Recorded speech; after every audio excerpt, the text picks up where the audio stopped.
All right, you and I are about to watch a man wake up in a strange world with a predator looming over him. He huddles on the cold ground, frozen by shock and pure mental chaos. The silent, rustic village around him is nothing like the modern world he once knew. The stranger nearby wonders how to trick him, telling the boy to listen very closely. Arthur ignores him, stripping off his shirt because something feels incredibly wrong with his body. Welcome to Arindia, a realm of magic, monsters, and cold steel. It is a brutal war zone where every living soul is forced into a desperate fight for survival. This greedy land summons heroes and victims alike from every corner of the multiverse. This is Oakhaven, the city of beginnings, the very first place a summoned soul like Arthur arrives. He wakes up with zero skills, no magic, and no combat training. To the veteran warrior watching him, he is just a pathetic commoner. Our hero introduces himself as Arthur, and the stranger offers him a simple bit of food. Starving, Arthur thanks him for the kindness. As they walk, the man hands him a canteen of water. He gulps it down, feeling grateful, until a strange, metallic taste hits his tongue. Something is definitely wrong with this drink. In an instant, he spits the liquid right back out.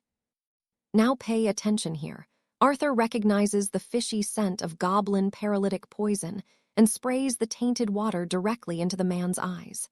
It tastes like water, but the smell gave it away.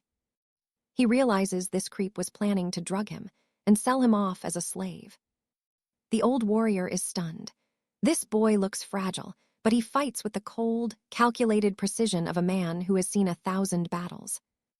Arthur hammers a brutal punch into the man's gut. He reveals his secret, 13 years of combat experience. He snatches a dagger from the air and lunges forward, sinking the blade deep into the man's throat. The first rule of Arindia is simple: trust no one. This world is a dumpster fire for the weak. Pocketing the dead man's gold and a cheap dagger, Arthur plans his next move. It is better than nothing. But there is a problem. His body is weak again. No muscles, no battle scars, just a fresh start. You and I just realized it. He has been sent 13 years back into his own past. Arthur searches for answers. In his previous life, he was a 27-year-old veteran mercenary who lived a mediocre, bottom-tier life with absolutely zero prospects for greatness. Without a powerful family or unique skills, he was stuck at the bottom, never able to reach the top. While barely surviving, he stumbled upon a hidden, ancient dungeon. After enduring hell to reach the end, he finds a chest filled with potential treasure. But inside was just a plain stone. He took it anyway, having no idea what kind of power it held. As he lay dying, a mystical message appeared.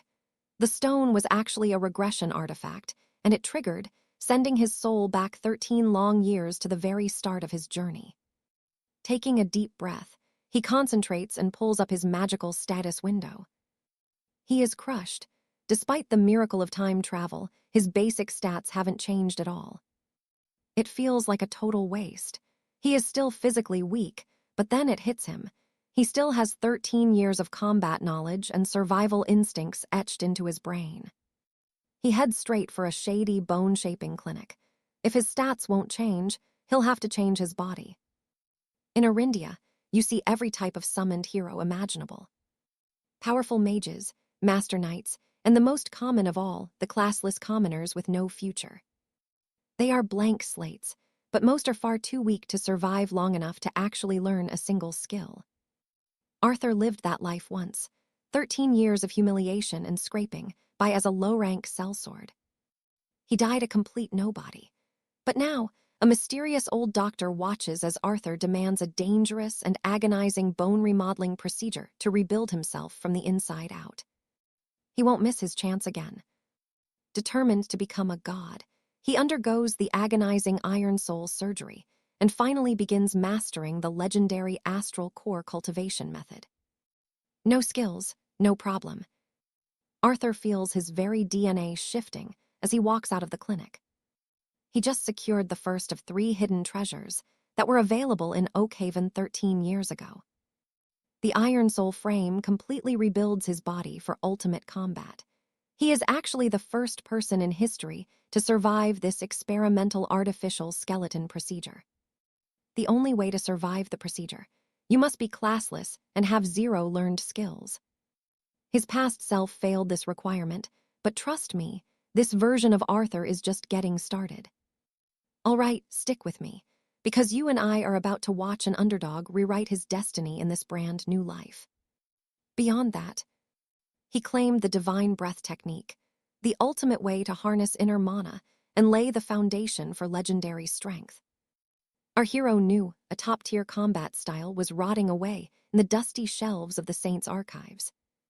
The librarian had no clue what he was holding, allowing Arthur to walk away with it for a literal pittance. Out of the 3 golden opportunities he lost before, he'd already snatched 2 of them on his very first day back. The final prize waits in the Grand Colosseum a year from now. Since only commoners can enter, he knew the competition wouldn't stand a chance. A full year was more than enough time to sharpen his blade and master his new powers. Now he needed cold hard cash for a roof over his head. Time to go monster hunting. The weary merchant barely looked at the boy, focusing instead on the heavy armor and steel laid out across the dirt. With fire in his eyes, Arthur declared he wanted to buy the whole set. The vendor scoffed, asking if a brat like him could afford 300,000 gold crowns for such high-grade gear. He tried to haggle for credit but got tossed out instead. Still, the merchant couldn't ignore the sheer grit in the boy's gaze. Arthur offered his own strange tunic as trade, swearing it was royal silk from another world. He gave it his best shot, but the merchant just let out a booming laugh. The merchant's sneer was starting to grate on Arthur's nerves. The man refused to lower his price for a lowly commoner with no noble class. In his eyes, the kid was shameless. He rejected the dirty clothes, but finally agreed to credit. He liked the kid's fire, fighting like a cornered wolf despite being a brat. He had a hunch this boy wouldn't die easy and would soon become his best customer. Geared up and ready, Arthur stared into the Blackwood forest. Buying that plate was a smart move, even if it cost his last coin. Feeling lucky to have won over the merchant, he stepped into the trees with his senses dialed to 11. Deep in the woods, he calculated his next move with cold precision. Look at this, 13 years ago, he was a pathetic, defenseless kid here with no gear or skills. But you and I know he's not that person anymore. The system flared to life, confirming he'd mastered the lightning step technique. His bones grew dense, and his palms surged with destructive power as the sun dipped below the horizon. A shadow blurred through the brush. A goblin tried to hide, but Arthur was already unleashing the soul chaser sword art on the beast. One single, brutal strike. The spear tore through the goblin's skull, 1 shot, 1 kill. The monster didn't even have time to scream. He stopped to catch his breath, but a searing pain shot through his arm. He looked down and saw the damage. That ultimate move used his left hand for leverage, but his unconditioned skin was already starting to blister and burn. He just grinned. He'd need to build some serious calluses if he wanted to survive this world. You might be thinking, is this just another regression? Well, watch closely as that red mist starts to rise. Deep in the shadows, a mysterious figure channeled his power, magic swirling around him as he sensed a shift in the air. Arthur headed back to the humble inn he'd called home, since arriving in this strange new kingdom of 𝒖𝒕𝒉𝒍𝒆𝒔𝒔. Entering the tavern, he was met with a wide grin from old Jack, the innkeeper who'd been waiting. Arthur pulled out his new dimensional pouch and tossed over the coins for another night's stay. Jack was stunned to see such a rare treasure in a commoner's hands, but Arthur just said he found a bargain. The old-timer didn't pry, instead focusing on the goblin trophies and monster fluids Arthur had brought back. Jack cleared him for 2 more days, taking the monster loot as payment. The man was genuinely impressed. To survive in a place like St. Nazaire with no noble class or magical skills took a kind of raw talent that even elite knights would admire. 2 weeks flew by. He hunted every single day, always returning with enough loot to stay afloat. Even Jack admitted no ordinary commoner could pull this off. The innkeeper claimed that with his drive, He could become a legend like the great Galahad. Exhausted, Arthur just waved him off and headed upstairs, needing a good night's rest more than he needed any more flattery. So what do you and I take from this? Sometimes being a survivor is the greatest talent of all. Let's see how this brand new status screen changes his entire fate. Although he is starting over from zero, he still carries the deadly knowledge and secret arts from his past life. He realizes that even if he remembers his old moves, most of those mastered skills were actually just second-rate. No amount of grinding those basic arts would ever allow him to truly surpass the world's greatest knights. Only the celestial breathing art offers any real hope. It is flawed, but combined with high-tier knight techniques, it could push him toward greatness. Right then and there, he decides to focus everything on refining that single technique. The following morning, as he gears up to leave, the innkeeper's daughter, Lula, steps in his way. Terrified for him, she asks why he keeps risking his neck in the woods every day. She pleads with him to take a safe job. But his path was chosen long ago, and as an outsider in this kingdom, he has to hunt beasts just to survive. Lula still thinks he is being reckless and tells him to find honest work. She offers him a spot at the inn since her father likes him, but scrubbing floors and cooking just are not his style. The girl simply cannot wrap her head around why he would choose a life of danger over security. Sven stays quiet, contemplating his second chance. He turns away, simply promising to be back in time for a warm dinner. Now pay attention, because this exact moment is where he decides he will never be a doormat for anyone ever again. He vows to finally take what he deserves this time around. He is willing to do whatever it takes to live better than before. While heading out to hunt, the afternoon bell echoes through the air. That chime marks the arrival of a new summon. Watching from afar, he sees a child appearing, looking just as lost as he once was. Just like him, this kid looks totally vulnerable, an easy mark for the city's worst bottom feeders. Shady men are already circling, trying to trick the newcomer with that same suspicious bottle they used on Sven. He considers helping the child, but decides it is better not to get involved. However, as he turns to leave, he slams into a massive figure. Looking up, he realizes just how massive this man is. Before he can even react, he is framed for allegedly breaking a bandit's bone. Furious, the giant punches him right in the jaw. The boy hits the dirt, having zero time to dodge that heavy strike. The noise starts drawing a crowd of curious onlookers from the street. To keep the crowd on his side, the attacker shouts that the boy broke his bone. Now, the kid must pay the price in blood. Despite the chaos, the townsfolk just turn their backs and walk away. Grinning, the brute decides he is going to snap the boy's collarbone to get his revenge. Sven fumes, realizing all these men are actually part of the same crooked gang. You and I saw that too, right? This thug is just a bottom-tier fighter who barely knows his own anatomy. In this world, knights are ranked by tiers, and being third-rate means you have barely achieved any real mastery. Some of these thugs are so pathetic, they have not even reached that basic third rank yet. The boy is going to need backup to survive, but the heartless citizens of Senis will not lift a single finger. Knowing the kid would be sold into slavery, he steps in and warns him not to drink. The child is baffled but lowers the canteen. He feels confident helping this kid, who seems to know secret combat techniques from the legendary Eastern lands. Right then, the poisoned drink is knocked away and spills across the floor. Looming over him, the lead thug sneers that Sven would fetch a high price from noblemen with twisted tastes. He drops low, launching a brutal strike at the boy. However, our hero knows he cannot allow his journey to end in this alleyway. Focused, he activates his lightning step technique to close the gap. He follows up with a heavy strike that leaves the giant completely dazed. With a single hit, he cracks the attacker's ribs while the other bandits watch from the shadows. His destruction palm and other moves are landing, but this opponent's body is somehow unnaturally tough and resistant to damage. The two fighters pause, catching their breath before the next clash. Even with his past experience, he is still no match for a true master.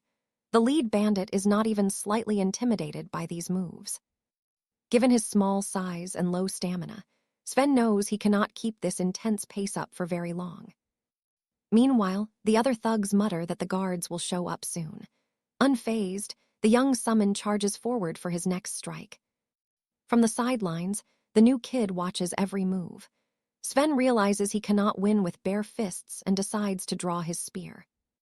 Wasting no time, he grips his spear with cold, hard determination.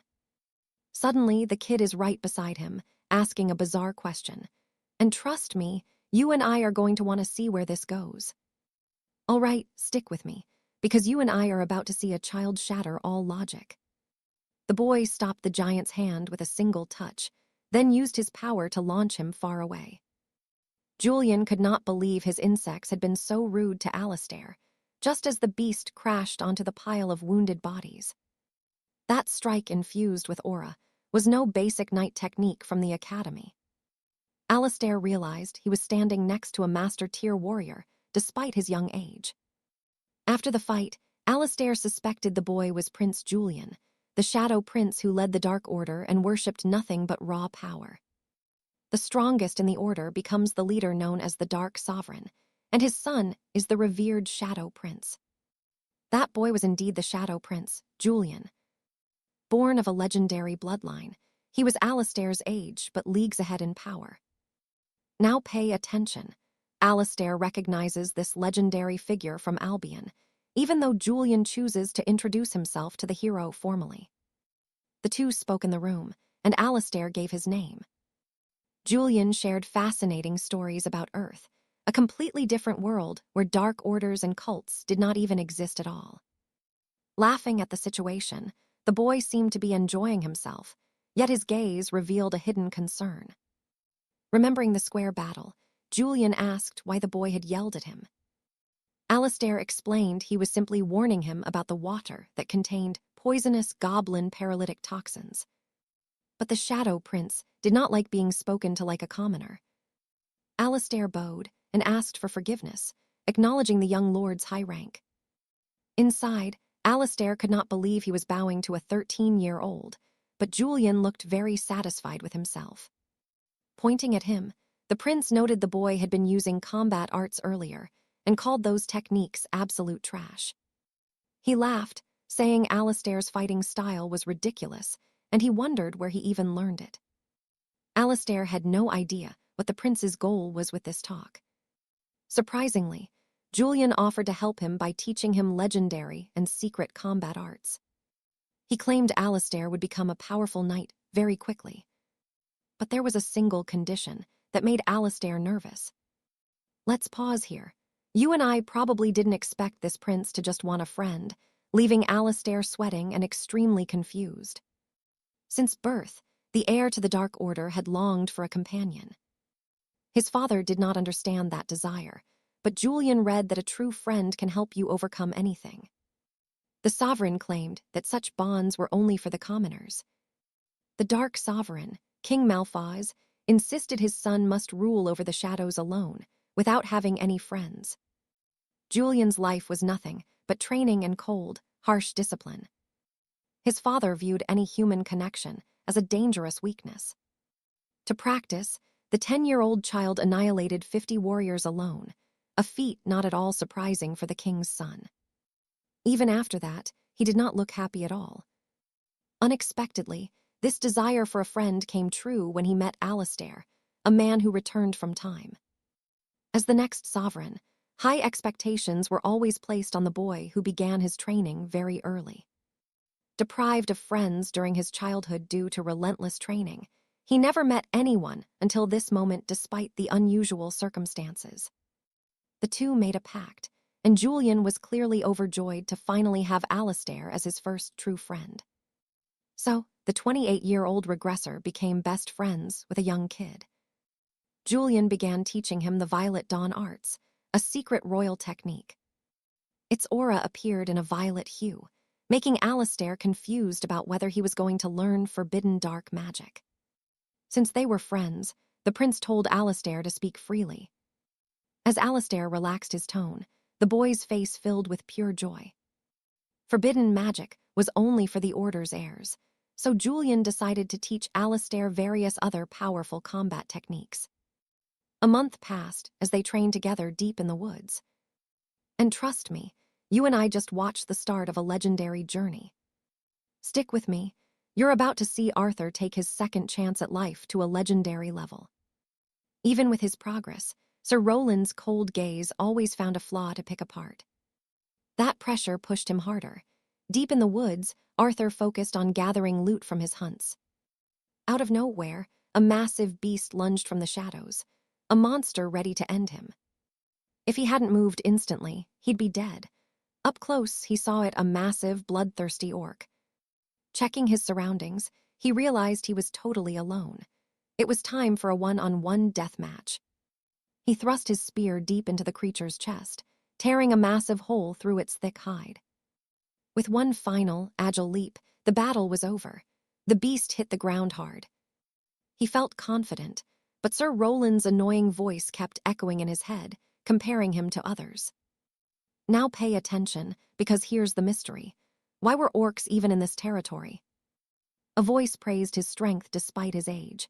A man cautiously stepped out of the tree line toward the boy. This was Lord William, a legendary swordsman once feared across the capital for his devastating blade skills. Arthur was confused, but William explained he was hunting an orc that had been terrorizing the nearby human settlements. Back in the city, dark clouds gathered overhead. A small scout named Pip questioned Arthur's age, but William insisted he'd seen the boy's incredible talent with his own eyes. Silas, a deadly assassin known as the Black Dagger, accepted the word and introduced himself. A mage named Alina joined them, fresh from the prestigious Academy of Magic. She explained the mission.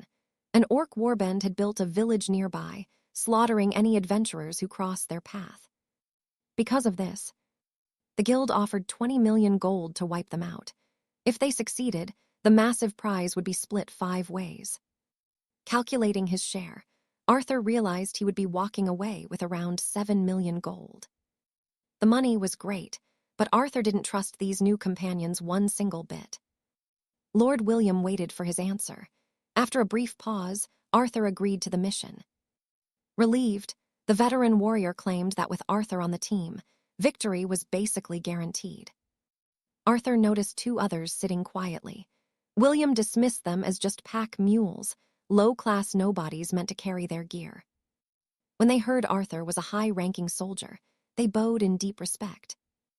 These men carried the heavy baggage for the expedition, paid only in scraps and leftover coins. Alina tossed them a few coppers for apples, munching on one herself as the group set off. You and I both know underestimating the enemy is dangerous, but they only expected 50 enemies. Pip was arrogant, mocking the orcs as slow and stupid. He just wanted that reward money fast.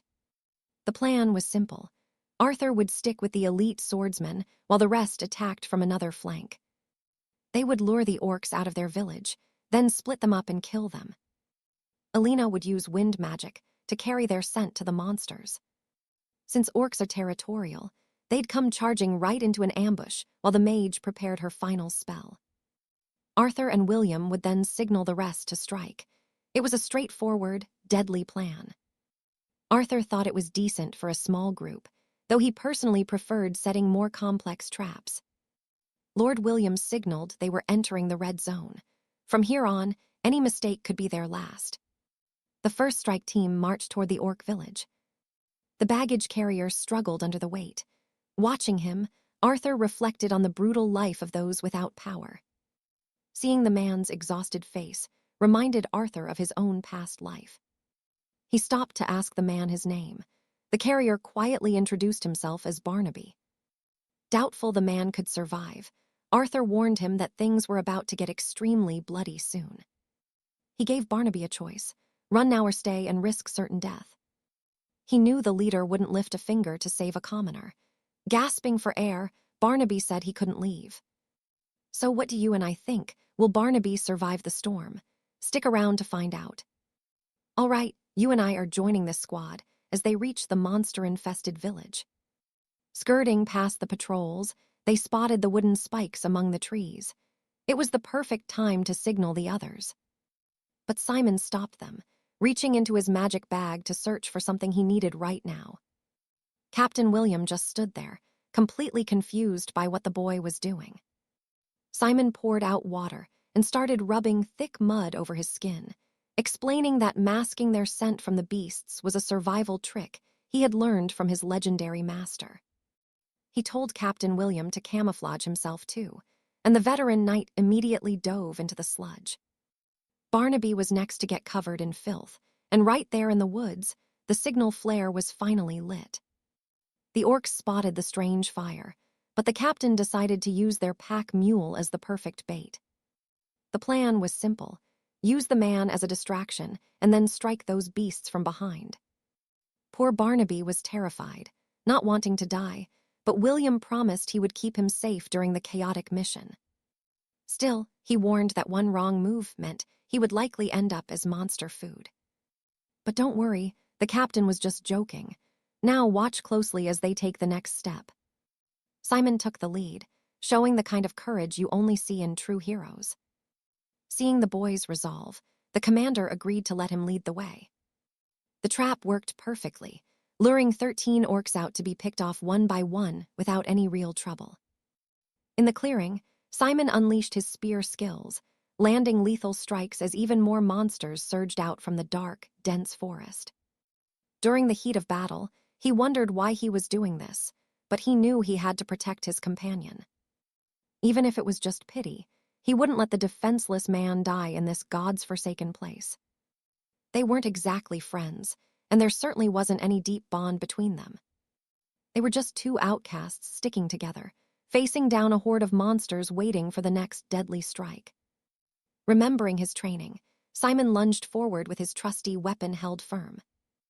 His master's harsh voice echoed in his head, taking him back to the cold days when Sir Alistair taught him everything. The old knight taught him that the only way to survive was to strike hard and keep his distance. With focus, he unleashed the Soul Chaser spear technique. Using the lightning split strike, he wiped out a massive group of the orcs they had lured out. While William fought like a demon, a giant orc suddenly cornered Barnaby, ready to end his life right then. The poor man could only wait for death, but Simon's spear pierced the beast just in time, saving him. With a relieved smile, Simon was glad he could save the commoner from certain death. Look at this absolute carnage. You and I can see the ground is covered in dead orcs while the captain starts counting up his trophies. He took their ears as proof of the kill, trusting the other squad had handled the remaining beasts. Tossing a heavy sack to Barnaby, William ordered him to gather up all the valuable spoils. It was time to regroup, and Barnaby looked at Simon with pure, unmasked admiration for saving him. Heading back into the trees for the gear, Simon could feel the man's deep gratitude. The rest of the squad was waiting, and despite the mud, the relief on their faces was obvious. The first phase was a success, and the captain credited their quick victory to the young warrior's incredible skills. But the real nightmare was only just beginning. Suddenly, a blade whistled through the air, hitting Renee right in the chest before she could even blink. Their own mage was attacking them, and the warriors drew their blades, ready for a bloody betrayal.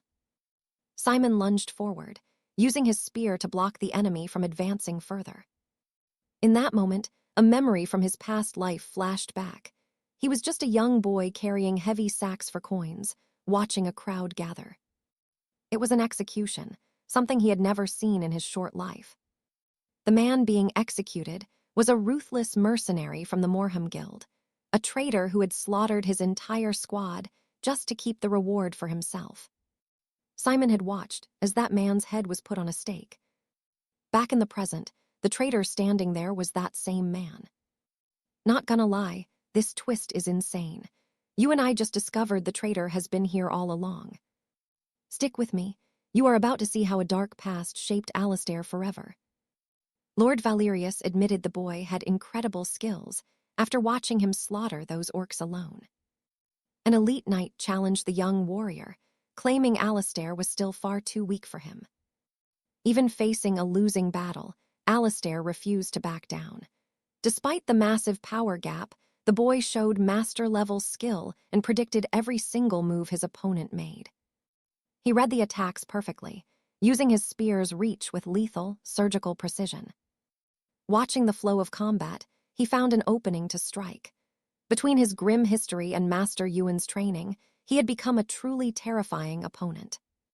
Up close, Lord Valerius was genuinely shocked by the raw talent 𝒖𝒕𝒉𝒍𝒆𝒔𝒔 possessed.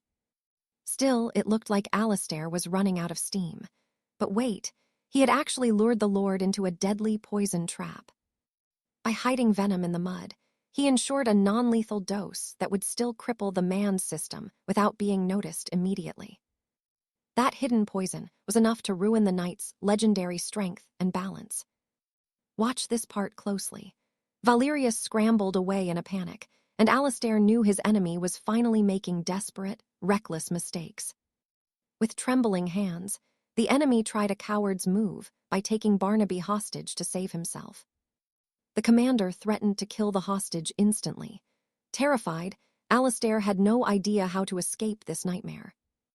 Lord Valerius was certain that Barnaby was the boy's weakness, as 𝒖𝒕𝒉𝒍𝒆𝒔𝒔 had clearly grown fond of the old man. Standing frozen, 𝒖𝒕𝒉𝒍𝒆𝒔𝒔 could not move. Even with his heart racing, he did not retreat. Using a commoner as a shield was a low tactic.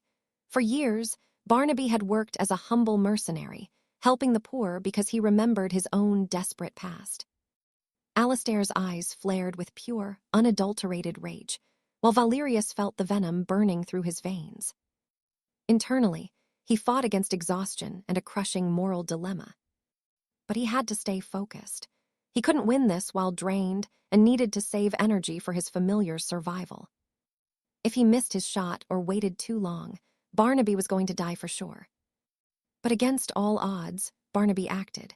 With one last strike, he buckled the leader's knees to throw him off balance completely. You saw that, right? The commoner was doing the impossible to help his friend. Barnaby used his whole weight to pin Valerius down, but the knight managed to plunge a dagger into him. As Barnaby screamed, a sick look of satisfaction washed over the knight's face. Within seconds, 𝒖𝒕𝒉𝒍𝒆𝒔𝒔 was there. The enemy begged for mercy, but 𝒖𝒕𝒉𝒍𝒆𝒔𝒔 ended his life without a second thought. Nearby, the familiar had finally defeated Magister Silas after a brutal fight. The threat was gone, but the price was devastating. Barnaby was dead.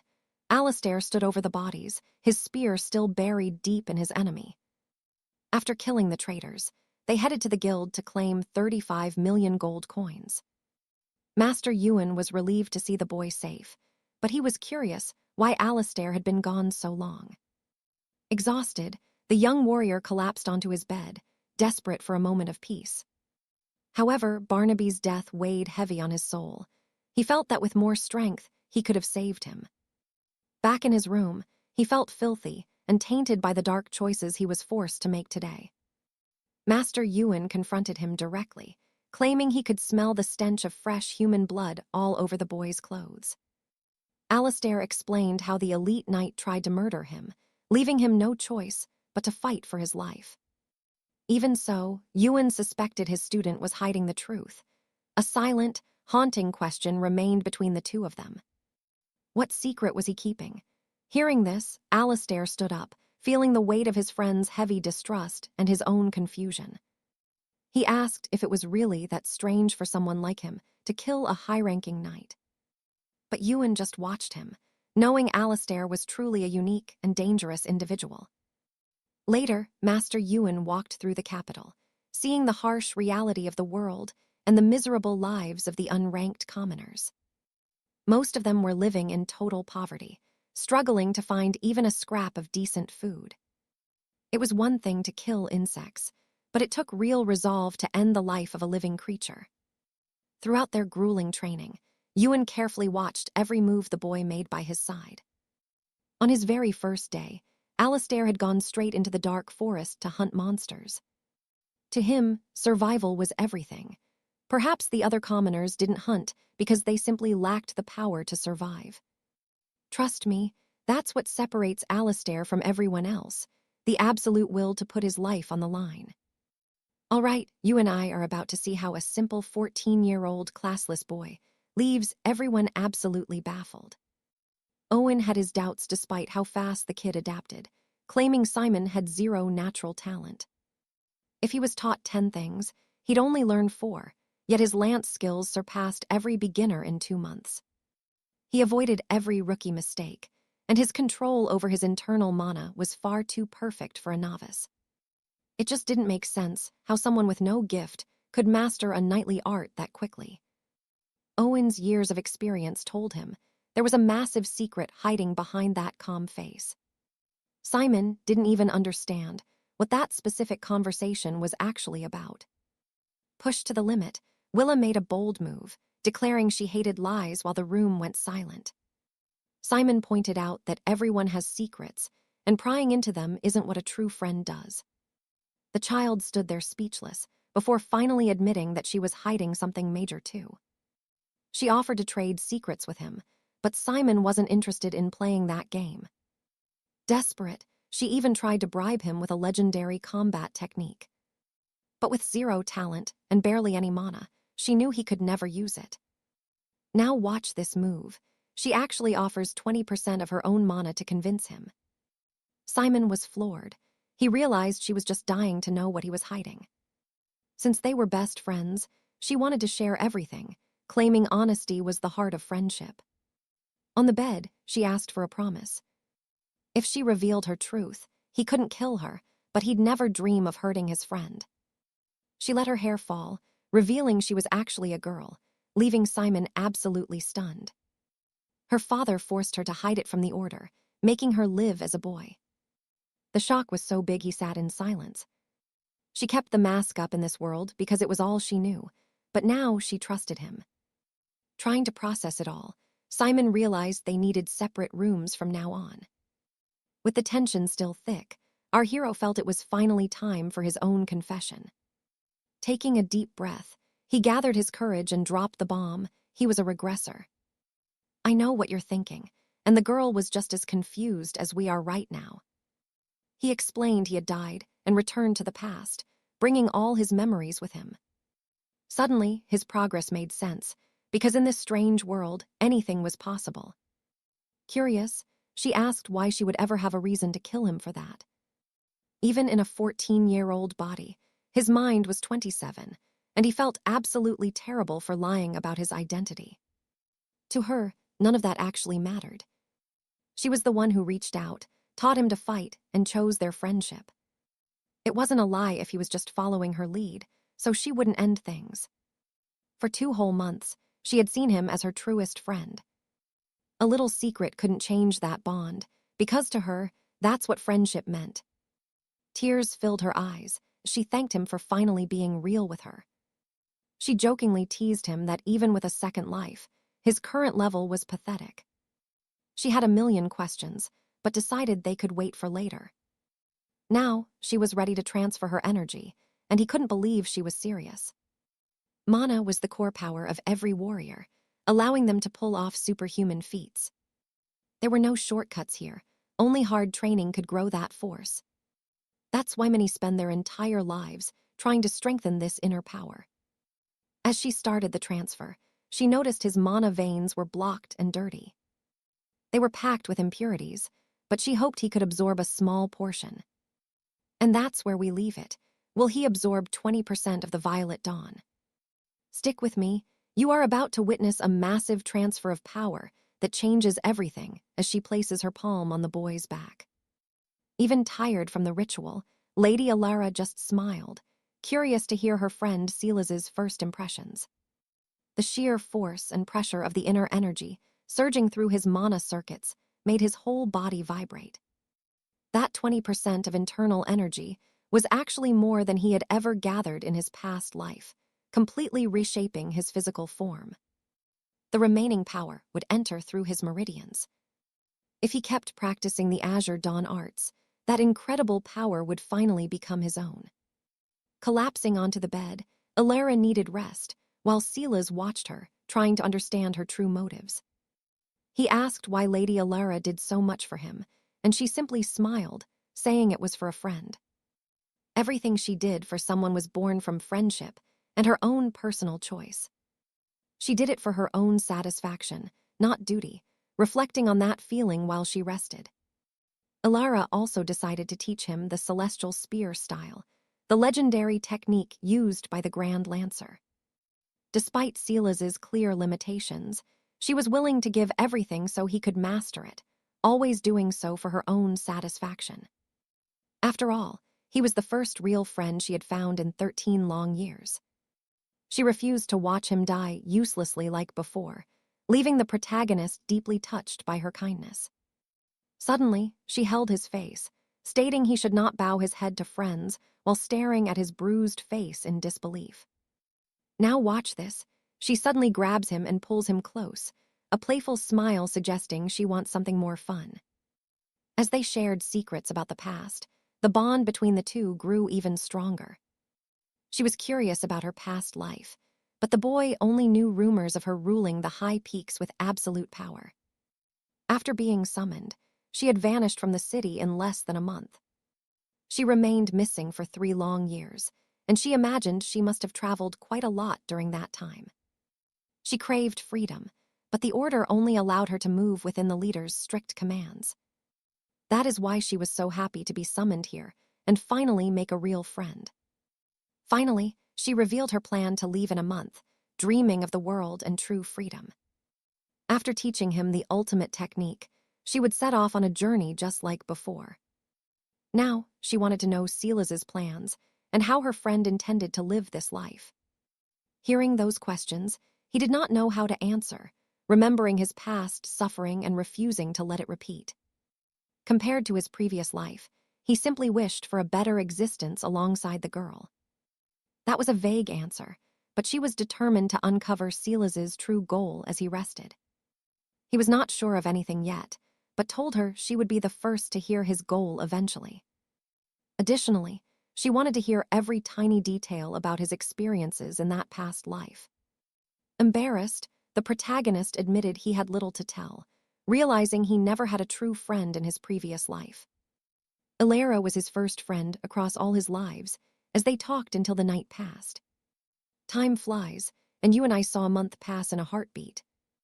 Before she left, the girl wanted to test how much he had learned during this month in one final training session before saying goodbye. It was the moment to prove his worth with every ounce of effort and his new energy.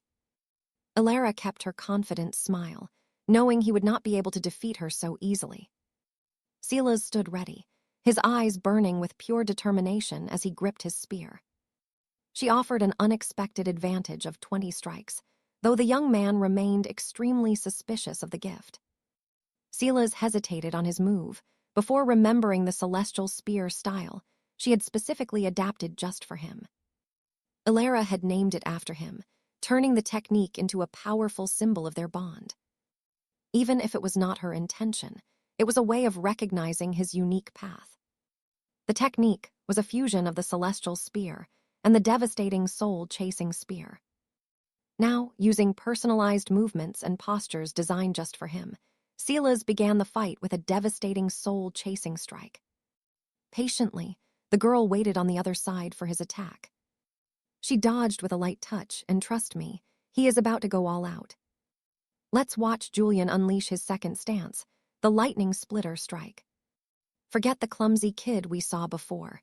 Julian was a different beast now, wielding his spear with terrifying precision.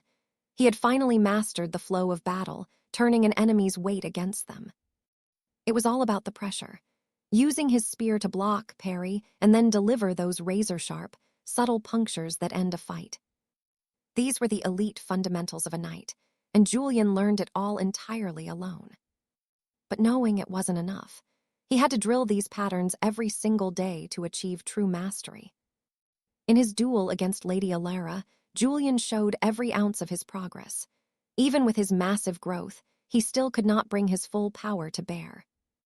Frustration boiled over as he tried to channel explosive aura into every spear thrust, just as she taught. Elara smirked, noticing he actually listened to her. Meanwhile, Julian was gassed, realizing the gap between them was still massive. Julian was tier 2 now, but Elara, she just yawned and blocked his best shots with her bare right hand. This was a peak grandmaster standing before him. She looked completely relaxed, even snacking while the boy was fighting for his life. Julian was trapped. He could not find an opening, but he refused to quit, launching one more desperate spear flurry. Watch this, 𝒉𝒂 casually batted away every single strike. One by one, all 19 attacks were shut down by her right hand alone. With not a single hit landing, Julian realized the fight was officially over. But he had one last trick. He lunged, bringing his spear tip inches from her face. A grin broke out. He finally thought he had reached her. Then, poof, the girl vanished into thin air. Before he could blink, she was standing behind him. The duel was lost. Still, 𝒉𝒂 praised him. She knew her friend had some serious potential.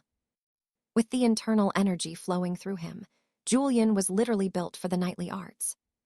He even had a sixth sense for danger he didn't realize yet. That's rare talent, folks. 𝒉𝒂 believed in him so much, she predicted his weapon would one day shake the world. She was looking a decade ahead, making a prophecy about the legend Julian would become.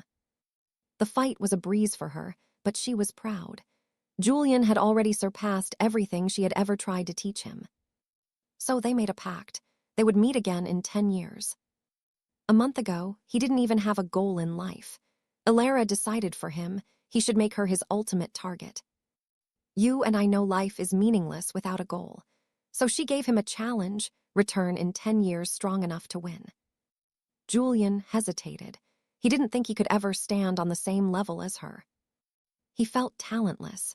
𝒉𝒂 was a once-in-a-generation genius fueled by rare elixirs.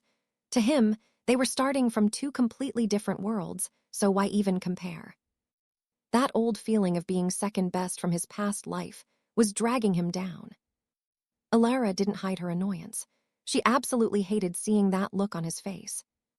That toxic inferiority complex was poison. Suddenly, a flicker of pure rage ignited in the young Julian's eyes. He started with nothing when he was summoned to Eldoria. No talent, no money, just a peasant fighting for scraps in the mud until the day he died. 𝒉𝒂 snapped at him. He had mastered secret arts and reached Tier 2 in just 3 months. Even with a second life, Julian was afraid to aim high or even have a dream. She was desperately trying to wake him up, but her words only made him angrier and more defensive. 𝒉𝒂 was stunned by his sudden fury. Julian couldn't believe he was being lectured on life by a 7-year-old girl. Finally, Julian snapped. He accepted the challenge, vowing to one day pierce her heart with his spear. Terrified, 𝒉𝒂 shouted that's not what she meant. She definitely didn't want to die at his hands. Friends don't kill each other, after all. Once the adrenaline faded, Julian agreed, feeling a wave of pure embarrassment wash over him. 𝒉𝒂 teased him one more time, making him absolutely lose his mind.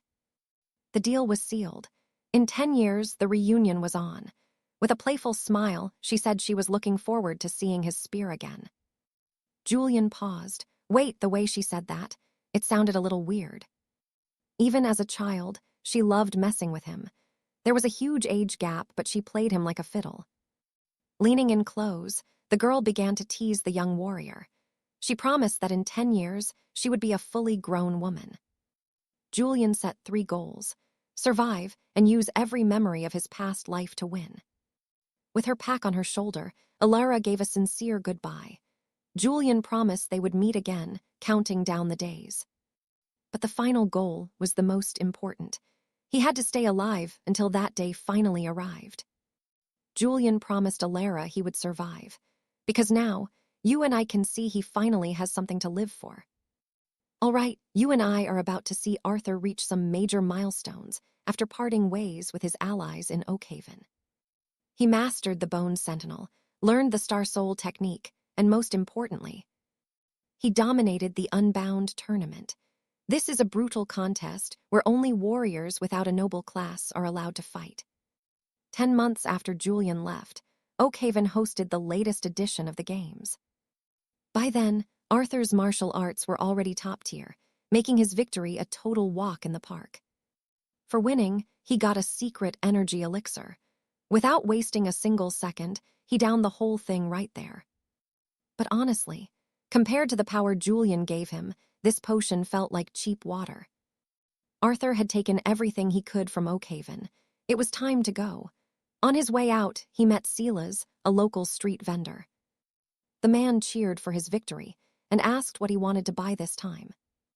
But this was actually a goodbye. Realizing the boy was leaving, Silas smiled with a mix of pride and a little sadness. The vendor felt special, having known this unbound boy since he was a complete nobody. Silas knew the main character would survive out there. Before Arthur could leave, the old man handed him a parting gift. It was a reinforced void satchel with 50% more space than his old one. Arthur was confused why he'd give away something so expensive. Silas just laughed, saying a gift is a gift, plus the resale value was terrible anyway. It was a farewell present. He joked that when Arthur becomes famous, he can pay him back 100 times over. Now pay attention here. He wanted Arthur to tell everyone his journey started thanks to a humble street vendor. With real gratitude in his eyes, Arthur thanked him for the kindness. Before heading out, he stopped by his inn. He ran into Alina, the innkeeper's daughter, who was busy working. She saw his gear and immediately knew he was moving on. It wasn't hard to guess, since he'd left his room way too clean. She joked that tidying up was her job anyway. At that moment, the main character realized just how much he'd missed this little place. Alina knew everyone summoned here eventually left, but seeing Arthur go, you can see the sadness written all over her face. She didn't want to admit someone was leaving so suddenly. In a fit of emotion, she shouted that she hoped he'd die a horrible death somewhere, then stomped away furiously. Barnaby, the innkeeper, watched his daughter's outburst. Both men were left standing there, totally confused by how unpredictable women can be. Barnaby apologized for her, saying his daughter was still just a young girl. But our hero wasn't bothered. He was far more mature than his age suggested. The man gave him an old cloak from his own youth. It had built-in temperature and sword magic, making it a legendary tool despite looking so simple. Arthur thanked him again, and Barnaby told him to get it tailored since it was way too big. He finished by saying Arthur was the best unbound guest to ever stay at his inn. With tears in his eyes, he told the boy to stay safe. Arthur donned the cloak and walked out. But he suddenly stopped when he heard someone sprinting toward him from behind. It was Alina. She was screaming his name as she chased him down. Arthur turned around and saw her standing there. She was completely out of breath from running. She had to pause for a second just to speak. Looking down, she whispered that she took back everything she said about him dying in some random ditch. Sweat dripped down her face as she begged him to live a long life. Arthur was stunned. She ran all that way just for that. From the bottom of her heart, Alina truly wanted him to survive. She told him to come back if he ever got tired. Arthur just smiled, touched by how kind she really was. Before he could leave, she confessed that she'd started seeing him as more than just a guest. She didn't understand the feeling herself, but she realized she had actually started to like him. The two stood in silence until Arthur admitted he already knew. Alina was just worried for his safety, so after a final promise, they finally said their goodbyes. Knowing they'd be apart, the poor girl finally broke down into tears. In his past life, Arthur took 3 years to finish his training here. This time, he did it in 1. He used to hate this place, but now he's leaving with precious memories.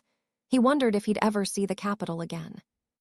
And trust me, you and I are going to see him keep that one promise, to never die. All right, you and I are about to see what it really takes for young Alistair Summon to become a true legend within the holy peaks of Mount Mercy. In his memories, Seraphina had asked where they would cross paths again. She admitted her ignorance of these lands, so he chose the distant hinterlands as the location for their eventual reunion. 9 years remained until that day, but he faced a new question. Where should he go now? He didn't want to rush to the hinterlands and just return to his old life as a common sellsword. This time he chose a different path. He needed time and isolation to truly grow his strength. The peaks of Mount Mercy, ruled by the god of trials, suddenly crossed his mind. Legends said training efficiency increased 100-fold there, and luckily, The holy mountain was close by. Decision made. He found the mountain and immediately began his training under the harsh vows of a priest. He received 2 burdens. First was the vow of weight. Suddenly, everything in the world around him became impossibly heavy.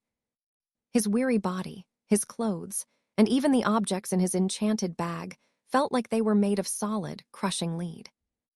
Now pay attention. This is where his resolve is truly tested by the second, even crueler vow. Suddenly, the taste of any food became utterly disgusting, making him want to vomit instantly. That was the second vow he received, which poisoned his very sense of taste. He didn't lose his senses, but every single thing he ate tasted absolutely disgusting. Even the texture was foul. Swallowing bread felt like chewing on the fluids of a squirming insect. Weakness took over. He realized he might not even be able to drink water without retching. Alistair actually thought about quitting, believing he couldn't finish the mission. If he just went to the hinterlands and became a rank B mercenary, things would be easier. Even that would be a better life than the one he lived before. But memories of Seraphina kept him going. He forced himself to take a single bite of bread. The most wretched flavors filled his mouth, yet he refused to back down halfway. He cursed the god of trials for these terrible vows, while the goddess whispered in his ear, considering him nothing more than a truly insolent and arrogant human being. Suddenly, the young warrior felt a strange, new energy circulating through his body. He looked around, seeing no one. A week passed as the mountain's weather turned even more brutal. He attempted to hunt for survival and spotted a small deer grazing just ahead. He gripped his ring, waiting in the shadows for the perfect moment to leap and strike. But up close, the creature looked so innocent he froze, unable to deliver the killing blow. I know what you're thinking. Is he actually going to survive? Well, the journey just got harder. Alistair wondered how much longer he could endure. Exhausted, he dropped his spear and began to reflect. Without proper nutrients, he was fading fast, surviving only on disgusting bread and water. Alone on the peak, he had to find shelter and warmth while struggling against his holy vows. The biting cold and fierce monsters were one thing, but the added weight made hunting nearly impossible. Even if he caught a beast, the vow of taste made eating the meat a total nightmare. His body was failing after only 1 week of his 2-year training plan, but as he lay there reflecting, he noticed a strange presence approaching him. Something totally unexpected happened. A mysterious woman stepped out from the shadows before him. Since the mountain prohibited violence between practitioners, he hoped he wasn't in any immediate danger. The woman didn't say a word. It seemed she was bound by the vow of silence. She only used gestures to communicate, confirming Alistair's suspicion about her missing voice. Suddenly, the same deer he had spared earlier, now dead at his feet. She used a wooden stick to write in the kingdom's official language that she had been watching him for days and knew he would surely die without her direct help. Though he was grateful, Alistair remained wary, wondering what this stranger wanted in return. But she expected nothing back, proving she was just a genuinely kind soul in this harsh place. This woman who appeared from nowhere became his ultimate lifeline on the mountain.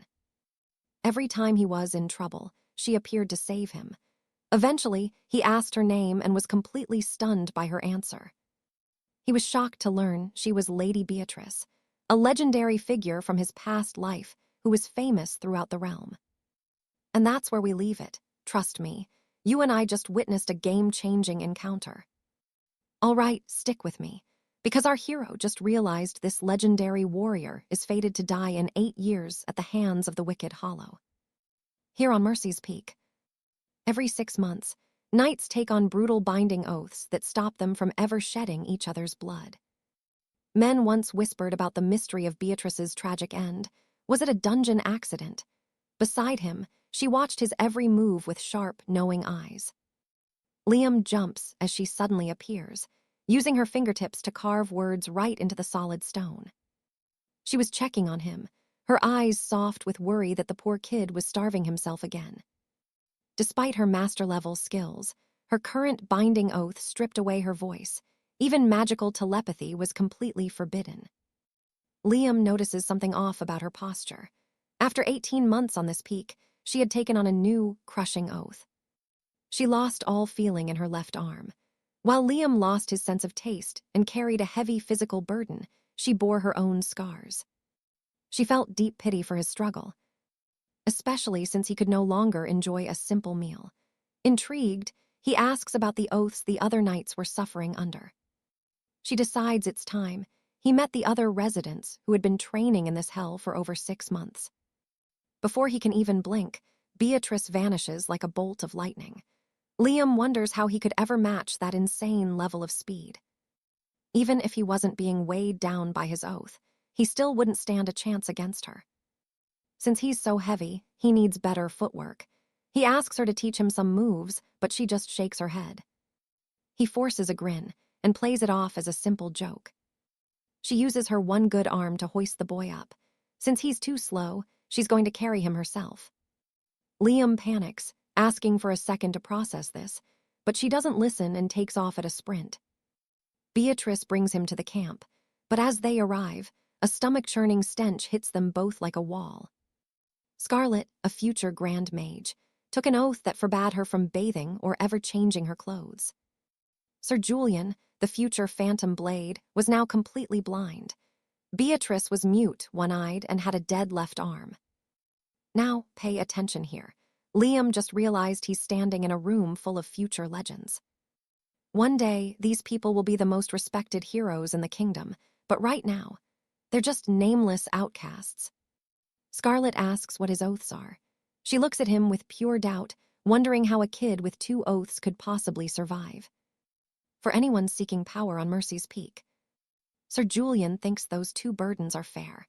The old man sees a boy willing to break his limits at any cost.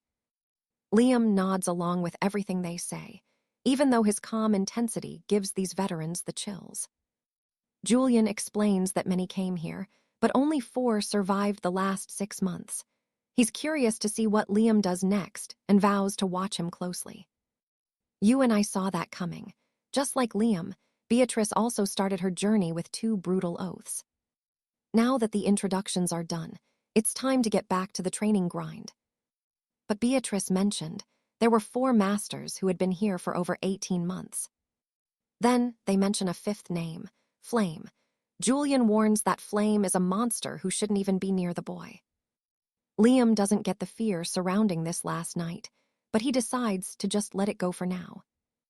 4 months of hellish training pass, and our hero is starting to look like a true warrior.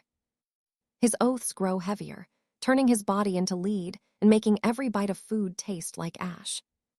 Even so, his progress is insane.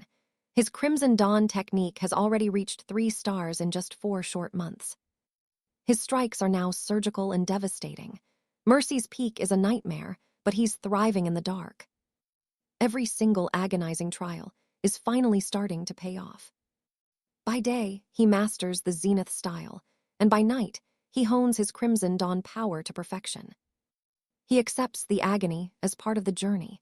Every second feels like his bones are about to snap. This is the path he chose.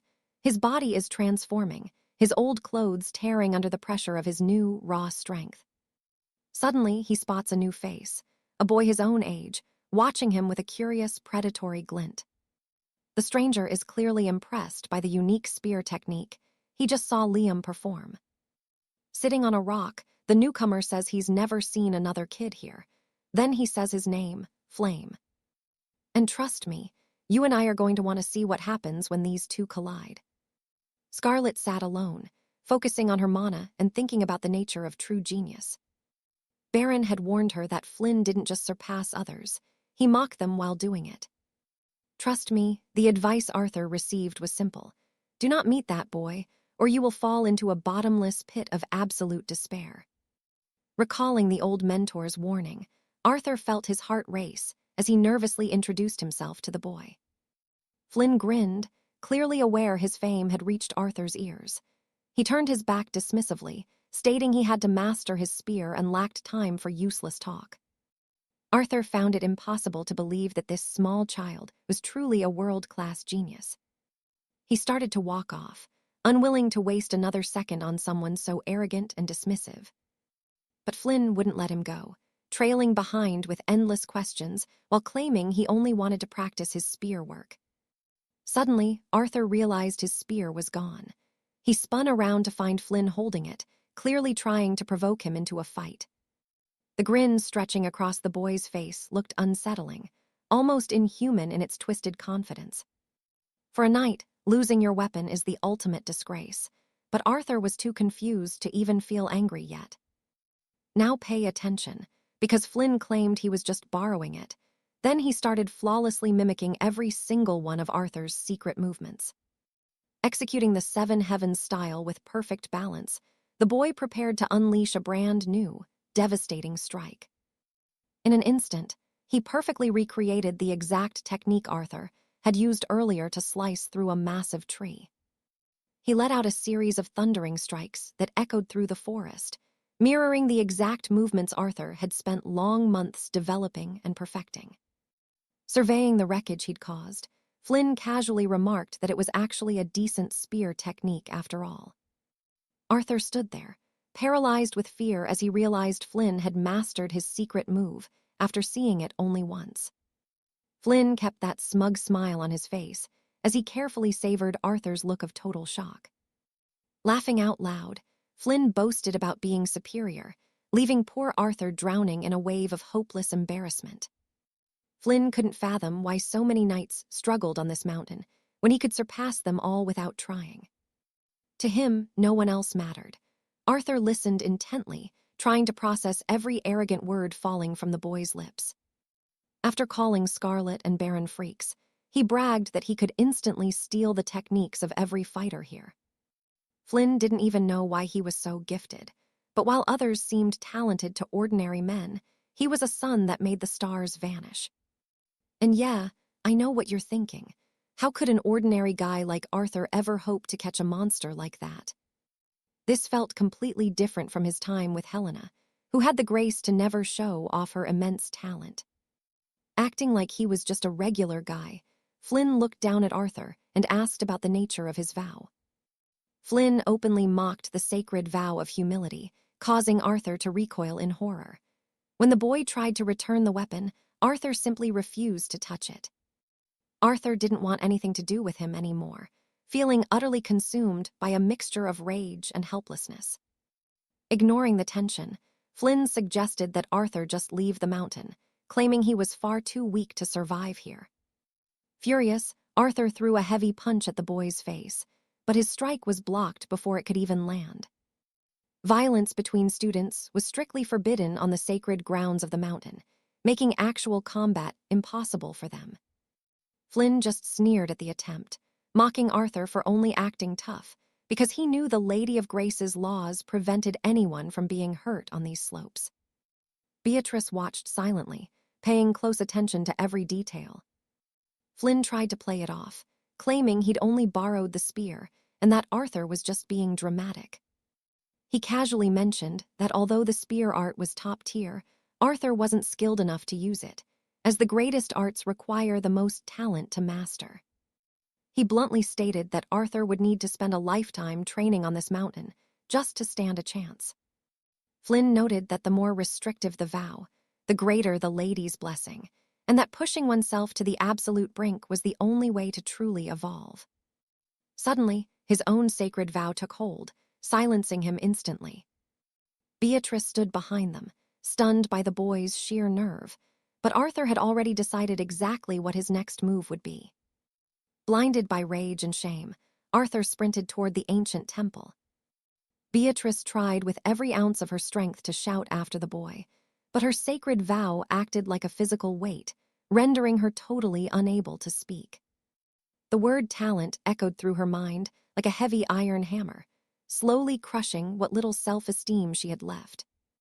At the altar, Arthur cried out the name of the Lady of Grace, his feelings of inferiority finally spiraling into total despair. Hearing his plea, the Lady of Grace appeared to speak with him. Arthur stood firm in the divine light, demanding a second vow. And trust me, you and I are about to see just how far he'll go for power. Stick with me. We are meeting Mercy, the goddess of prohibitions. This sacred realm was her domain. The boy needed to be certain he was truly facing the goddess herself. It was indeed her. Looking at the young man with curiosity, she asked if he truly wanted to add another heavy prohibition. He already bore the curses of taste and weight, burdens that would break any normal man. Yet he remained unshakable. The goddess Rishi questioned why any mortal would willingly choose such a hellish path. His soul bore the scars of a regressor. Divine eyes could see the twisted threads of his causality. Death is the ultimate fate of all men, and defying that cycle goes against the laws of the universe. Those who shatter their destiny and break these laws are known to the heavens as transcendental beings. Even without that title, the boy had warped causality, returning to the past even after his own death. Every existence is bound by the laws of cause and effect. Defying death was unnatural, and his soul would suffer massive karma for it. Still, none of that mattered as long as he drew breath. After death, he would suffer for millions of hours. That was the cost of defying the law, yet the boy seemed entirely unbothered by death. Standing before him, Lady Beatrice looked furious at his recklessness. She realized he had taken on a new curse despite the two he already carried. Though his body trembled, he could see the genuine concern in the woman's eyes. She looked at him with pure astonishment. With a mix of fear and curiosity, she asked what new curse he had chosen. Now pay attention. He accepted the curses of heat and dreams. These abstract prohibitions are far more brutal than anything physical. The first stole all warmth from his soul. An icy chill gripped him even under the blazing sun or near a roaring fire. The second turned his sleep into a hellscape, where his most agonizing memories replayed without a single moment of rest. Nightmares of his parents, childhood horrors, and paralyzing anxiety haunted every single one of his dreams. Sleep was no longer a refuge for his weary mind. Lady Beatrice realized just how truly insane this young man was. His path was suicidal. Even if he gained incredible power for his age, the consequences would eventually tear him apart. As she scolded him, the boy spoke up. With a heavy heart, he admitted that he possessed absolutely zero natural talent. His growth was sluggish, and it didn't match the heavy weight of the many restrictions he now carried. This massive gap between his talent and his effort made the woman wonder who he really was. He had a goal that seemed impossible for someone with his meager gifts. He knew that only through extreme pain could he succeed. To stand among those born with godlike talent, he would have to do something absolutely extraordinary and terrifying. In that moment, she finally understood his drive. They stood in a heavy silence, words no longer being necessary. With a smile, you and I can see she respects his grand goal. She also wished to be the strongest, so she understood his heart. The boy listened intently. He had previously begged her to teach him the secrets of her legendary movement techniques. Although she once called it a joke, the noble lady was now fully determined to train him. She handed him an ancient manual, a secret art known across the kingdoms as the shadowless soul flight. This style was a blend of movement and mysticism, containing every secret she had ever mastered regarding the art of speed. Flipping through the pages, he saw its power. She didn't fully know why she was helping him, only that he would never stop until he won. From today on, he would address her as his senior sister. With a gentle gaze, she let it be known that she felt a deep sympathy and care for the boy. She had always seen herself as a kind soul. The boy began his training once more, keeping the memory of Lady Hoyan close. He practiced his stances, switching between the supreme spear of the 7 skies and the deadly soul pursuit style. By the 5th stance, he unleashed the bolt of judgment. He could already feel his body breaking under the pressure of facing Lady Hoyan. Even after 10 long years of grueling training, he still couldn't lay a finger on that little celestial demon. Eventually, Lady Hoyan declared that training him had been a massive mistake, having lost every shred of hope in his potential. Using her powers, she decided to strip him of everything she had ever given him. After she destroyed his core, the young man was barred from the path of knights forever, leaving him with absolutely nothing in the world. As she turned her back, he called out in desperation. Every step she took left him increasingly terrified of his broken limits. Trust me, that was a nightmare. Liam woke up in total shock. Sweat soaked his body, his heart thumping wildly, but he soon realized it was only a nightmare. Feeling a wave of relief, he tried to steady the visible trembling in his restless hands. All right, stick with me, because Arthur is about to face a surprise guest he definitely did not invite. Startled, he stared at Alara, who had been watching him sleep closely. The lady commented on his recent choices, specifically his new magical restrictions. Her proximity made him uneasy, and her foul stench felt like it was stinging his eyes. With a mocking tone, she claimed his new vows against heat and dreams would surely lead to his death.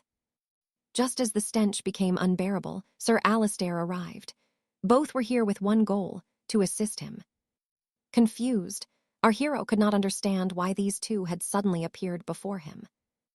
Alara explained they were sent by the Silent Seer, bringing powerful magical artifacts to help Arthur with his summoning. Noticing that Sir Alistair was plotting something, the boy finally understood everything. Alara had prepared enchanted scrolls to teach him spells, making his journey through this magical world much easier. The landscape shimmered under a glowing lilac sky. Alistair offered direct physical training to combat the pain of his vows. The young knight was ready to endure.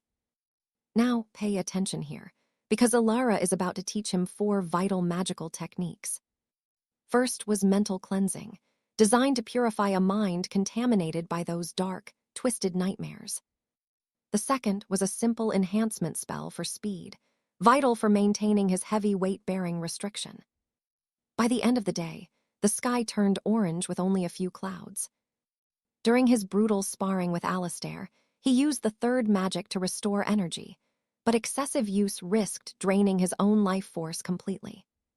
To survive this hellish training, he had no choice, but even with all this preparation, he still struggled against the old blind knight, failing to last even 100 seconds in combat. Some believed he would improve. Suddenly, the curse of heat began to vibrate painfully through his entire body. Alistair helped however he could, pressing vital points to increase the boy's resistance to the biting cold. Shortly after, the young man finally began to feel better. The Phantom Knight manipulated his blood vessels to boost his metabolism against the frost. After helping the boy, the old master calmly walked away. He muttered that finding a decent sparring partner on this desolate mountain was nearly impossible. Arthur felt deep gratitude, knowing that without this help, he would have perished a long time ago. You and I both know something feels off here. Ever since his regression, everyone has become strangely helpful. To him, such kindness did not seem natural for humans. Since his return, everyone was far friendlier than his dark memories of the past suggested. As he walked, Alara called out to the old man, who sensed her foul scent from afar. Annoyed, the woman complained about being judged just because she had not bathed in a few days. The two talked about young Arthur and the progress he was making under their guidance. Despite only caring for martial arts, the old man was training Arthur with all his heart, while Alara personally crafted magical scrolls to aid his growth. Reflecting on it, neither of them truly understood why they were helping the young protagonist. They only knew that when they looked at him, they could not turn away. Arthur pushed those suspicious thoughts aside. In this new life, he decided he was simply a very lucky young man. 6 months later, the landscape remained purple with moss. A warrior gripped his blade with absolute strength. Deep in the forest, he continued his training. Alone and isolated, his face showed signs of pure exhaustion. Even so, he refused to quit. Nearby, another figure called him a larva. Impressed, the figure admitted he never expected the boy to survive this long in the wild. Arthur remained silent, ignoring the man completely. It seemed he had now taken a vow of absolute silence. He had reached the half-year mark and added this new restriction. Without stopping to talk, the character noted he thought Arthur would pick even more difficult magical prohibitions. Suddenly, the warrior lowered his heavy weapon. The boy watched him with intense curiosity. He was a different man than 6 months ago. His movements, stability, and evasion were now flawlessly clean. And trust me, you and I are about to see Arthur become a true force of nature. You and I are about to see how a low-born larva can reach the heavens just by crawling. 𝒖𝒕𝒉𝒍𝒆𝒔𝒔 laughed, claiming that after taking on 5 prohibitions, failing was his only option. But our hero didn't let a single word stop his training. The knight watched with wide eyes, intrigued by such focus, before finally unsheathing his own weapon for a duel. He demanded to know why he was being ignored, claiming he could read Arthur's every move like an open book. Exhausted, the young squire simply wondered if this noble had nothing better to do than pester a peasant. Arthur knew he shouldn't underestimate the knight, but the sanctuary rules forbade killing anyway. Regardless of the law, his opponent lunged and struck him hard. The strike landed hard, crashing him down before he even noticed the attack. Laughing at the pathetic scene, 𝒖𝒕𝒉𝒍𝒆𝒔𝒔 mocked the boy for crawling in the dirt like a larva, realizing he could deal heavy damage indirectly. Brandishing his blade, he sneered that a commoner like Arthur could never dream of wielding such regal, knightly power. In his hand was a legendary crest sword, a weapon that Arthur would supposedly never be worthy of touching. While nobles were born at the finish line, Arthur would have to bleed just to see the starting gates.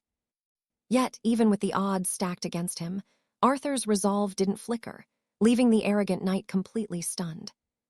Pay attention here, because to a genius, Arthur's hard work seemed like a pathetic waste of time for someone without any natural talent or divine grace.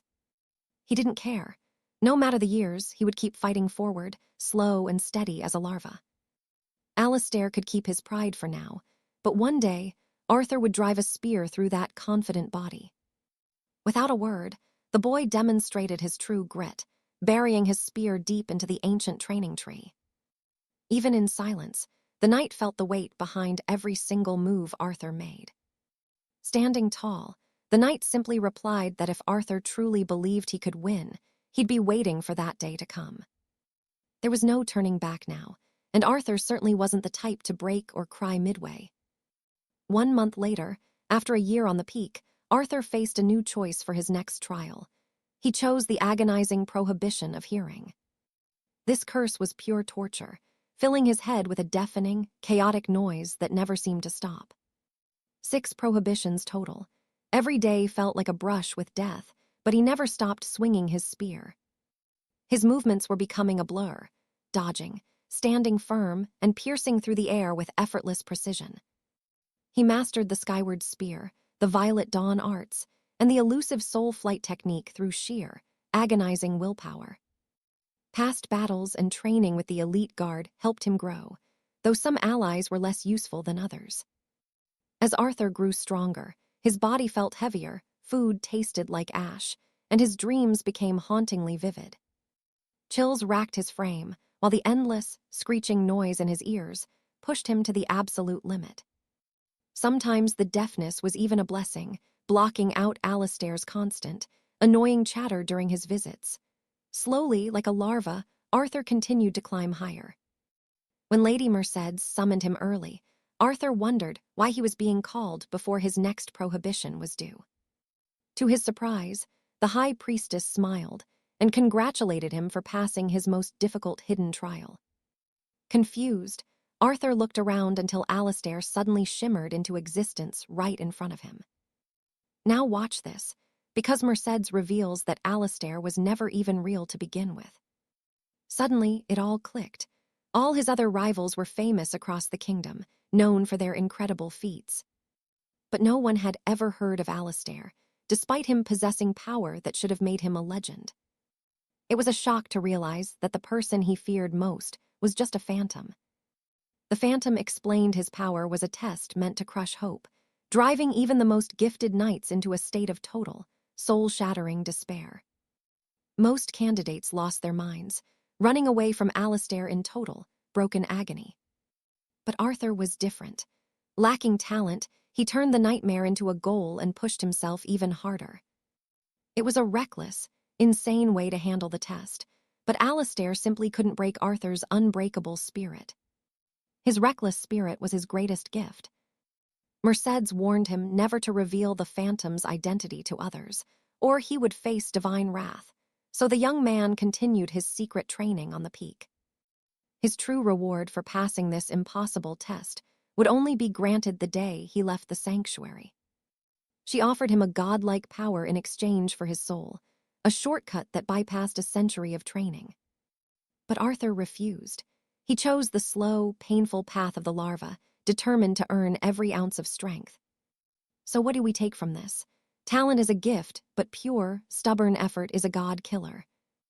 All right, let's dive into the story of a genius who realized talent alone wasn't enough. He despised those who blamed failure on lack of effort, ignoring the harsh reality of their circumstances. Yet he clung to that very word, hoping to escape the defeatism that had plagued his previous life. In this new life, our hero Arthur found true allies and lost every excuse for failure. With no refuge left to hide in, his only path was forward toward his destiny. For the first time, he was finally ready to give it his all. He vowed to endure until the bitter end, finding strength in his new resolve. Lady Mercy smiled, seeing the pure fire and determination in his eyes. She turned away, whispering as if speaking only to the spirits of the air. She said that nothing in the kingdom of Aria is accidental. Every event serves a deeper purpose. Aria summons travelers from beyond, granting them strange powers, though the reason for this remains a mystery to all who inhabit the realm. Arthur realized Lady Mercy wasn't talking to the wind. She was speaking directly to him. She was sharing secrets that couldn't be said openly. A heavy silence soon fell between the two of them. Now pay attention. If Arthur had returned from death, a catastrophe requiring his presence was surely looming nearby. He had to prove himself worthy of this second chance. Finally, she offered a smile, though it didn't reach her eyes. Worry clouded her gaze as she claimed this ground as hers, ordering any intruders to flee or face total destruction. Suddenly, the air itself shattered, and dark cracks began tearing through the fabric of reality. Confused, Arthur stood his ground. Mercy shouted for him to return to his training sanctuary immediately. Time was running out, and his training was far from over. Before he could argue, she cast him away. She wasn't sure if Arthur would be able to stop the chaos, for he had to truly understand his final destiny. Days later, the sixth prohibition was smell. The scent of Scarlet's hair was a constant, distracting torture for our warrior. He regretted choosing this sense. Suddenly, a mysterious woman appeared at his side, her presence heavy with secrets. The harsher the vow, the greater the power. Despite the nausea and pain, Arthur refused to break his word. Lady Beatrice also suffered, her senses of taste and hearing scattered, leaving her in a world of constant agony. This was far worse than any ordeal she had faced before, a true test of her noble spirit. The sensory drain was unbearable. Arthur listened closely as she prepared to deliver some unexpected news. "You and I both knew this was coming." She announced she would be leaving the mountain forever. Beatrice was a legendary talent. She never truly needed to endure such suffering to reach her peak power. After 2 years on these peaks, she had finally achieved the strength she sought for her house. Arthur asked if she was truly going, and she nodded. He, however, had more training to complete. Sadness filled her eyes, knowing they must part, yet she promised their paths would cross again someday. She watched the boy she had trained with for so long, seeing how much he had truly changed. The frail boy had become a formidable knight. Still, she feared he might push himself to death without her there to guide him. She considered staying just a bit longer to perfect his mastery of the shadowless flight technique. But Arthur insisted he would be fine. Thanks to her guidance, he was now strong enough to carry his own heavy burden. He thanked Beatrice sincerely, admitting he wouldn't even be alive today if it weren't for her constant support. Hearing his gratitude, her face lit up with a soft, radiant smile of pure joy. She stepped forward and pulled him into a warm hug, catching our hero completely off guard. His hard exterior finally crumbled as he returned the sincere embrace. Around them, the ancient forest remained perfectly silent and still. Pulling away, Beatrice told him he was the most resilient soul she had ever encountered in her life. As she got to know him, she saw he wasn't driven by the same desperation as the others. He disagreed, confessing that he had fallen into despair countless times before finding his way back. She was stunned by his honesty, admitting he gave her the courage to face her own fears. Looking closely at him, she begged him not to die. Arthur looked her in the eye and gave his word. He would never fall. Soon, Beatrice, Sir Julian, and Scarlett all departed. For the first time in years, a cold loneliness settled over him once more. He remembered his old, paranoid self who trusted no one. But now he knew, no man can survive this war alone. And as we leave him, he watches a mysterious light flicker in the dark sky. Something shifted deep in his soul as that invisible barrier finally shattered. Suddenly, weight, sound, and scent simply ceased to exist. This taste of true freedom was brief, yet it felt eternal, making the world around him look entirely different. Stick with me, because as our hero changed, the very world shifted with him. Summer arrived with the cicadas' song. In 7 years, Barnaby would meet Lady Valeraine in a dungeon and be slaughtered. To repay Barnaby's past kindness, he had to stop that fate. With one swift kick, he struck the insect directly. Still, the cicada escaped. These creatures spend 10 years buried underground before they finally find their wings. He had 7 years to stop the coming disaster, but would he be strong enough by then? He wasn't sure. Regardless, he was determined to change the future. Even as his swordsmanship reached new heights daily, it still felt like it wasn't enough. He hungered for more power, training until he collapsed and eventually giving up sleep entirely. Moving without sight isn't some magical trick. It's about something much more raw and refined. Alistair sharpened his remaining senses, mapping the terrain to survive the darkness. The world was pitch black, and touch was his only lifeline. After 1 week, he began to shuffle forward, hearing nothing in that void but a series of strange noises. Eventually, those distant sounds began to mimic the rhythmic buzzing of summer cicadas. Now watch this. Lost in that buzzing song, he swung his spear for days without even noticing time passing. His body began executing forms instinctively. Deep down, like a larva in the dirt, he desperately yearned to take flight. After singing from the earth for so long, their only desire is to finally become something more. But that wasn't enough for him. He was confused, lost in his own regression, unsure of what he was becoming or why he had returned. The seasons turned, and the bite of the wind felt different against his scarred skin. Yet his routine never wavered as he spun his spear. As the months passed, he grew perfectly accustomed to his sightless world. Suddenly, the trial ended. Alistair felt a strange surge through his veins as his long period of isolation finally broke. Lady Mercia finally restored his senses. Vision, scent, and sound rushed back in an overwhelming wave of pure clarity. His body felt light as air. The goddess watched him closely, wondering exactly how she should reward such a determined mortal. Men have spent 3 years on this peak, and very few have endured these harsh prohibitions so well. Most just break or die, but you and I are seeing a rare breed here. She was thrilled to offer him a legendary gift. With an air of divine calm, Lady Mercia asked him what his heart truly desired. Caught off guard, he asked to fight like Sir Lucian, but after a moment of reflection, he narrowed his focus. Time was slipping away, and he needed to become a true monster. With burning eyes, Alistair declared his wish for absolute strength, even if the path was uncertain. He wondered if the goddess could provide it. The goddess pondered his request, before quietly replying that what he truly needed was more time. He was stunned. She could actually grant him time. Marking his skin, she told him to find 𝒖𝒕𝒉𝒍𝒆𝒔𝒔 in the city of Drammer. 𝒖𝒕𝒉𝒍𝒆𝒔𝒔 was the lord of time, and he would be the one to test him. She warned him to stay sharp. 𝒖𝒕𝒉𝒍𝒆𝒔𝒔's trials were far more brutal than hers. In the end, his survival would depend on facing a dangerous fate. With a knowing smile, he replied that he welcomed the challenge.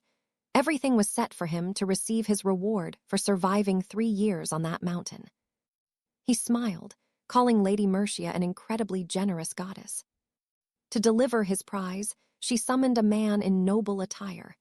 This was Neville from the Iron Exchange, and he was honored to meet Alistair. He asked the goddess if this young man was her official recommendation for their guild. The merchant doubted the boy was qualified to join their ranks, but Mercia urged him to take a much closer look. Neville immediately apologized, realizing the boy's potential was staggering after sensing the sheer weight of his martial prowess. At Alistair's young age, his level of skill would command respect in any kingdom. They discussed the Iron Exchange, a powerful guild specializing in high-stakes deals, secret auctions, and rare information. They could procure anything. Curious, our hero asked if they dealt in forbidden elixirs and ancient manuals. Neville nodded. They held the elixir of Avalon and the silver rose sword technique. The guild was famous for such legendary treasures. The Iron Exchange handled all sorts of rare and exotic negotiations. So what do you and I make of this? A goddess as a client for a merchant guild, absolutely wild. Stick with me. You and I are watching a commoner join an elite knightly guild. With 0 options left, Alistair accepted the offer and signed the parchment immediately. Just like that, he was officially a member of the Silver Briar. Lord Neville snapped his fingers, gifting the young man a total makeover. Suddenly, Alistair looked like a true noble, sporting sharp new armor and a fresh haircut.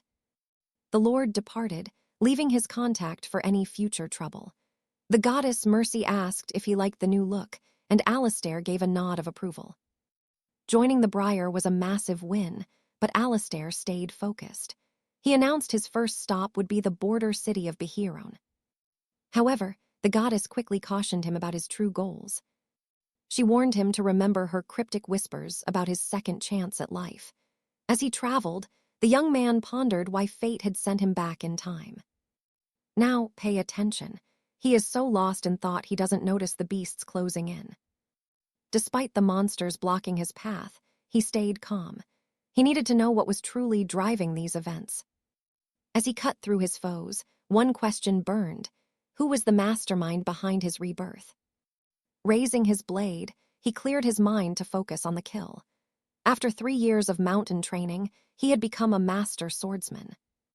Even at just 18 years old, reaching the peak of martial prowess was an unbelievable feat. The world would call him a prodigy, but he knew it was sheer willpower and divine blessings that got him here. His only goal was to grow stronger by seizing every fated encounter he found. Leaving the corpses behind, he marched toward 𝒖𝒕𝒉𝒍𝒆𝒔𝒆. With a confident smirk, he decided to start his journey as a mercenary. The legendary armor of Devnark was hidden in the sorcerer's dungeon near the city. A low-tier mercenary stumbled upon it by pure luck. The armor's power is insane. It could turn a mediocre sellsword into a top-tier grandmaster in a heartbeat. But if a master like Alistair claimed it, he might finally reach the level of a supreme legend. Though his mountain training wasn't finished, he couldn't let an opportunity like this slip through his fingers. The dungeon would be raided in 18 months. Until then, he had to build his reputation in 𝒖𝒕𝒉𝒍𝒆𝒔𝒆 as a rising mercenary. Stepping into the 𝒖𝒕𝒉𝒍𝒆𝒔𝒆 mercenary guild, the young man made his bold request. The bartender stared blankly, confused by the kid's rambling tale. He told him to head upstairs and speak to the clerk if he wanted a job. A nearby patron burst out laughing, mocking the scrawny kid who dreamed of being a mercenary. You and I saw that too, right? In a total blur, Alistair snatched the fork right out of the mocking drunk's hand. The bartender instantly knew this kid was actually a top-tier master. Quickly apologizing for his manners, the host offered him a seat as a curious crowd of mercenaries began to gather around. The bartender revealed he was actually Baron, the master of the 𝒖𝒕𝒉𝒍𝒆𝒔𝒆 branch and a skilled mage. Alistair didn't even flinch when Baron claimed he only worked the bar for his own personal amusement. In his past life, this was where he first started. Looking at the guild documents, Baron explained that masters normally received elite ranking immediately. But Baron saw only a young, untested boy.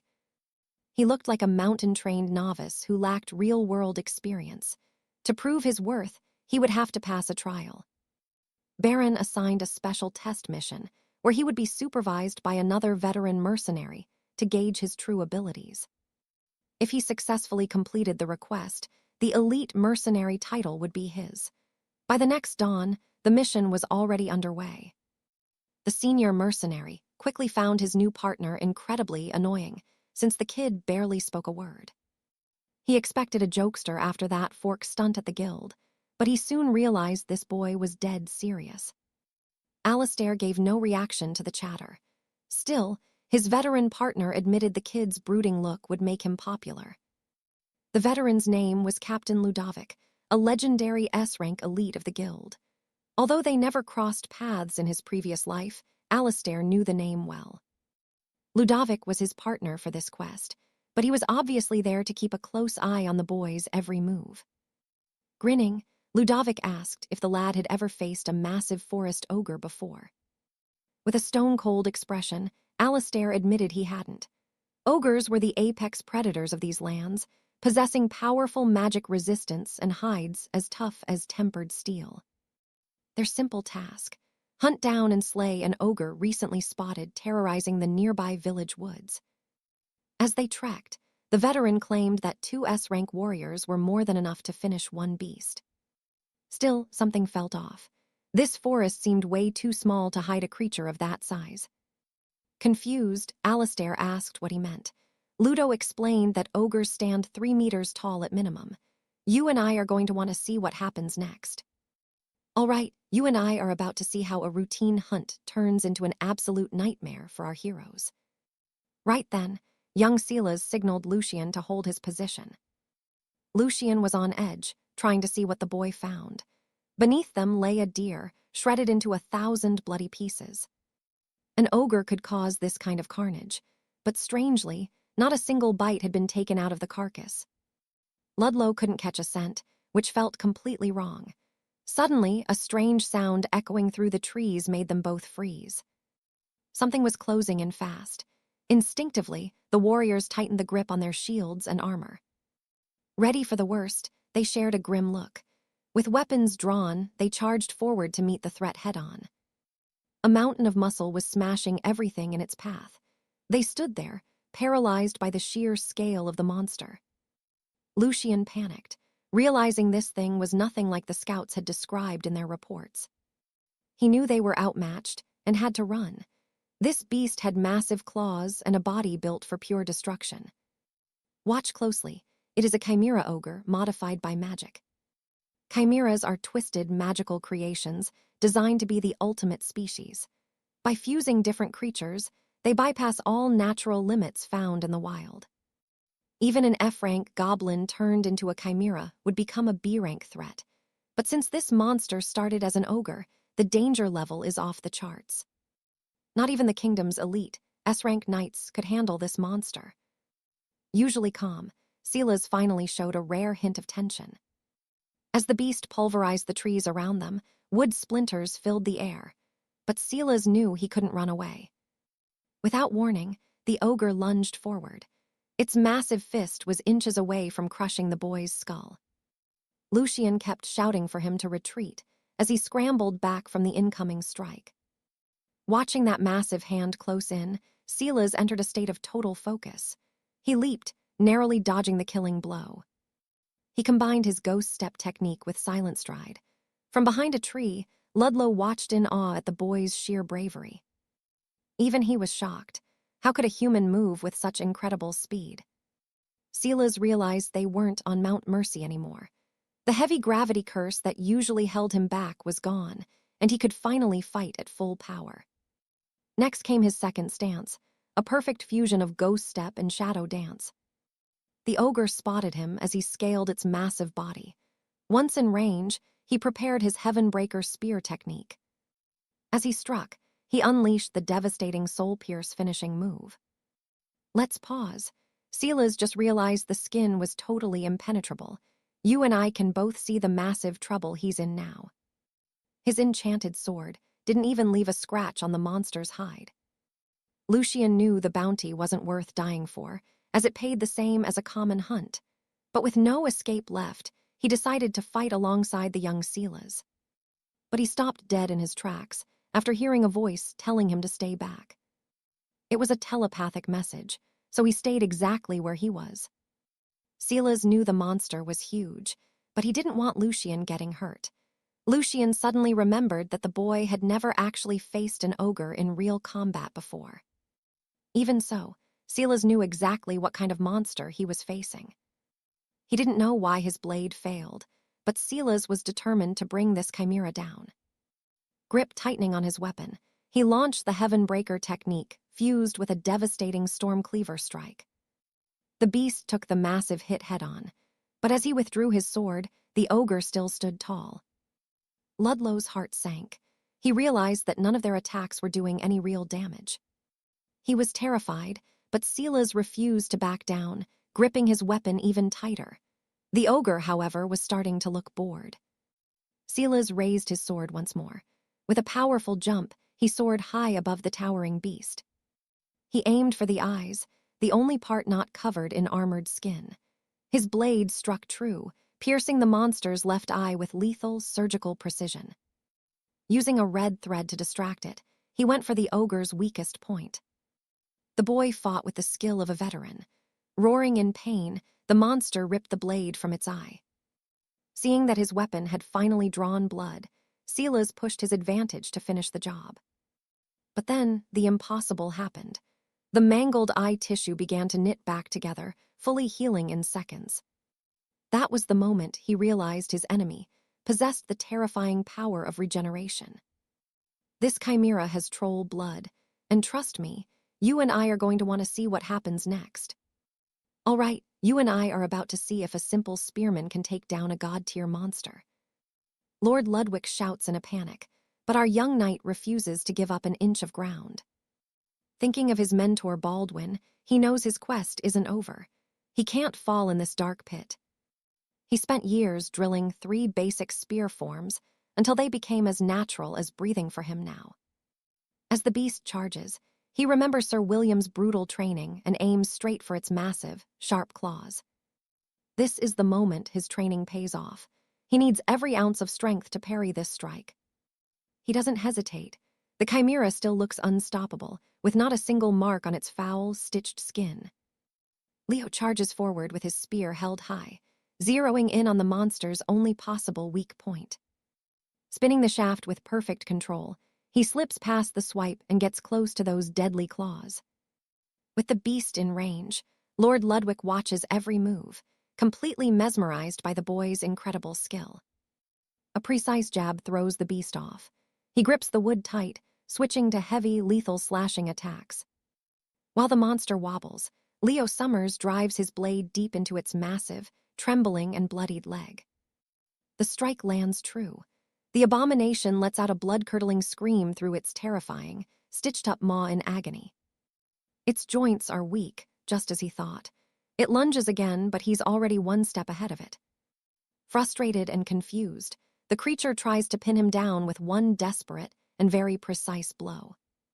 It throws its full weight into a crushing slam, but Leo dances out of the way just in time. He wonders how fast a beast like this heals, but there's no time to wait. He strikes it again. The impact snaps his spear in two, but the beast finally drops down to one trembling knee.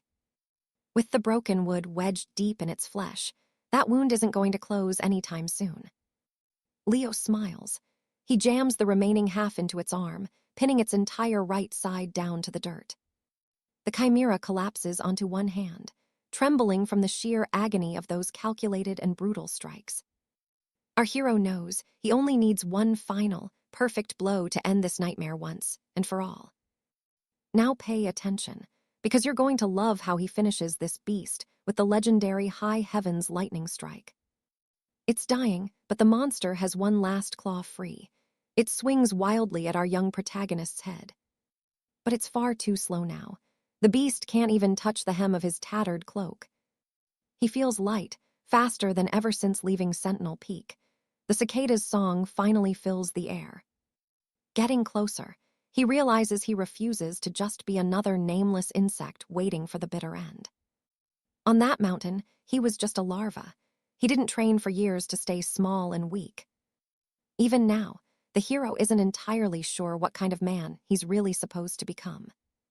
He stabs the chimera's eyes, finishing it once and for all. As he stands there, he realizes he refuses to live with any more regrets like the ones that haunted him in his past life. He'll keep pushing forward, ready to face whatever destiny has in store for his brand new life. You and I saw that coming. Ludwig is absolutely speechless right now. Leo drives the weapon home. Ludwig just watches in total shock, stunned by the boy's strength and wondering what kind of monster he actually is. The boy's face is a mask of pure exhaustion after pouring everything into that final, desperate struggle. Looking at his bloodied, scarred hands, he knows one thing: he is definitely no longer just a larva. Ludwig doesn't quite get the words, but he knows this young man is something truly special and interesting. On the ground, a single cicada lies still. Leo smiles as the buzzing song finally fades away. Back at the tavern, the poor bartender just looks on, completely lost by the whole insane situation. While the town stares at the carcass, Ludwig explains the impossible feat they just pulled off together. Killing a chimera ogre is a legendary rank feat, but they eventually settled for a high S-rank reward. The bounty for the beast is 27 million crowns, along with a very prestigious S-rank gold medal. They hand the body over to the guild for study, pocketing another 20 million in cold gold. Ludwig hands over the full purse. 47 million gold crowns. It all belongs to the young warrior right now. Walking the streets, Leo feels like a king. That's a massive fortune compared to his old life. So what do you and I take from this? Hard work pays off, especially in gold. All right, you and I are about to see Arthur drop a fortune on a legendary weapon, once he finally has a truly brilliant idea. Back at the tavern, the barkeep leaned in, curious to hear the dark details of the mission. Sir Lude called the boy a prodigy, but the man had to see the truth for himself. Suddenly, a vision of the dark forest battle flooded his mind while they were away. His face showed pure admiration, declaring that the young warrior deserved a royal S-rank for his skill. He decided to bring the proposal forward, knowing he couldn't make such a big choice alone. Seeing the boy reach the peak without even having a class, he knew Lord Xian would be interested. Meanwhile, Arthur stood in the shadows, calling for Neville, who suddenly appeared right in front of him. After bowing to his master, the steward asked why he was called, since the hero never really cared about weapons. He usually just grabbed whatever was sharp enough to kill. But fighting that ogre changed everything, and he realized he needed a better blade to avoid any regrets in the future when his life was on the line. He needed a legendary weapon, so the steward asked about his budget and what style he preferred. Arthur offered 47 million gold, wanting a custom craft even if it took a few months. But that fortune wasn't enough, as all the master blacksmiths in the capital were incredibly expensive. The steward suggested offering his soul as collateral, even if the interest was a bit high. Arthur wasn't interested in that dark deal and asked if there was another way forward. The man realized he could introduce someone special, and once Arthur accepted the offer, he pointed his finger toward the dark heavens. Now pay attention, because a beam of void energy erupted from his finger, tearing the fabric of reality right apart. With a sharp strike, he told them he'd leave the two of them to talk inside. Confused, Arthur analyzed the power to tear through space, while a voice from the shadows mocked him for being a mere defenseless child. Even without knowing if they'd meet again, 𝒖𝒓𝒗𝒊𝒗𝒐𝒓 introduced himself to the young warrior. He told the boy to step into the rift, revealing that he was a legendary dark elf. Entering the forge, Arthur requested a custom spear and handed over his old weapon to show what kind of quality he truly needed. The elf noticed the kingdom's style and asked if the boy could actually demonstrate his secret martial techniques right now. Arthur was confused, since showing secret forms to strangers was usually a total taboo for warriors. But she insisted on seeing his style, so she could forge a spear that matched him perfectly. It was absolutely necessary. Details vary by style, and she was quickly losing her patience with this young brat who stood before her. This elf was 400 years old and had been a master blacksmith for 350 years, despite having absolutely zero natural talent for the forge. Arthur was completely overwhelmed by the situation. She claimed her skills were just as good as the finest dwarven smiths in the land. Hearing those words reminded Arthur of his own past, realizing they both had to fight for their power. After her outburst, she wondered why she was even venting to a child she'd just met.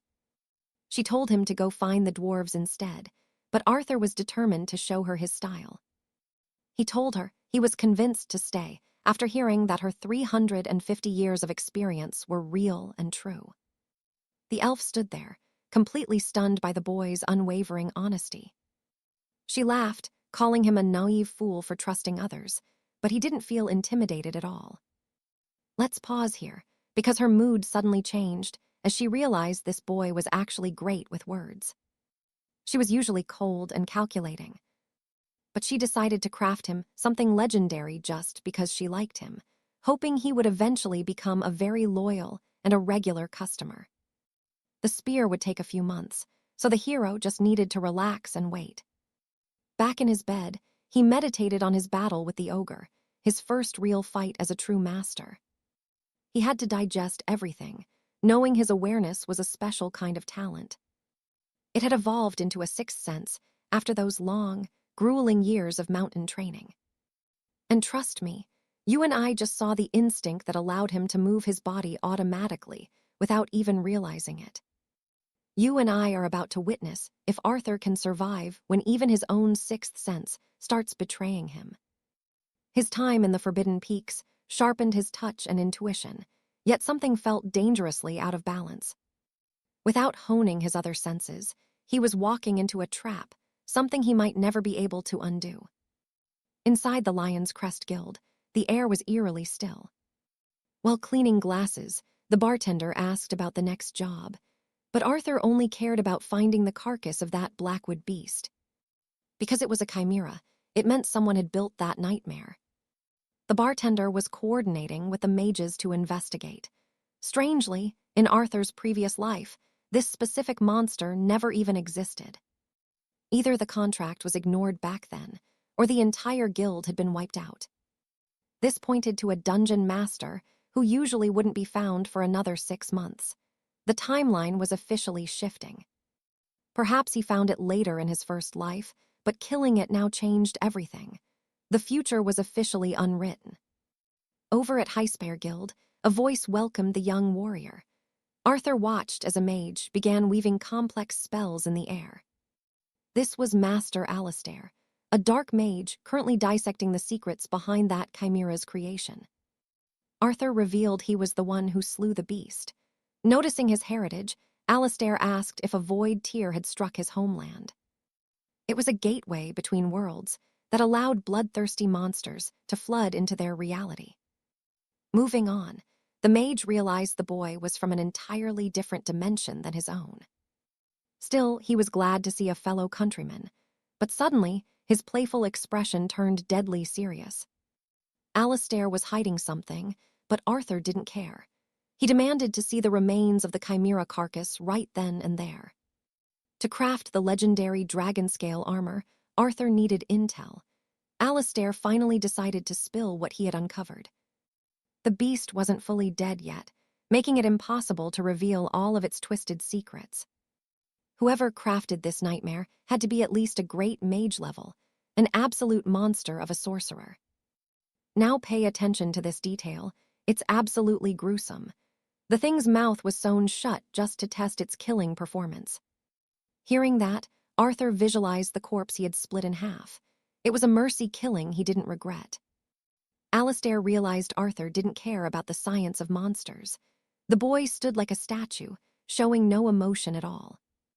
Arthur circled back to the mage's earlier comment. Why exactly was he so happy to see him? 𝒖𝒕𝒉𝒍𝒆𝒔𝒅's voice dropped. He claimed Arthur's very fate was a total mess. Dark mages like him can peer directly into a soul. Leaning in, He told the warrior that if he had to carry a soul that heavy, he would have gone insane by now. He asked if Arthur even understood the gravity of it. Arthur coldly replied that he was destined to suffer forever. Alistair then asked why his fate was so heavily distorted. But Arthur was on guard. He wasn't about to reveal his biggest secret to a stranger. To prove his loyalty, Alistair offered a binding mana oath of silence. Arthur watched the complex preparations, feeling completely caught off guard by the strange and very sudden gesture. If the mage was willing to risk his life on an oath, maybe it was time to talk. Finally, Arthur confessed the truth. He's a regressor. You and I both knew this reveal was only a matter of time. By breaking the laws of nature and hoarding too much karma, his soul had become a twisted knot of fate. Alistair prepared to reveal one final truth. Arthur waited, his heart pounding against his chest. He started to say Arthur wasn't just fated for chaos, he was chaos itself, but the words were cut off by an echo. A sharp pain stabbed at Arthur's ears. Alistair realized the universe literally wouldn't let him speak the truth. It was forbidden. If the mage tried to explain further, he would drop dead on the spot. Blood poured from Alistair's face just for trying to speak. He knew then that Arthur's life was controlled by something greater. Stunned by what just happened, Arthur stood there, completely frozen and unable to process the horror. The mage apologized and told him to leave. Arthur walked out in a daze, his mind spinning in circles. He suddenly remembered the guardian of the peaks, a woman who slaughtered anyone who dared to step onto her land. As he turned to walk away, a sharp voice called out from the shadows. Arthur turned and saw a mysterious woman approaching. She recognized him immediately from his time in the Forbidden Peaks. She was furious that he didn't even remember her. She snapped that her name was Lady Seraphina, the legendary Scarlet Lizard. So what do you and I think? Is she a friend or a new nightmare? Stick with me to find out. All right, you and I are about to dive into a reunion that starts with a literal bang. He tells the lady to stop nagging, and she just decks him. Rubbing his jaw after that blow, he finally recognizes her as Scarlet. She asks what on earth he is doing at the Mage Guild. The boy just shrugs it off, saying he has some private business to settle in the guild. When he mentions the elusive Archmage Kim, she pays much closer attention. Dark mages are always creepy, but this guy is on a whole different level of crazy. Only a total lunatic would deal with him. She warns him to watch his back, and admits it is actually good to see a friendly face in this city after all this time. Leaving, she tells him to drop by her third-floor workshop if he gets bored. Plus, if anyone messes with her friend, they will have to answer to her.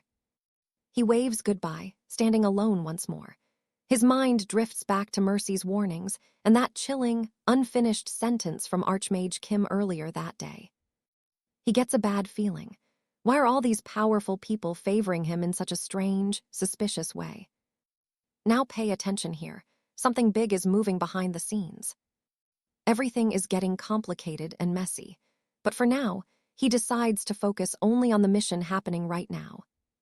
An S-rank twin-headed troll with a 60 million gold bounty. Suddenly, his old buddy Lude appears and gives him a warm greeting. They are hunting trolls together again, and Lude is desperate to prove his worth. The young man just smiles, telling him he is looking forward to it. In this second life, he finally understands that nobody should have to survive all alone. Having Lude around feels right. His cold, battle-hardened heart actually feels a bit of comfort from having a true comrade nearby. 3 months of adventuring together pass by, stacking up rewards. Their latest job earned them 50 million gold, which they split right down the middle. They hit the tavern to celebrate, but the bartender stops them. Apparently, someone very important is asking for an audience with the young man. It is Captain Zine of the legendary mercenary forces. Noah and Lude trade worried looks the moment they hear that powerful name mentioned. Everyone knows him. He leads Flare, a force of over 100 elite mercenaries, and he is one of the only 3 SS-rank fighters in all of Bhangar. He is a martial arts grandmaster who mastered the 100 secret steps of the Shaolin Fist. Even in his past life, He truly respected his incredible power. Among so many legendary heroes, he admired him for one specific reason. Walking up, the man introduces himself simply as 𝒉𝒐, captain of flare. The reason? That man had no noble lineage or magic, he was classless.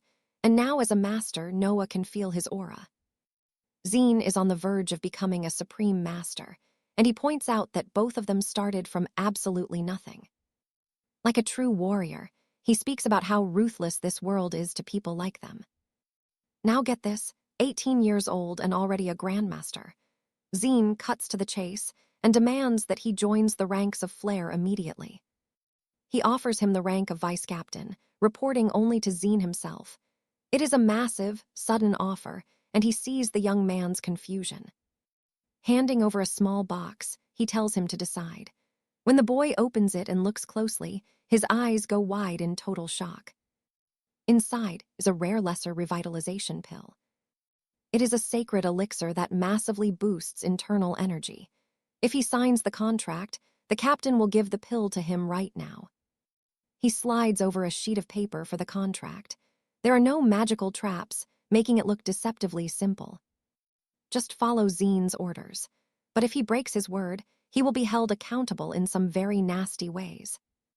On top of that, if the boy reveals his secret martial arts techniques, he will get an even more powerful greater revitalization pill. Confused, our hero asks if anyone is actually desperate enough to accept these crazy terms.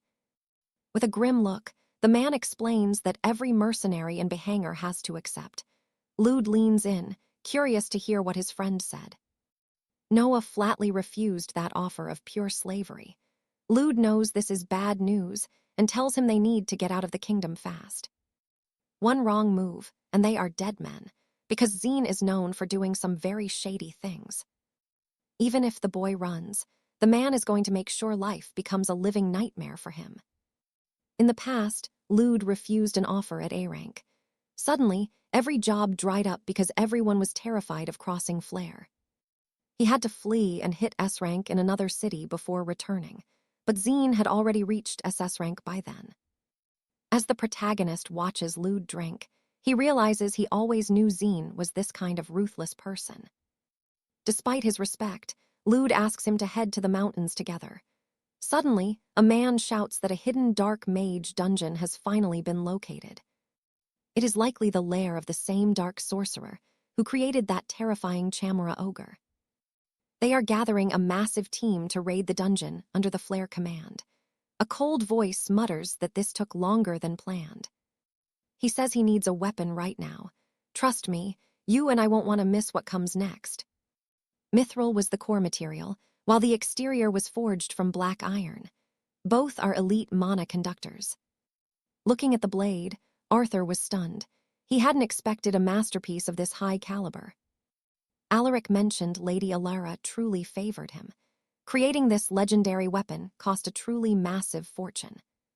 Countess Vivienne paid extra, but the elven smith barely charged anything for the labor involved. But Alaric knew exactly why she had been so incredibly generous to the boy. The boy had a strange magnetism, making everyone want to help. Alaric apologized for saying it as something weird.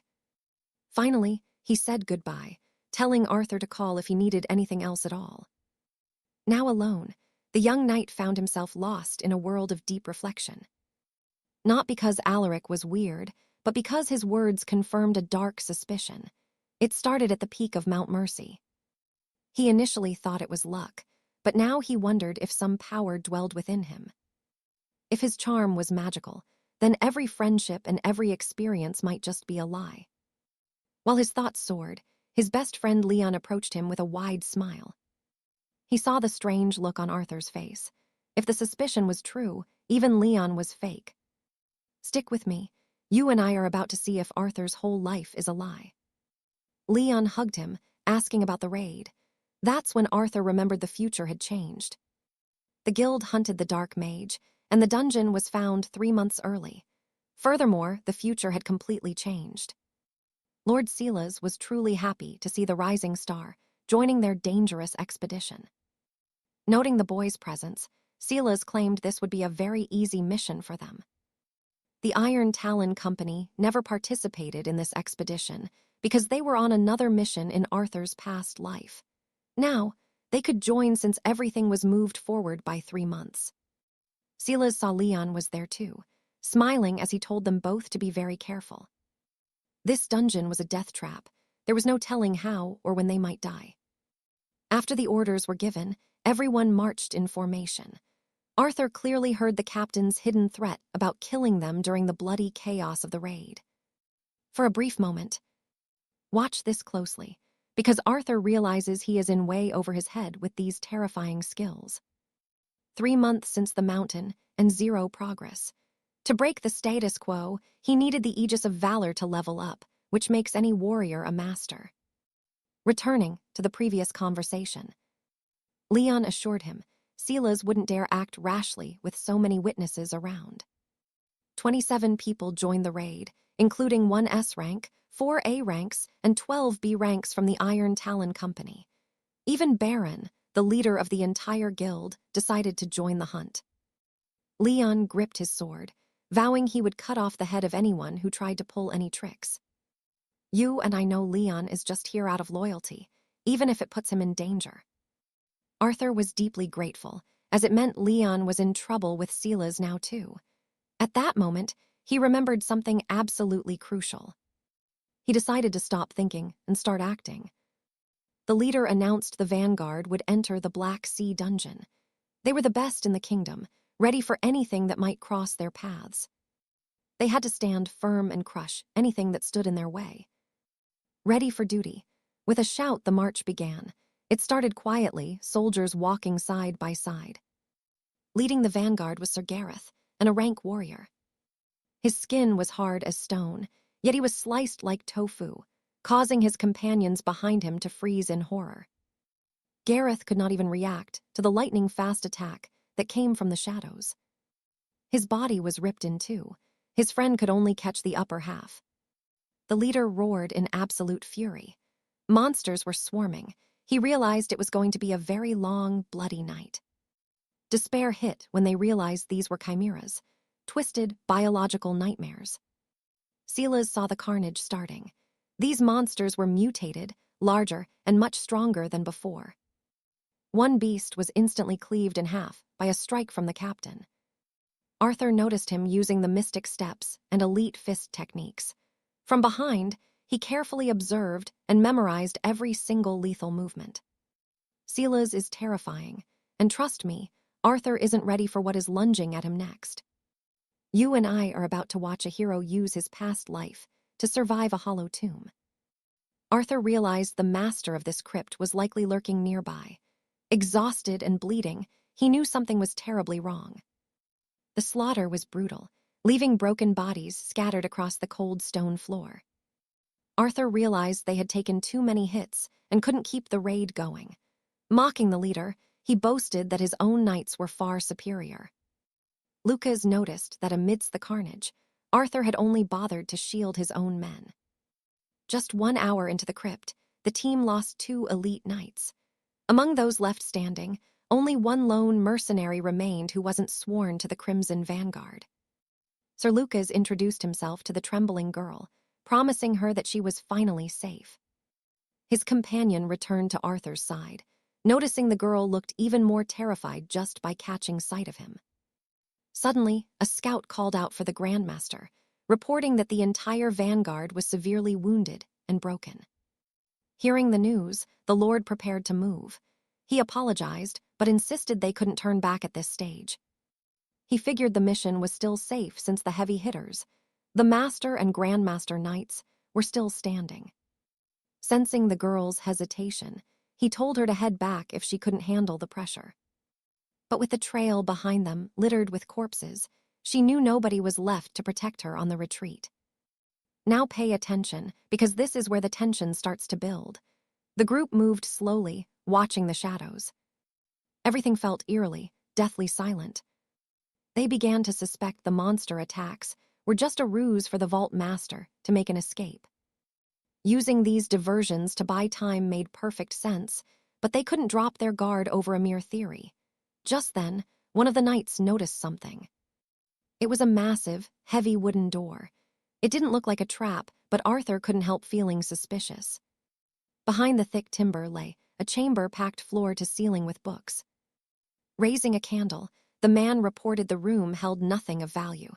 It was just an old library. The Lord ordered them to fan out for clues, but the moment Arthur stepped inside, he felt a strange, cold shiver. He knew this was the exact spot where that man had discovered the enchanted armor that changed his fate. While others lurked in the corners, the man explained that after hours in the tunnels, he'd found a door. He stepped into a giant library, the exact same one surrounding them now. Arthur realized he had to figure out which specific book he'd touched all those years ago. After scouring the dusty shelves, a hidden stone door suddenly groaned open before him. Spotting the staircase, he knew the legendary Valerius plate was stashed somewhere in the darkness. Lady Alara noticed the boy had found the secret path and praised his keen eyes. Arthur felt a surge of panic, spinning around to claim it was all just a massive coincidence. With a chilling look in his eyes, the captain remarked that he quite liked boys like him. Arthur was paralyzed by the man's sudden change in tone. Then, without warning, the captain buried a fist into his stomach. Arthur went rolling down the stairs. The commander knew that if he couldn't keep the boy as an ally, he'd have to kill him before his talent became a threat. "I know what you're thinking. Is anyone coming to save him? Let's find out together." However, Lucas appeared at the top of the landing, proving he hadn't been shaken off. He'd used an advanced blade technique to silence the guard blocking the path. The man was certain Lord Cedric had been waiting for the perfect moment to reveal his true face. Plus, Lucas knew he'd be the next to die after Arthur. Suddenly, his friend was hurled down the staircase. Cedric mocked them, laughing at the idea they could actually win. Arthur knew their odds were grim, especially if the other Vanguard knights joined in. But his eyes blazed with a fire that refused to die. Thinking fast, he grabbed his friend and bolted deeper into the dark. Without explaining, he just shouted that they had to hit the lower levels before it was too late. That enchanted plate, capable of boosting a knight's soul, was their only hope for survival. The two scrambled toward their final goal. Arthur's eyes searched frantically through the gloom. There it was, the legendary armor, gleaming in the dark. While Lucas guarded the stairs, Arthur sprinted for the prize. Suddenly, his friend noticed Lord Cedric closing in fast, and the man delivered a devastating blow to his ribs. His hand tore right through Lucas's torso. Arthur watched, frozen in absolute, soul-crushing horror. Finally, Cedric yanked his bloodied hand back, letting the lifeless body slump to the cold floor. With his dying breath, Lucas managed one last strike. Arthur stood there, his mind unable to process the carnage. And that's where we leave it. Trust me, you'll want to see the revenge that follows this. All right, you and I are about to see that in this kingdom. Strength is the only thing that matters. You can't trust anyone here. Even the lowliest trash will betray you. The boy lashes out with a desperate kick. Tired of the talk, Julian just wanted him dead. One hit, and the boy crashes into a pile of rocks. His sword was solid, blocking the onslaught. Julian demands he hand over the prized legendary weapon while pummeling his face. Grabbing the blade, he is shocked. It is way lighter than it actually looks. Looking closer, he realizes it is forged from pure mithril. Suddenly, the air around him feels wrong. Armor shards start fusing to Silas's body. As the dauntless plate takes hold, his strength begins to surge back. Julian realizes this is enchanted gear. Now, Silas looks more powerful than ever before. Julian hesitates, seeing a dark aura swirling around Silas, unable to tell if that energy is lethal. He waits for the perfect opening to strike. By now, the magical armor has fully encased Silas's body. The two lock eyes in a tense standoff until a massive explosion rocks the room. The dark energy suddenly vanishes, leaving Julian completely confused. With a heavy punch, he strikes his foe, demanding a real fight. Silas is baffled. There was no change to his physical or internal energy levels. Julian scoffs, admitting the boy did a fine job dodging his attacks so far. But it doesn't matter, he's still going to be the next one to die. Now pay attention, because 𝒖𝒗𝒊𝒗𝒐𝒓 is about to face something far worse than a simple execution. A mystical beast leaps in to defend him, but obtaining the dauntless armor comes with a heavy price. The pact wasn't fully formed yet. When Julian tries to strike the beast, he feels strangely weak and powerless. Every one of the 6 senses 𝒖𝒗𝒊𝒗𝒐𝒓 has spent years sharpening is screaming at him, "Do not fight this thing." A thunderous roar echoes from beneath the floor, and the men start running. Is that a dark mage? The masked figure says nothing, only pointing.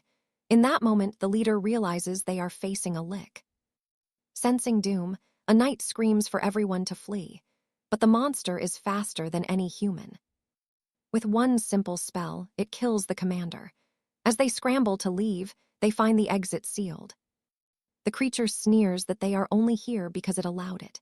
It is having a wonderful day, especially since 𝒖𝒗𝒊𝒗𝒐𝒓 is a far better offering than a chimera ogre. As it looms over the group, the lick reflects on its own destiny. It declares that the time for its followers is near. This was Morrow's, the lick. The battle ended in a heartbeat. The dark mage slaughtered everyone, even the high-rank mercenaries. The commander was cleaved in half in a single instant, and even an expert fighter like Julian was defeated with 0 effort. Let's pause. 𝒖𝒗𝒊𝒗𝒐𝒓 thought he was special, but he was dead wrong. He truly believed this life would be different from his last. He wasn't just some lowly insect anymore. He had become something much greater. With eyes full of sorrow, he stares at his friend's cold body. 𝒖𝒗𝒊𝒗𝒐𝒓 finally realizes he was wrong. He is still just a weak larva. The monster is terrifying. Meanwhile, 𝒖𝒗𝒊𝒗𝒐𝒓 finds himself chained to a stone wall. Morrows welcomes him to the workshop and tells the boy not to waste his energy. With a bone-chilling laugh, it watches 𝒖𝒗𝒊𝒗𝒐𝒓's struggle against the unbreakable chains. The monster makes a bizarre confession. It says it wishes to become a woman. To the lick, women are incredible beings, capable of achieving extraordinary things that even the greatest alchemists can't do in a lifetime. It tried every possible way to become a woman, but got lost in dark magic, eventually trading its soul and flesh just to gain eternal life. Eventually, the monster found its answer. Even if it couldn't naturally give birth, there was still a way to create artificial life. 𝒖𝒗𝒊𝒗𝒐𝒓 is stunned by the words. To the lick, this was a perfect day. The traveler it once knew, with such messy karma, had finally become a true monster. If it used a warrior like 𝒖𝒗𝒊𝒗𝒐𝒓, someone with such distorted karma, as a sacrifice, it would finally reach its goal. Gripping the boy's face, the lick reveals its dark intentions. Desperate and bound, 𝒖𝒗𝒊𝒗𝒐𝒓 has no idea how to escape this living nightmare. He watches everything unfolding in horror as the lick prepares the sacrifice. 𝒖𝒗𝒊𝒗𝒐𝒓's breathing starts to become fast and frantic. Unleashing its full power, the lick senses something off. It stops, completely baffled by what is happening. What it's seeing should be impossible. Turning away from the boy, it falls into deep thought. 𝒖𝒗𝒊𝒗𝒐𝒓 gasps for air. The lick realizes that its offering has been flatly rejected. You and I just saw a demon king reject an offering. 𝒖𝒗𝒊𝒗𝒐𝒓 is far more dangerous than we thought, right? Stick with me. This twisted soul is about to become a dark prize. Driven by greed, the lick tears through his memories for answers. Within the mental chaos, the monster demands every secret be revealed. When Alaric finally opens his eyes, the lick has vanished. He breathes a sigh of relief just to be alive. Suddenly, he realizes he is stranded alone in the suffocating dark. Yet, the ghostly echoes keep screaming inside his head. Memories of the horror flood back, making peace impossible. He can still see Lucan's face the moment he fell lifeless. The buzzing noise that stopped after the beast died is back, louder than ever. He forces himself up, not through youthful strength, but using the grit he earned as a low-rank mercenary in his past life. Besides, he swore an oath to his comrades, and he refuses to die here. With blood weeping from his eyes, he whispers his oath to find strength. Our hero is no stranger to being pushed to the brink. Shame and regret are luxuries he can only afford once he makes it out alive. Suddenly, a voice rings in his head. Lord Alistair, master of the Gilded Spire, is desperately calling out for aid. The wizard is trapped in the depths, far beneath where Alaric currently stands. Recalling his past life, he remembers when this master vanished. Now, the wizard claims only Alaric can save him. Badly wounded and paralyzed, the old man begs the boy to drag him out. Alaric mentions the lick is gone, genuinely curious about what happened. Pay attention here, Alaric still smells a rat, unsure if this place or the wizard can actually be trusted. Swearing on his very magic, he promises a massive reward. Alaric starts his descent deeper into the gloom. After a grueling trek, he finally reaches the spot where the master is waiting. Alistair is frantic, praising his luck for reaching the hero. The surrounding ruins look like a massive battlefield for the gods.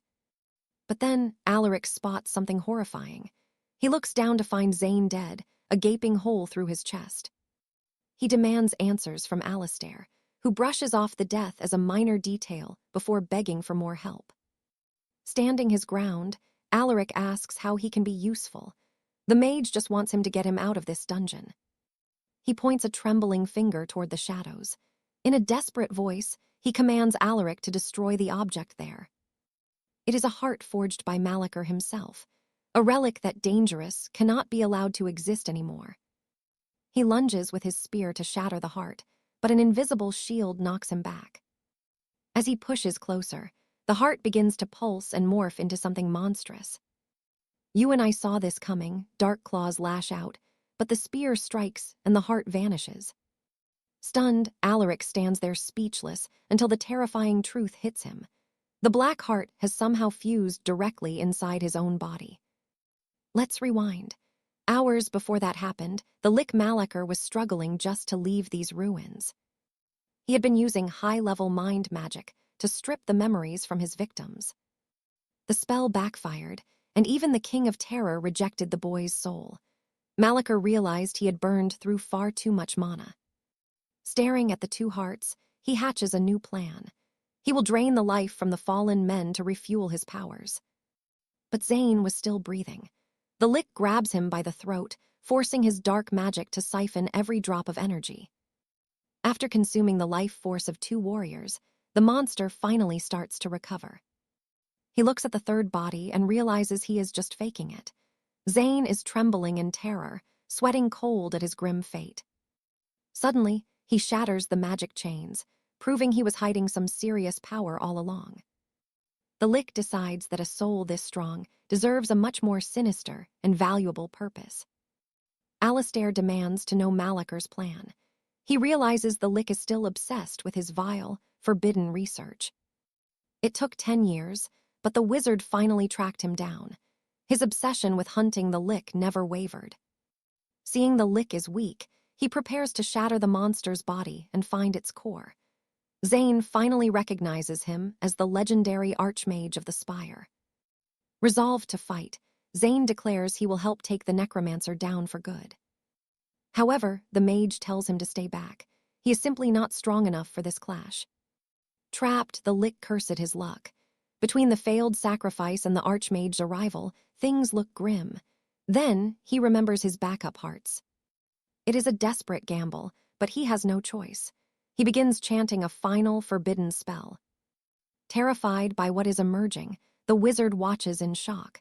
This is the ultimate peak of the Lick's twisted experiments.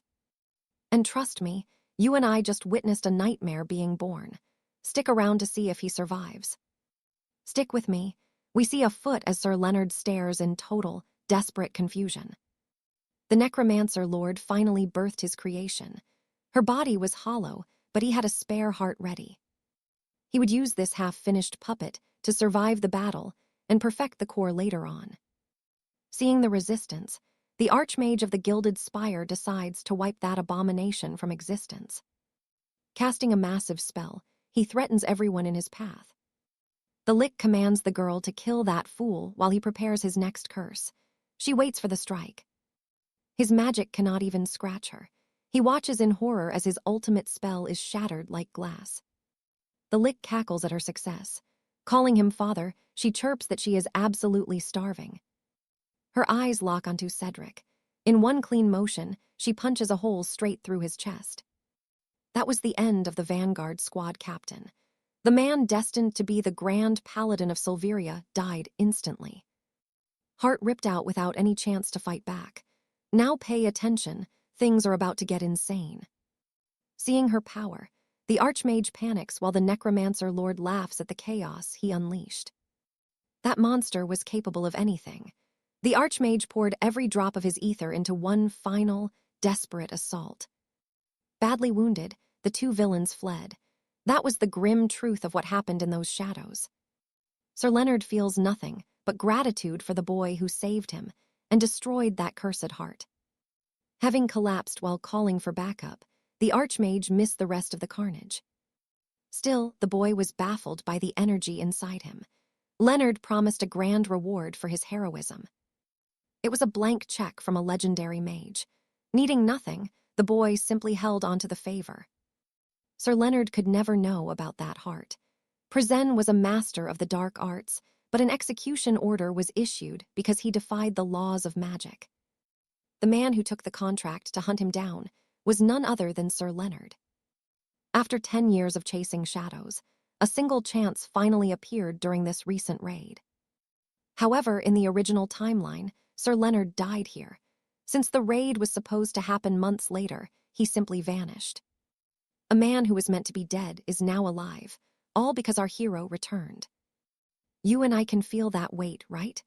The crushing guilt of knowing that while one man lived, a hero like Sir Cedric is now dead. He was just a frog in a well. To them, these were just monsters to be slain.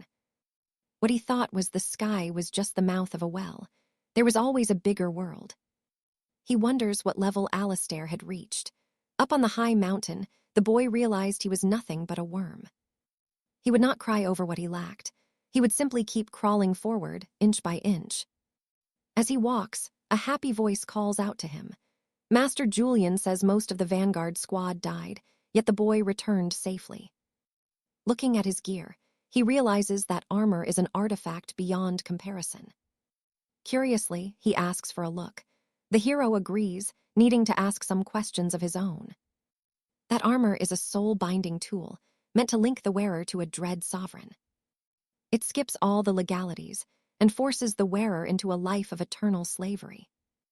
Using a board, the mage explains that a knight would see their power explode from this contract. But upon death, their soul belongs to the demon. Strangely, nothing happened to our hero after he put it on. It was a truly fascinating situation. The mage suggests two options. One, that the boy had no soul potential left. Or two, he is already bound to a master far stronger than the armor. Master Julian bets on the second option. The boy wonders why the Sovereign of Fear would ever reject a soul like his. Since the contract is dead, the armor is safe. With a snap, Julian removes it from his body. Transforming the plate into a simple bracelet, he says it can be used like this now. It can return to armor with just a bit of ether. The boy mentions the lick. It was a miracle. The boy kept his sanity after being offered as a sacrifice to the Sovereign. With a grin, he asks if he understands where this leads. Trust me, you'll want to see what's next. The boy wonders if his soul really sits at a higher level than the dread Sovereign, but the answer remains a total mystery. All right, stick with me because everything is about to get intense. Our hero finally realizes his body absorbed a dark heart, and the old mage knows exactly what it is. Even so, he doesn't feel any strange or corrupt energy inside himself yet. Lord Prescott was obsessed with creating the ultimate life form, and this heart was his masterpiece. That magical bracelet could trigger something far more dangerous than even the legendary demonic plate armor. The mage apologizes for having no clear answers, suggesting that only a literal god could truly understand this power. That's when he remembers the advice to seek out Ethilgard in the kingdom of Drakenmore, the king of time. Maybe Ethilgard, the god of time, has the answers. He thanks Alaric for the help and prepares to leave. The mage warns him that he's taking a liking to him. Our hero feels a heavy pressure and nods in understanding. He steps out and quietly shuts the door. He learned a lot today, but he still has so many questions. His next destination, the gates of Drakenmore. Suddenly, a voice echoes through the halls. Lady Seraphina appears and kicks him right in the neck for ignoring her warnings. Nursing his new bruise, he wonders why she always greets him with a strike to the face. Now watch this closely. Seraphina is furious. She warns him that associating with that mage is pure suicide. He argues he had important questions, but she tells him to just ask her instead. She asks what he wants to know. Naturally, he starts by asking her how old she is. Bad move. Her face turns red with rage. That is definitely not a question for a lady. As they walk, she notes he was the only survivor of the raid. He looks fine, but his eyes are filled with a lingering sadness. He reveals his plan to head to Drakenmore to settle some unfinished business once and for all. To his surprise, she offers to join him. Apparently, she has some business in that kingdom too. Since they are both heading the same way, she thinks having a traveling companion would be a great idea. She notices his hesitation and asks if he's actually trying to avoid her company. The truth is, he's just stunned. He didn't expect a high-ranking noble to just tag along. He doesn't hate the idea. She's a magical prodigy destined to lead the Crimson Spire. Making a powerful friend like her would be a massive advantage for any knight in the realm. But I know what you're thinking. Why is everyone suddenly so nice? He suspects it's the Dark Heart. Every alliance he's made so far has been built on a foundation of lies. He worries that Lucian's sacrifice might have been for nothing. It's just a nagging suspicion for now. He wonders if Seraphina is traveling for the exact same secret reason. If things go south and she ends up like his fallen friend, he could never live with himself. That's exactly why he wants to travel solo and keep her safe. Back when he saved Lucian and took the heart, he had stripped Baron Thorn's cold corpse. A paranoid man like Thorn always carried his treasures. He found a lesser recovery pill, a greater recovery pill, and the secret scroll of the ultimate Grandmaster. These are high-level items. Every single item is priceless. He pushes his worries aside. He needs strength first. Without hesitating, he swallows one of the pills. He sits on his bed and meditates, waiting for the surge of power. But when he stands up, he feels nothing. Normally, a high-grade elixir like this would flood the body with pure energy. Since he feels zero change, he starts to worry that the pill was just a fake. Suddenly, his core begins to glow. His internal energy surges like a tidal wave. That pill was definitely the real deal. Usually, when an elixir explodes like this, you have to manually circulate the energy to avoid being torn apart. But watch this. He absorbs every drop of that energy without lifting a finger. It was effortless, and the power is now entirely his to command. It has to be the effect of the heart. He turns his attention to a small, ornate wooden box. He picks up the greater recovery pill with a steady hand. He perfectly absorbs the massive energy from both the lesser and greater pills without any struggle. In terms of raw power, he's now standing on the same level as a legendary Grandmaster Knight. The Dark Heart is the only explanation for this godlike absorption. He's finally solved the massive energy shortage that held him back for years. He's finally reached the peak of his potential. And trust me, you and I are about to see him win. All right, you and I are about to see a plan turn into a struggle. Scarlet asks why Sion is choosing Britannia over Drakenmore. He sadly admits that traveling together is no longer an option and offers a sincere apology. Having secured a secret scroll from the Silver Spire Monastery, he needs to return it to Lord Braddon. Dismissing him as just a boy, Scarlet scoffs that street markets are full of cheap combat manuals. But Sion stands firm, explaining he must return it to the sacred temple for a massive knight's reward. Since Scarlet had her own goals in Drakenmore, she could not join him on this detour. Suddenly, her mood shifts completely. She claims she has business there too. Honestly, she just wants to see the world. City life never suited her anyway. She far preferred training in the fresh mountain air.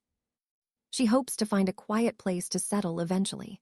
Annoyed, she heads off to wash up before they start. The sun sets over the local cottages. Now, our two travelers are back on the same path once again. Grabbing Sion's head, she shakes him until he agrees. After taking a few playful hits, he accepts her as his companion. Their departure from the village was scheduled for exactly 7 days later. And Sion tried to stay positive. Having a partner meant someone to talk to and much less danger. A mysterious figure approaches, asking who stands before her. In the darkness, our heroes freeze, watching her every move. Now watch this. The girl begins to change, claiming that meeting him made her feel something terrifyingly new. Her hands twist into grotesque shapes. Curious, she asks the boy exactly who he thinks he is. Earlier in the woods, the necromancer realized that Lloyd was a man of truly immense power. The term genius was made for men like him. If he had not awakened the girl early, he would be dead. That child was his masterpiece, yet she seemed to completely ignore his very existence. He screams at her as he sees her rogue actions. Because she was awakened in a rush, he lost all control. His only hope was the obedience seal, the one thing that should guarantee she would not attack. Cleaning himself up, he told her she must return to her birthplace to recover the Lick's lost heart. This mission was the only way she would survive. She was ordered to seize the heart and return. Sensing she understood, he points her toward her target and commands her. Instead, the girl sprints in the completely opposite direction. The necromancer is baffled, having no clue where she is going. Even though her father gave orders, she felt a pull elsewhere. Pay attention. This moment changes everything. Her heart races, and she finally realizes what this feeling is as she spots them. Sion spins around, noticing a terrifying presence closing in from the shadows. Step by step, the girl draws closer, her eyes locked on the outsider with twisted curiosity. Panic sets in as Sion feels a chilling aura. Before his eyes, her hands morph into a disturbing mess. He sees the sheer desperation in her gaze. Suddenly, the girl's body begins to swell and expand. Scarlet screams at him, not understanding why Sion is standing there like a statue, without reacting at all. She weaves a spell, firing a bolt of energy. The blast shatters the tentacles growing from the girl's hands. Sion feels a sharp pain in his chest. Scarlet looks on, completely baffled by the creature before them. She had never witnessed a horror on this massive scale. This must be the primordial vessel Lloyd mentioned. It likely wants the heart.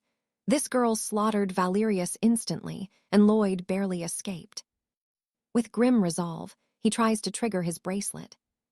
To save Scarlet and himself, he must master the armor. Instantly, energy surges as the suit forms over his body. The girl isn't waiting, though. She lashes out with dark tentacles, trying to drag the protagonist into her reach. Sion grips his blade, tracking the incoming strike and pivoting to meet the blow head-on. He leaps forward, needing to close the distance. He tries every angle to land a wound on his enemy. Her style is erratic and inhuman. Her fists carry more weight than even the strongest ogre warriors. Without the boost from his secret elixir, he would be dead. Meanwhile, Scarlet yells for Sion to move for her spell. The force of her own fire spell throws her backward as massive flames erupt. And that is where we leave it. Scarlet feels massive magical resistance coming from the child despite the direct hit. All right, you and I are about to dive into a magic showdown that defies logic. Standard wards were useless because her secret enchantments were unique, but she never saw this coming. Our hero leaps forward instantly. The world around them erupts in flames. He shields her, realizing this isn't a normal attack. It looks like Sir Xavier's legendary hundredfold strike technique. Lord Thorn had cursed the girl. Now, she absorbs the powers of everything she devours. He knew then she was a monster. The sheer pressure leaves him completely dazed. She doesn't hesitate for a second, striking again. Neither skill nor brute force can stop her. Amidst the chaos, the girl demands answers. She wants to know who he really is. While blocking her blows, Alistair focuses only on finding an escape route. Scarlet readies her next spell to distract her. She lands a blow and mocks the girl's luck. She should have used it better. Her taunts work, fueling the child's rage. Her innocent face twists into something truly terrifying. Suddenly, she freezes. Spectral hands erupt from the ground, pinning her feet in place. It was Scarlet's trap. Seizing the opening, 𝒖𝒕𝒉𝒍𝒆 charges in while she's distracted. Now watch this. To escape his crushing blow, she literally severs her own legs to get free. It's absolutely insane. 𝒖𝒕𝒉𝒍𝒆 is paralyzed with shock. He watches as her mutilated body begins to fall. But the horror isn't over. She uses dark magic to transform. Before they can even blink, her legs have fully regrown. Both of them realize this is going to be a long, brutal fight. She regenerated them in seconds. Even the burns are gone. Scarlet is visibly frustrated by this impossible recovery. But wait, that level of regeneration must have a limit. Their only hope is to strike together. If they deplete her mana pool, they might actually emerge from this alive. Then the girl unleashes her true power. Seeing her mana pool, Scarlet abandons that plan. They were in deep trouble, yet the desperate battle raged on. 𝒖𝒕𝒉𝒍𝒆 fights through his exhaustion. He collapses, and Scarlet rushes to his side. She yells at him to stay alive. In that moment, he knew he had to change. He thought back to his training in the mountains. He had become something more there. However, that wasn't enough because he dreamed of things he could never reach. A larva should only crawl, and if one step is not enough, tens of thousands must be taken. He felt like a failure because he had stopped at just one step. He had stayed in those peaks hunting for legendary armor, but the mountain was too high. He realized he was just taking the easy way out, using the armor as an excuse. That choice cost him everything. He lost his most loyal friend that day. Trust me, he was at his lowest, but that's exactly why he had to fight. No more running away. He feels the massive weight of his spear and the echoes of the past. The sounds of nature feel heavier than ever. He wanted to stand beside her. He would rewrite his fate, no matter the cost. He refused to die here. His dreams were too big, and his journey wasn't over yet. It was a steep climb. To earn what he didn't deserve, he needed to keep moving forward. One step simply wasn't enough. As he reflects, his weapon begins to glow with a terrifying power. With newfound resolve, he strikes with lethal precision. His spear pierces right through her arm. He would protect his ally at any cost. The girl screams, demanding his name. The spear continues to tear through her.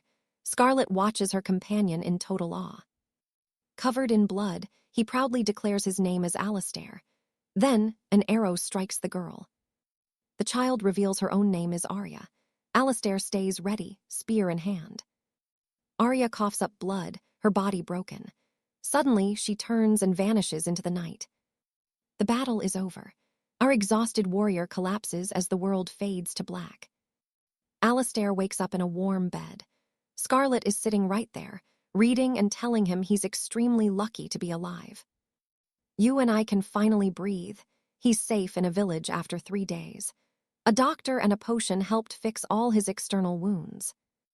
You and I are about to see how this young knight shocks everyone by moving with broken bones. Somehow, his fractured ribs healed in just 3 days. Maybe it is the dark core. Confused, Seraphina watches him closely. She asks if there is a secret he is keeping. She also wants to know about that devil child he seemed to recognize. She demands the truth and tells him not to hide. Yet, the warrior says nothing. After Alaric explains it all, she finally sees why he kept meeting that psycho, Julian. Her friend had survived a nightmare and claimed an 𝒖𝒕𝒉𝒍𝒆 shard with godlike power. Still, she jokes that he is incredibly lucky to have a strong lady knight like her by his side. She expects a massive thank you. Right then, the hero wonders why the girl did not just run away. Now think about this. It was certain death, and since the monster only wanted Alaric, Seraphina could have easily escaped. But she simply could not bear to let him die alone in that dark place. Standing up, she admits she just could not bring herself to flee. She steps away from the boy. After a moment of silence, she asks if he has ever seen war. Picking her words with care, she talks about her youth, long before she became the beauty she is now. She never even knew when or where the war began. She says war is a cruel beast that takes everything precious, even the small village where she grew up. Every person she ever loved and cared for just vanished into thin air. Alaric watches her heavy outburst closely. Loss was too hard to get used to, so she preferred to never get close to anyone again. Finally, she says she could not leave him alone since it all happened right in front of her eyes. Looking at the hero's face, she asks if he has ever lost someone special. He sits in silence. She smiles, telling him not to worry since his friend is still very much alive. She had survived battles and endless trouble with a bit of legendary good luck. Besides, she did not even get to use her secret technique to finish that girl. Seraphina knew the boy would rather travel alone out of fear of losing those around him. Therefore, if he truly wants to keep people safe, he needs to get much stronger. Pointing at him, she says he must become a legend so he never faces a disaster like that again. With a smile, he says he already knows. By the end, he felt much better. Asking him to rest, she says they will set out for the capital, 𝒖𝒕𝒉𝒍𝒆𝒔𝒔, tomorrow. Let's pause here. As his friend walks away, Alaric grips his weapon, swearing to himself that he will find the strength he needs. Suddenly, his memories drift to last night. In that final clash, pure energy surged through his spear. He did not need to overthink the small things anymore. As 𝒖𝒕𝒉𝒍𝒆 bursts from his blade again, his determination hardens. The red-haired lady cheers as they finally reach the city of 𝒖𝒕𝒉𝒍𝒆𝒔𝒔. Excited, she says it is her first time in the capital and celebrates that they were not ambushed like last time. She keeps talking. The young lady asks Sir Alaric what they are going to do first, but the boy has not decided yet. So she suggests they rest and take the chance to finally eat something. Entering a local inn, the two are welcomed. At the table, he ponders the menu, but the hero is not sure what to pick. Thoughtfully, she says she has never had capital food before, so she is a bit lost.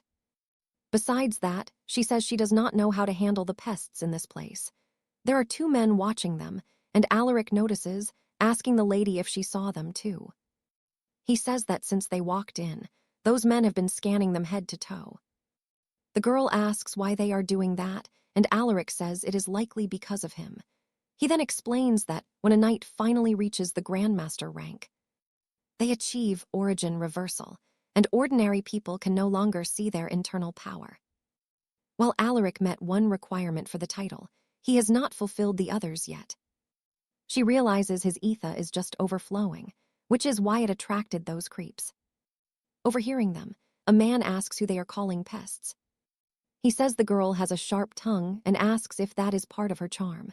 She is furious. Laughing, the guy says beautiful flowers have thorns, but she tells him to shut his mouth. And trust me, you and I can feel her rage as she begs him to stop talking before she decides to just end him right there. Stick with me, we are about to see this thug lose his cool. Without warning, the man draws his blade and demands Scarlet take back every word she just spat at him. But she does not flinch, calling him a total moron and daring him to actually do something about it. Enraged, he lunges forward, and Scarlet shouts for Arthur to save her. Checking the guy's form, our hero realizes he is dealing with a legitimate high-level master knight. The thug strikes hard while Arthur scans the room, trying to find a way to end this situation quickly. Suddenly, a stranger interrupts, mocking the thug for being so rude in a tavern and for having the terrible judgment to attack someone clearly out of his league. As he speaks, the attacker suddenly collapses, out cold before hitting the floor. Arthur watches closely and realizes the newcomer just knocked him out with a single gold coin. The stranger apologizes for stepping in and introduces himself as Julian of the high noble houses. Scarlet wonders if he is from that legendary house of warriors. Arthur just shrugs, saying he was not planning on killing the guy anyway. Julian asks if he can join them, pulling up a chair and waiting for an answer while everyone stares in total silence. Confused, Arthur asks why they are staring, but the knight just leans in and asks how old the boy really is.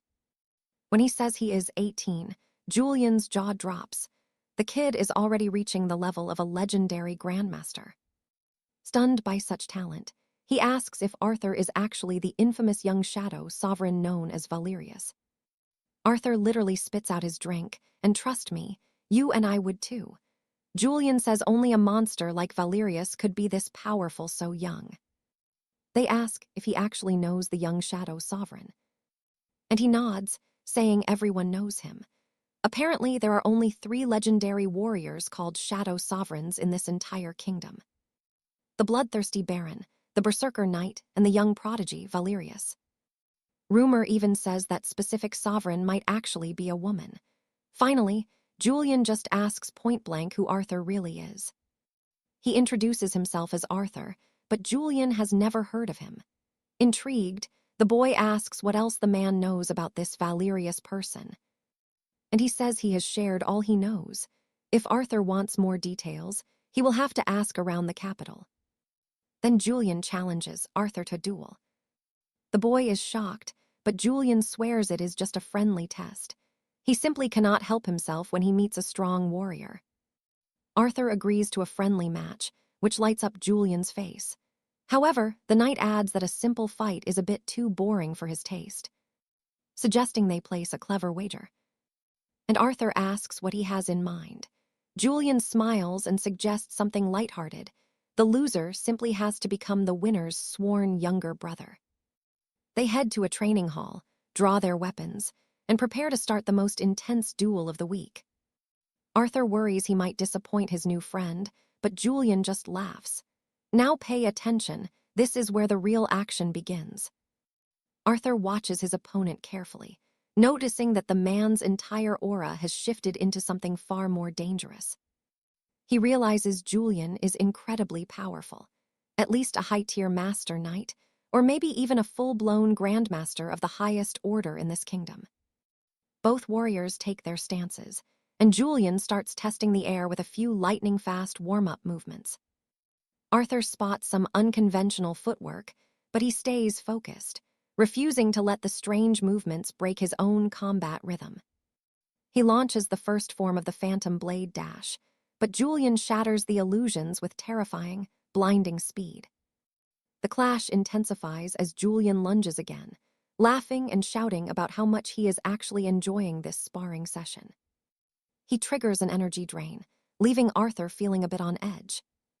Countering quickly, Arthur unleashes the first form of the 9 Realms lance, aiming a lethal, soul-chasing strike directly at his opponent.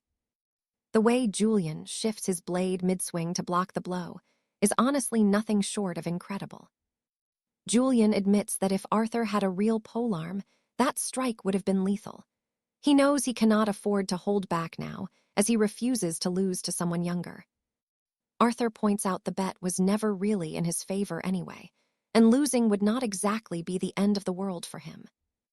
As Scarlet watches from the sidelines, Julian asks if Arthur is finally ready to go all out, since no true warrior likes losing. They both dive back into the fray, ready to end this duel properly. After a heavy strike, Arthur declares that the knight is finally trapped. But Julian breaks free instantly.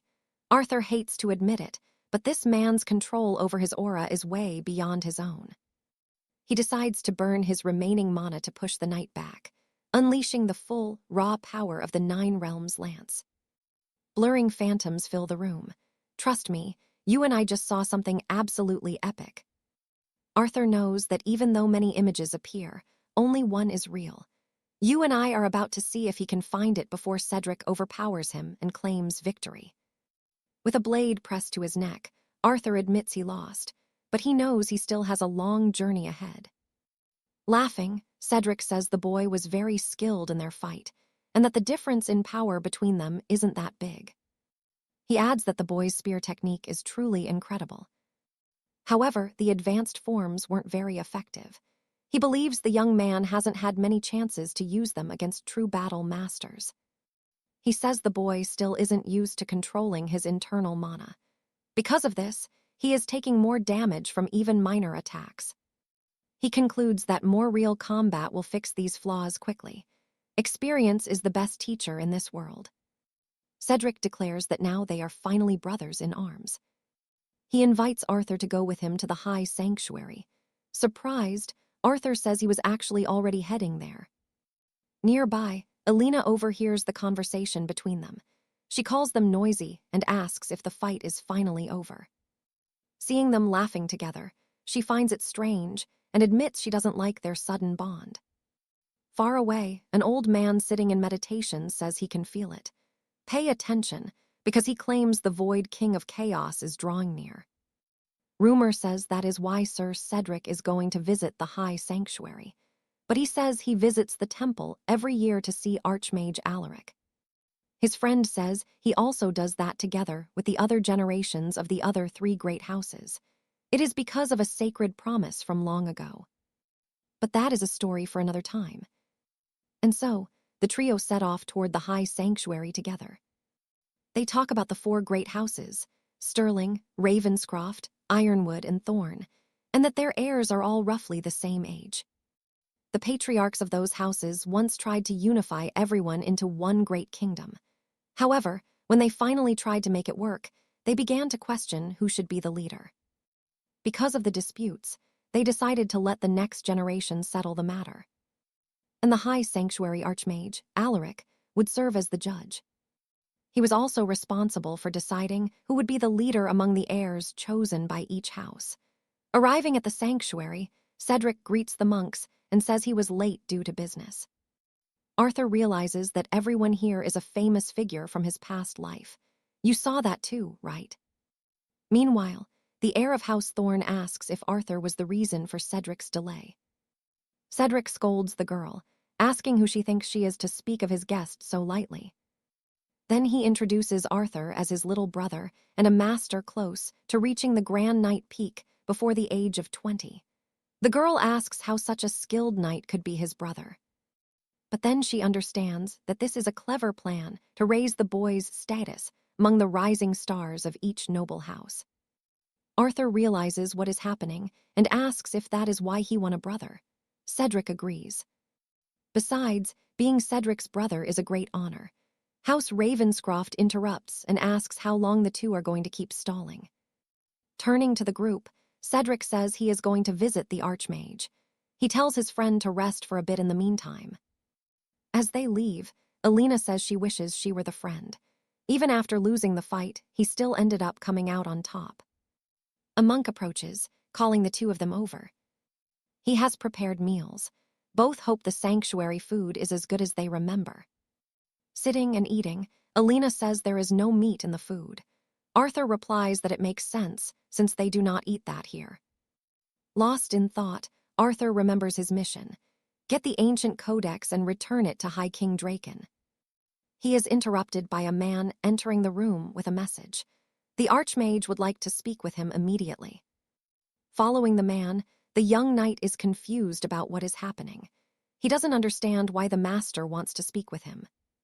Arthur thinks that he doesn't know much about the Archmage, even in his past life, but he knows the nickname very well, the eccentric sage. Upon arriving at the chamber, the old man asks if Arthur is truly chosen by the Void King. Arthur doesn't understand.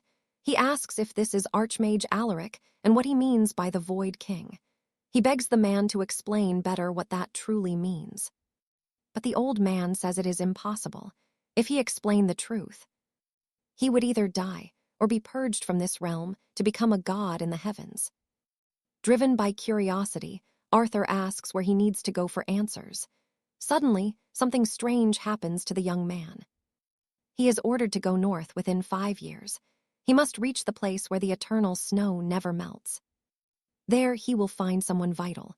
As the old man recovers, Arthur asks what just happened. The Archmage dodges. He says it wasn't him, but the spirit in Arthur's body.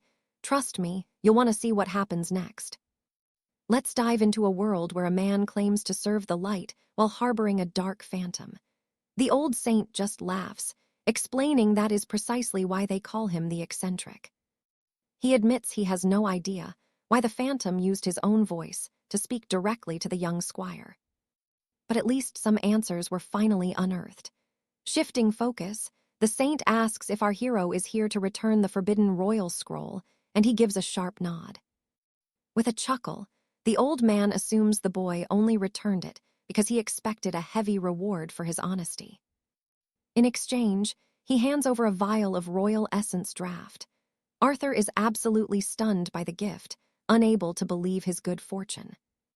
The saint tells him to stop the drama, noting that he is exactly as Lady Isolde described him in her letters. Arthur wonders if he heard that name right, but the old man insists the boy's ears did not deceive him one bit. Desperate, the boy asks if Isolde was recently at the cathedral, but the saint dodges the question while our hero begs for any scrap of information. Seeing the boy's burning resolve, the saint finally speaks. A vision of Sir Julian appears, and the two are suddenly ordered to engage in a duel.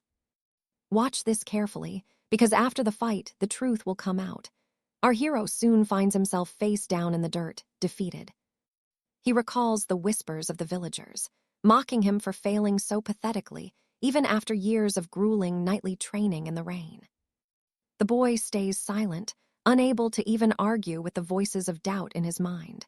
He feels like he has lost everything he built. At least he stood his ground. Against Sir Julian, he felt like a total amateur, despite never hearing that legendary knight's name in his previous timeline. The saint asks Julian for his honest opinion, and the knight simply replies that the boy is still quite green and needs much more discipline. He notes that while the boy's spear work is impressive, he lacks the raw battlefield experience needed to survive a real war. More importantly, he has no idea how to channel his soul force through his weapon with any real precision. Without control, the boy cannot handle massive surges of mana. Prodding him, the saint warns that this imbalance is slowly tearing his body apart. The boy snaps, asking what the old man is doing, but the saint tells the brat to sit still and stop complaining. Binding a heavy log to the boy's foot, the saint commands him to walk, but our hero finds himself completely unable to move. The saint explains that this heavy weight represents his current physical state. It is a lesson on the delicate balance between mind, body, and spirit. Even if the boy possesses a genius intellect, his immense power remains trapped inside a fragile cage of meat and bone, unable to flow freely. Arthur realizes his power grew through rare elixirs, and his mind sharpened by learning to flow essence into his blade. Yet something is still wrong. The saint keeps teaching the boy, using that heavy wooden shackle on his leg as a metaphor for the limits he must soon overcome. Eager to learn, the boy asks how to fix the gap between his soul and body. He realizes he needs to physically restructure his entire frame, which sounds insane, but it is honestly the easiest way to survive the coming trials. Decision made. The old saint decrees that Sir Julian will now mentor the boy in the arts of war. We both know the saint has a soft heart. Leaving the boy like this would be cruel. He would suffer, and that violates the holy code. Besides, a favorite student of his, Lady Isolde, specifically asked him to watch over the boy. Later, while walking through the gardens, Julian asks the boy what was truly going through his mind after that crushing defeat earlier. Our hero says he felt he had finally reached the peak of knightly skill through years of agony, even unlocking a technique that felt truly godlike. Yet, he lost to Julian, despite his victory against the infamous Sir Nambong. Julian laughs, asking if the boy is being too impatient. Most warriors never reach such heights even by the age of 18. He explains that the boy just had the worst luck facing masters like them. After all, Julian is hailed as the future of the Holy Order. Arthur sighs, realizing that his starting point is miles behind a legendary talent like Sir Julian's own beginning. But the knight continues, admitting even he could not defeat the terrifying girl known as the Ashen Maid. Shocked, Arthur asks if Julian actually fought her. He did, when she stormed the temple. It sounded like the pure arrogance of a 17-year-old noble girl. Yet nobody dared to stop her. Her presence was so suffocatingly powerful that the monks simply bowed and accepted her every demand without a word. Julian admits that the result of his duel with Lady Isolde was haunting. It was a massacre. He was utterly helpless, losing in a way far more humiliating than the defeat he handed to Arthur earlier today. Arthur asks just how strong Isolde is now. but the knight admits he cannot even begin to measure her true power level. He believes she has already ascended, far beyond the rank of a sovereign knight-tier warrior. Intrigued, Julian asks how he knows her. Arthur simply calls her a friend, and his only goal is to one day stand by her side. Julian finally understands the boy's rush. He lacks experience, but given enough time and blood, that is a wound that can easily be healed. He warns the young man that he will face a mountain of despair before he reaches her, but he will eventually be ready for it. Arthur smiles, saying he's already well acquainted with despair. And trust me, you and I are about to see him conquer it. You and I are about to see that picking yourself back up is never as easy as it looks, especially when the gap between you and your rival is massive. While he was still struggling on the ground, Prince Valerius had already soared far ahead. Refusing to quit, he begs to challenge Sir Kaelin once more. Later, our main character shows up with a face full of bruises, announcing he plans to stay at the Sanctuary of Eternal Frost a bit longer. When he meets Alina and Rowan, they do not even recognize the boy and ask who this total stranger is. Once they find out their friend fought Sir Kaelin, Cedric is floored. He claims Master Ironwood has lost his mind for denying him that same chance earlier. Intrigued, Cedric admits that even though his opponent is clearly elite, he has never heard of him and wants the full scoop. He explains that while the 4 great houses are famous, they still pale in comparison to the power of the 10 radiant orders. Then he lists the 3 rising stars of the Holy Kingdoms, with Chu Gal and Chung leading the pack. Along with Kaelin, these secret weapons are being trained in isolation by their masters, hidden away from the world until they are ready to be unleashed. Cedric is surprised his friend is staying at the sanctuary. He wanted to bring him to his clan, but Alistair says he will contact his brother later. Alina sighs, saying that if the boy is staying behind, then she guesses it is time for her to say goodbye. Not understanding, Alistair asks where she is headed, but she admits she has no plan. Now watch this, she is just going to travel. The young woman liked this place, but she realizes staying here would not actually help her grow any stronger in the long run. Teasing her friend, she asks if he is heartbroken about being separated from such a great companion like her. Then, getting serious, she asks why Alistair pushes himself so hard when he just gets beaten every day. She honestly wonders if he will even survive without her around. She slides a magical bracelet onto his wrist, explaining it is linked to her soul. Now, no matter where he ends up in this giant world, the bracelet will signal him whenever she wants to see him. She mentions she also gave the same enchanted item to Malachi as well. Pretty cool, right? Before departing, she tells him to train like a madman so that next time, he will be the one coming to her rescue. Watching them, Cedric wonders why he never gets moments like this. The very next morning, both Alina and Rowan finally prepare to head out. But right before they leave, Alistair calls out, asking why she is always so kind to him. Perplexed, the young woman realizes they are stuck on this topic yet again. She says they have covered this before, but since her friend is so worried about it, she will explain it one last time. Alina admits that, for some reason, the boy caught her eye the very first moment they met. She usually keeps people at a distance, but she found herself genuinely drawn to this mysterious young man. You and I can see his true heart, just like she did. Now, she just cannot help but root for him whenever she sees him working so hard. She admits she loves teasing him, noticing that her friend is incredibly sincere, and honestly, quite handsome to look at too. Laughing, Alistair asks something awkward, leaving her totally confused about what is going on in his head. But she leaves him with a final request: do not live like a coward. He must always walk with his head held high. Alistair solemnly agrees with her. Later, Alistair focuses on his training. He decides that while at the sanctuary, he will not use the dragon's spear or shadow plate, abandoning his weak mindset and gear entirely. He even chooses to set aside the legendary elixir that Master Ironwood gifted him for his internal energy. He recalls the oracle's words, claiming he would find someone of massive importance in the land where the snow never ever melts. Recalling his promise to meet Prince Valerius in 6 years, Alastair is convinced that the important person from the prophecy must be his old friend Malachi. But knowing he only has 5 years left, he wonders how much stronger he can actually become before the deadline hits. Sir Kaelin approaches and asks why he ditched his spear and armor. Alastair explains it would be wrong to rely on those crutches during his true training. Kaelin explains that combat is not just about merely moving the body, but about mastering the heart. He says the heart fuels the body and transforms into the energy needed for battle. He tells the boy to witness what a true knight is like and to experience that power for himself. Alastair feels like the noise of the world is still ringing in his ears, but he is determined to clear his mind. While they clash in a fierce duel, Kaelin admits the boy's basic form is incredible. It is obvious how much blood and sweat he poured into mastering the fundamentals.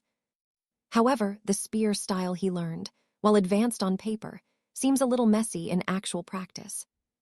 The boy admits it is because he ran away. No matter how hard he trained, he hit a wall. He tried to focus on simpler, easier techniques to learn instead. Kaelin retorts that if anyone could become a master using only the basics, there would be no reason for the world to have secret advanced techniques. They continue their fierce duel, trading blows and philosophy at the same time. And trust me, Alastair is never running away again. Stick with me, we're about to see a knight learn that the path of the sword is infinite, and every weakness is just a chance to evolve. His mentor tells him he's no prodigy. While true legends were already soaring through the clouds, Arthur was still struggling just to crawl on the ground. Julian warns the boy never to let despair take hold.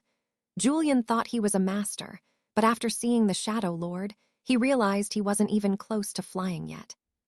Confused, Arthur asks what he, as a mere insect on the forest floor, is supposed to do besides continue crawling for now.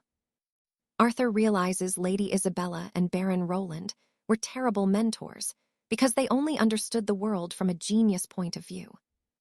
He decides Julian is the better teacher, having mastered 72 different sacred disciplines since birth under the guidance of the high priests. While Arthur tries to strike, Julian punches him square in the face, warning him that his battle senses are still completely clouded. Plus, he still hasn't mastered his inner energy flow and desperately needs to improve his circulation. Now pay attention. Arthur's understanding is still shallow, meaning he'll have to work twice as hard to survive. Arthur realizes just how insignificant he truly is, but he doesn't break. He trains with the Aegis spear of the high heavens as if every single day were his last. He struggles to control his internal energy flow, but progress is slow. After all, the task is incredibly difficult. He sharpens his 5 senses until they finally reach a perfect balance. Whenever doubt crept in, he just trained even harder. Seasons pass and years fade. No matter how much he improves, he's never able to best Julian in a duel. So, he decides to watch the Knight Templar and learn his ways. Watching him, Arthur feels tiny in this massive world. He dreams of soaring through the skies, looking down at the vast kingdom from above. A voice breaks his trance, asking the young squire if he'll ever find a way out of the depths or not. It's Archmage Benedict, noting that Arthur has changed since they first met. The young man is surprised by the observation. The sage says Arthur could live a peaceful life here in the sanctuary, but he asks what the boy's real goal is. Arthur says he wants to see the world, but the old man claims anyone can do that. Arthur insists he wants to fly above it. Benedict laughs at such grand ambition, telling him he's far too small to be talking about reaching the skies yet. The main character insists on his dream, but the Archmage says that flying isn't a dream at all. The master asks what Arthur has actually achieved over these 6 months. Arthur simply replies that he has finally learned how to crawl the right way. You saw that coming, right? The old man says it's time to walk. Now, over a year has passed since Arthur first arrived at the sanctuary. Now 20 years old, Arthur asks Julian a heavy question. He wants to know why helping a weakling isn't a burden to him. Arthur admits his greatest flaw is his weakness. even if his training has made him much stronger than before. He fears that teaching him doesn't actually help Julian grow as a master knight at all. But the veteran knight doesn't understand why the boy thinks that way. Their duels have actually been very helpful. He explains that thanks to their clashes, Julian was able to master his own basics again. There are no limits when you aim for the highest peak in life. He asks if the boy shares that dream. After hearing the answer, Arthur finally realizes why he felt the need to ask such a strange question. He realizes he was still trapped in his past life, always doubting anyone who showed him even a shred of kindness. Despite everything, he was still terrified of moving forward and facing the reality of his new world. He used to think people were kind only because of some magical charm he possessed. But hearing Julian's question about his dreams makes the boy stop and think. He decides his true goal isn't just to master the sword or gain power. He doesn't need Lady Isabella's praise anymore. He just wants to stop running from himself. He asks the master about the blessing mentioned before. The old archmage smiles, glad the boy finally found the courage to ask about the truth. Arthur remembers meeting Archmage Benedict and asking about the mysterious being that had been guiding his every step. He wonders if he wasn't really asking about the entity itself, but rather about the hidden effects of the blessing it gave him. Benedict notes it's been 2 years since Arthur arrived. He asks why the boy is suddenly so curious about it now. Arthur admits he was once afraid of the truth that haunted him, but now he's done running away from his fate. Benedict likes the fire in the boy's eyes. He explains that one of the many effects of this holy blessing is that it makes others feel more compassion toward him, but it only changes their perception, which leaves the young man totally confused. The master explains that this blessing basically only helps with a person's very first impression of him. So what do we take from this? If they hated him, they'd leave. Every bond Arthur built is actually 100% real. Arthur thanks him, and the elder says he can lift the charm so no one will automatically have a perfect first impression of our hero anymore. That way, he can build real connections without feeling like a fraud. Let's see if he's actually ready to face the world alone. Sometime later, Arthur reunites with Julian, who asks if he's decided to join the priesthood, but he jokes that he hasn't lost his hair yet. It had been a long time since they last saw each other. Julian suggests they grab a drink and tosses a flask at his brother, telling him he better think fast. Arthur catches it easily, but calls it a mean prank. Julian notices his friend is much stronger now and has finally reached the master tier. He mentions Lady Maureen married Lord Valerius, and even admitted she hated how arrogant and loud Julian used to be. After that, the knight began training like a madman to forget his heartbreak until he reached the master tier himself. He says he's still not satisfied and asks how Arthur's been, wondering if he actually enjoyed his training at the monastery. Arthur says he truly enjoyed the time he spent there. Studying his brother, Julian says Arthur has changed. He no longer feels that weird aura he had when they first met. Looking back, he felt a strange flutter in his heart and even wondered if he was into men because of Arthur. Their conversation flows naturally. Another year passes, and at 22, Arthur finally leaves the monastery behind. An elder hands him a scroll and asks the hero to deliver this letter to the leader of the Silver Flame in Dracoria. Arthur accepts the quest, lucky that his destination is Dracoria since the Cathedral of Light is there. He wonders if prophecy is at play. In that case, he decides to call for Cedric. Instantly, the agent appears, asking what his master requires of him. Now pay attention, because this intel changes everything.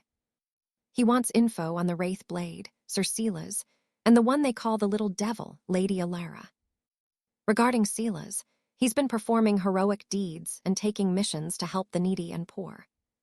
He's becoming quite famous, and it's been 1 week since he was last seen in the great city of Ravenspire. As for the Wraith Blade, he's been making a name for himself through non-stop duels. He's on a journey seeking combat against knights from the most prestigious orders. Looking at the crystal ball, Arthur reflects on the news. Since his destination was also Dracoria, he might actually cross paths with the man soon. Still, he needed news on the little devil. Eagerly awaiting Cedric's report, Arthur lets a smile spread across his face. Lady Alara has gathered many followers due to her incredible strength and magnetic charisma. She has 20 followers, but all of them are at champion rank or higher. Every major faction is on high alert. For example, the Blood Archduke, Lord Mordred, is the ruler of the frozen northern territories. Alara's army is marching north toward his land, and the two are about to clash head-on. Cedric believes the Blood Archduke, who has ruled the area for ages, has a much better chance of winning this war. Despite that certainty, Arthur disagrees. You and I both know who he's really betting on here. He's been away for 8 years. Staring at her, he realizes how beautiful she's become. Suddenly, he realizes his thoughts are getting weird. He hadn't even met the Archduke or the little devil before he returned. Plus, Alara always disguised herself as a man in her past life. But now she's roaming openly as a woman. In this timeline, even her personality might be totally different. Worried about the battle, his first instinct is to rush north and help her right this second. However, they can't meet for another 2 years. He remembers her telling him to make her his goal. Because of their promise, she would always be the peak he aimed for. So he had to keep going. He was certain she'd win and be waiting for him at the top. Confident, he swore to become stronger. While walking through the woods, he began to have other distracting thoughts. Arthur feels as if he'd already broken one of his promises. Meanwhile, Lady Alara checks her own reflection. She realizes her figure hasn't grown as much as she wanted. Suddenly, a voice asks if she's finally awake. A knight says it would be better for her to get some more rest. And that's where we leave her. Trust me, you're going to want to see her next move. Alara didn't stop them from trailing her, but they shouldn't expect her protection. So the two of them kept walking in silence. She noticed the entire crowd staring, their eyes filled with intense curiosity. Stick with me, because we are about to see why you never underestimate this lady. She despised those looks, remembering the same greedy eyes from when she led the Shadow Duchy. Then, someone asks if she really is the infamous little shadow demon. Sir Alaric steps out, sneering that she looks eager to face him. She coolly replies that she would love to test the strength of a fellow Crimson Knight. Resting her hand lightly on her chin, she remarks how unlucky he is to be the first one she found. Alaric, annoyed by her arrogance, wonders if she actually has the skill to back it up. Before the blades clash, she asks a bizarre question. Which hand does he use to hold his fork? It was a cold taunt, promising to leave only that hand unbroken. Over at the Azure Peak Monastery, thick ivy climbs the ancient stone walls. A monastery guard stops the hero, demanding to know his business in such a sacred place. Gripping a sealed scroll, Arthur explains he is here to deliver a message from Archduke Barnaby. The guard quickly apologizes and leads him to the High Paladin. Once finished, Arthur's real mission begins, finding Kronos, the god of time. But then a voice calls out. Pay attention. He asks if Arthur is the boy from the Weeping Highlands. It was old Silas, and Arthur recognized the legendary warrior in an instant. Pleased to be remembered, Silas admits he could never forget the horrors they witnessed on that mountain peak. He says it was the darkest time of his life, a nightmare he will carry to his grave. Still, he doesn't get how Arthur knew him so fast, considering he was under a magical shroud back then. The old man simply says he recognized the boy's inner power. Clearly enjoying the talk. The two speak until Silas tells Arthur to finish his business with the monastery first. That way, they can catch up properly later. The angry guards wait impatiently while Arthur heads inside. Behind him, the old man remains sitting on a jagged rock, leaning his weight on his heavy sword. He looks deep in thought about something unsettling. His hands won't stop shaking as he grips his weapon. He sinks to his knees, sensing something dark stirring deep within his body. A monster looms behind him, the twisted creation of the Lik Malakir. Inside the monastery, a voice says it is an honor to meet a peer. Lord Hagar introduces himself as the High Paladin. Arthur does the same, explaining he is here as a favor to Archduke Barnaby. As he hands over the sealed letter, Hagar notes that the Grand Master has resigned, leaving Archduke Barnaby as the new leader. But when he opens the scroll, he realizes the old man rejected his proposal entirely. Tossing the parchment aside, he mutters that he knew the stubborn old man would refuse. You and I saw this coming, right? His reputation precedes him. Hagar changes the subject, noting that his guards mentioned Arthur knows the phantom blade. Arthur confirms they met, saying the old man was sitting right outside the monastery gates. Hagar mentions that the phantom blade wanted a duel, but he had no intention of accepting. Arthur is curious. As a knight, he loves testing himself against the strong and never backs down from a challenge. But the phantom blade is far too dangerous. Later, Arthur goes back to Silas to start a real conversation. He asks if the rumors are true. Did Silas really use dark magic? Laughing, the old man asks if Hagar told him that. Once Silas confirms it, Arthur gets curious, since he thought the old man only mastered elite sword arts. Silas asks if he's ever hit his absolute limit, and Arthur says yes, though he's clearly too young to truly know what that means. He knows he is getting old. Silas admits that even with magic to slow the aging process, he can still feel his true strength slipping through his fingers. He sighs, realizing a young man like Arthur has no idea what that kind of soul-crushing despair feels like. Resorting to forbidden dark arts and tossing away his pride as a knight was an act of pure desperation. Overcome with shame, Silas goes silent before finally barking at the boy to get out of his sight. He did not want Arthur to see this broken side of him. So, Arthur decides to leave in silence, knowing he isn't in a position to offer words of comfort. He goes searching for the Temple of Kronos, as instructed, and stops in front of a rundown shack. Stepping inside, he finally finds himself standing before Kronos, the god of time. Arthur is stunned to see only a small child. The boy asks if he was sent by the lady from the Highlands, sensing Arthur is full of trouble. He can tell Arthur has likely broken the laws of time just to reach this hidden sanctuary. So what do you and I make of this? A god in a child's body. Being the god of time, Kronos sensed the truth instantly, explaining that nothing is hidden from him. Predictably, Lord Alaric was clearly uneasy around someone who'd shattered the laws of time like this world-disturbing hero. You and I need to pay attention to this knight's next question. For not living this life as if it were his last, repeating the same old cycles, eating the same food, and meeting the same people.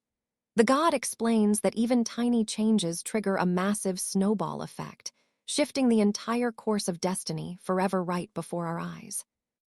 Lady Gwendolen stopped hiding her identity and ended up fighting a blood demon that never appeared in his previous life. Furious, Alaric declares that Arthur's mere existence was more than enough to warp the very fabric of reality. Worse, the growing differences in events would keep piling up with no end in sight. It was total chaos. His presence alone was twisting the world's natural order. Our hero explains he only chose to return after awakening something powerful deep within himself. Even if he asked, a time god wouldn't reveal everything. After all, gods aren't all-knowing or all-powerful beings. They're just simple life forms that cannot escape the cold, inevitable embrace of death. That's why they keep secrets or lie. Revealing the truth would just put a massive target on their heads. Suddenly, Arthur's expression shifts entirely. At that exact moment, Alaric feels a terrifying presence watching them because of this very conversation. It's the same chill he felt from Lady Seraphina and Archmage Sterling before they left. Lord Alaric shuts the conversation down immediately. After a quick apology, the mysterious presence vanishes completely from the scene. Desperate for answers, Arthur is stonewalled unless he's willing to track down the infamous traitor, Judas. He claims neither God nor man can answer him. Frustrated, he asks if the truth is truly impossible to find. Alaric says no, and tells him to find Inverus, the one who escaped the land of the dead. He is a unique case, much like Arthur himself. With that hint, the god orders him to leave at once. Before departing, Arthur demands a trial. Right then, the look in the god's eyes changes completely. Sensing his true motives, Alaric assumes the boy has already conquered Lady Seraphina's brutal trials. But he won't get his wish. This trial wasn't built for mere training like the others he'd faced before. Anyone who survives Alaric's trial could kill Arthur in a heartbeat. Usually, though, they just go insane and die before they ever finish the task. Arthur is kicked out of the shack by the angry god of time, told to clear his head. Now, this is where it gets crazy. He decides to take a rest as suggested. But back in Oakhaven, the mood had turned absolutely dark. Julian the Wraithblade had ambushed Sir Cedric that same night and slaughtered him. Looking back, Arthur realizes this fight never even happened in his original past life. Next year, Julian was supposed to die fighting Lady Gwendolen deep inside a dungeon. That was the original history, but Arthur's return had changed everything. He wandered toward Storm Peak without realizing it, until a guard barked an order for him to halt. A massive dragnet was closing in from that point. They were hunting the Wraithblade for using forbidden dark arts to murder the Grand Master of the Order after his duel request was rejected. Because of this, Arthur's path was completely blocked.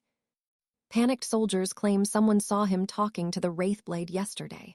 Suspecting him as an enemy, every knight draws their sword and takes a combat stance. Because of the regression, Cedric was dead and the Wraithblade was being hunted like a dog. Arthur didn't know if this was his fault, and honestly, he didn't even understand his own feelings yet. Even so, he had to defend himself and find the Wraithblade immediately before things got worse. Mid-battle, a voice calls out. It was a massive coincidence meeting the young man in a place like this.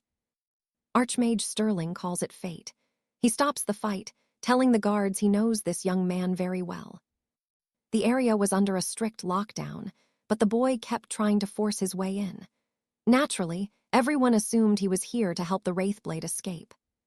Sterling asks him directly if that's the truth, but Arthur gives him no clear answer at all. The two just stand there, staring each other down. You and I can see the tension building here. Shocking the crowd, the mage orders them to let Arthur pass. He tells them to trust him, promising to take the boy's head if he proves a threat. Arthur thanks the Archmage for his unexpected help. He demands to know what happened to Julian, but Sterling shifts the subject to something far more grim. A nearby corpse revealed the use of forbidden sorcery. Soul leeching, a dark ability that drains a target's very life force until they're hollow. No wonder they called him a demonic blade. Julian was responsible for this nightmare. Now the whole kingdom will be hunting him, not just the Order. And trust me, it is about to get bloody. All right, you and I are diving into a story where even a blessing from the heavens won't save you from a brutal death. That crow was his familiar, scouting the dark woods. As the bird returned, Lord Alistair uncovered something chilling. Turning to his friend, his face twisted into an expression of pure, unadulterated terror. He explained that the Knights of St. Helier would be delayed. After cutting their communications, he asked the young hero for a moment of complete and total privacy. Sending Master Knights was useless because the life drain would just kill them and empower the enemy. The mage's only goal was to help the boy out of morbid curiosity. He simply wanted to see how this one boy would shatter the very flow of destiny. Suspicion flickered in the hero's eyes. Then, holding a lute, a mysterious voice asked if they were finally done. A few soldiers had just clashed. Exhausted or not, the boy refused to stay down. Rising up, he summoned the sovereign spear of the heavens in his fifth stance. Now pay attention, because as his opponent waited, he noticed something incredibly strange happening in the air around them. The strike lacked the power to deal any real damage, and simply slipped off the target. With a swift sword flick, he struck the boy's head. Clearly, that legendary technique was a burden far too heavy for the young knight. Left with a massive bump on his head, he lay there, too drained to even move a muscle. Later, the young warrior found Sir Percival deep in the woods. The old veteran sensed his presence immediately. Enveloped in darkness, they shared a long silence. Finally, the boy broke it, admitting he had something important to ask. He wondered what Percival would have done if they hadn't met at the fortress gates, or how he would have acted if he never knew why the Grandmaster had rejected his humble requests. After hearing this, Percival remained silent. Summoning his courage, he confessed he would have simply given up. He once believed he was too weak to face the realm's greatest lord, until he learned the real truth. It wasn't about his skill, but his dark sorcery. Since a fair challenge was impossible, he had decided to invade the castle under the cover of night. And then, he actually enjoyed his brutal duel with the Holy Order. You saw that too, right? The boy was absolutely horrified by the strange expression on his friend's face, with blood everywhere and eyes carrying a dark, cursed tone. The old man realized the world was vast, and that Grandmaster was the most powerful foe he had ever encountered. It was a magnificent experience with an ending that left him totally satisfied. Meanwhile, the young man stood there, paralyzed by the sheer madness of it. He thought back to his mentor and those old mountain lessons. Closing his eyes, he looked at the monster before him. Because of his actions, the monks were dead, and now everyone wanted Percival's head on a pike. The old man replied that even so, those choices were his alone. The world is full of mysteries we will never truly comprehend. So, he told the boy he couldn't carry that burden. Even then, the boy felt responsible. To him, the situation wasn't nearly as simple as the old man claimed. Seeing the young man's resolve, the old man thought he was being arrogant, yet the hero knew Percival was still leagues ahead of him. Countless lives had been torn apart simply because they crossed paths with the treacherous Count Valerius. He gripped his spear out of nothing but raw self-satisfaction. However, he knew the weight of every death would crush his soul, and that was a burden he had to carry. His ultimate goal was to find the Malice Blade and end that monster forever. Knowing the struggle ahead, he asked Lord Alistair to summon the paladins from the 𝒖𝒓𝒄 mountains. In this moment, he was far stronger after absorbing the essence of over 10 fallen warriors. Gripping his blade, the old man wanted to see just how much that mountain boy had grown. The hero realized the old man had transformed into something truly terrifying. In the dark, he declared the young knight was finally ready for war. Staring at that ghastly face, he realized Percival had become a vampire. It seemed this vampire, kin to the Malice Blade, was either insanely powerful or just completely bored with the fight.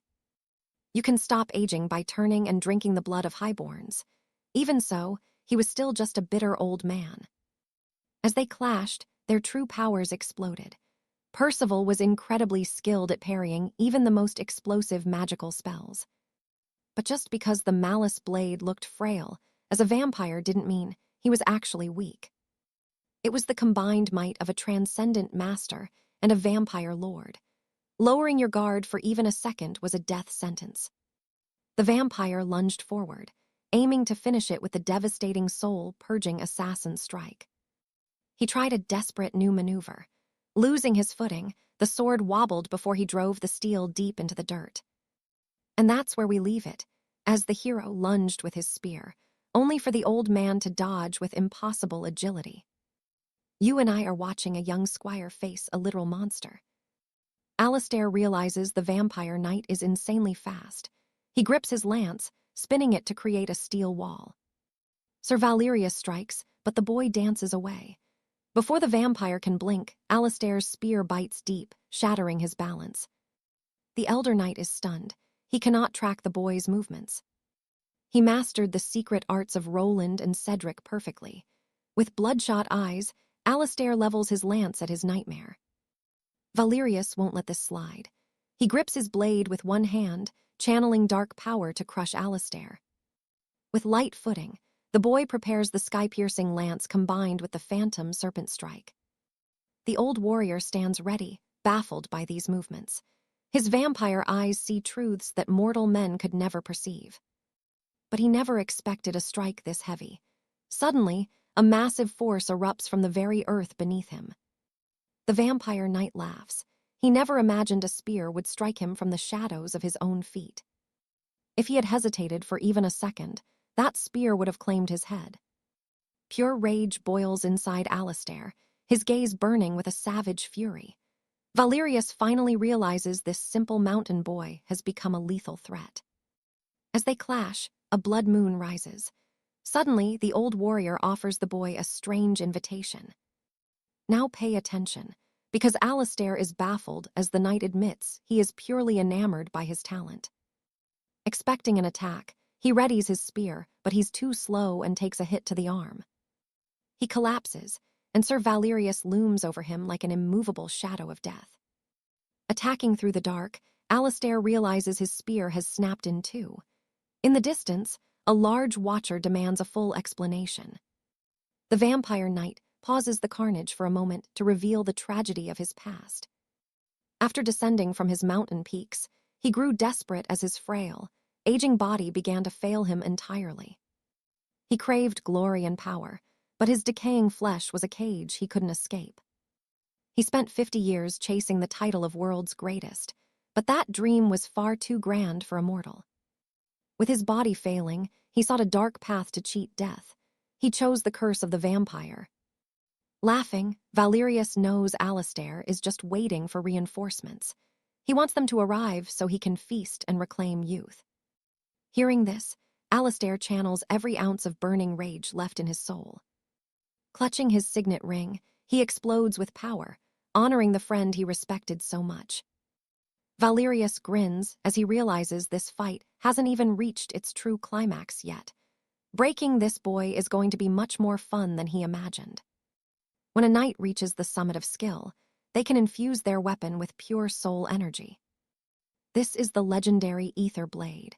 It amplifies destructive power until a master can slice through heavy steel as easily as warm butter. Surpass that limit, and the energy takes a physical shape, the Ascended Ether Blade. The power of an Ascended Blade is absolutely terrifying, capable of ending any life with just one single strike. However, there's a defense, the Ascended Aegis, a barrier of pure will. This technique coats the entire body in power, nullifying even the deadliest of enemy strikes.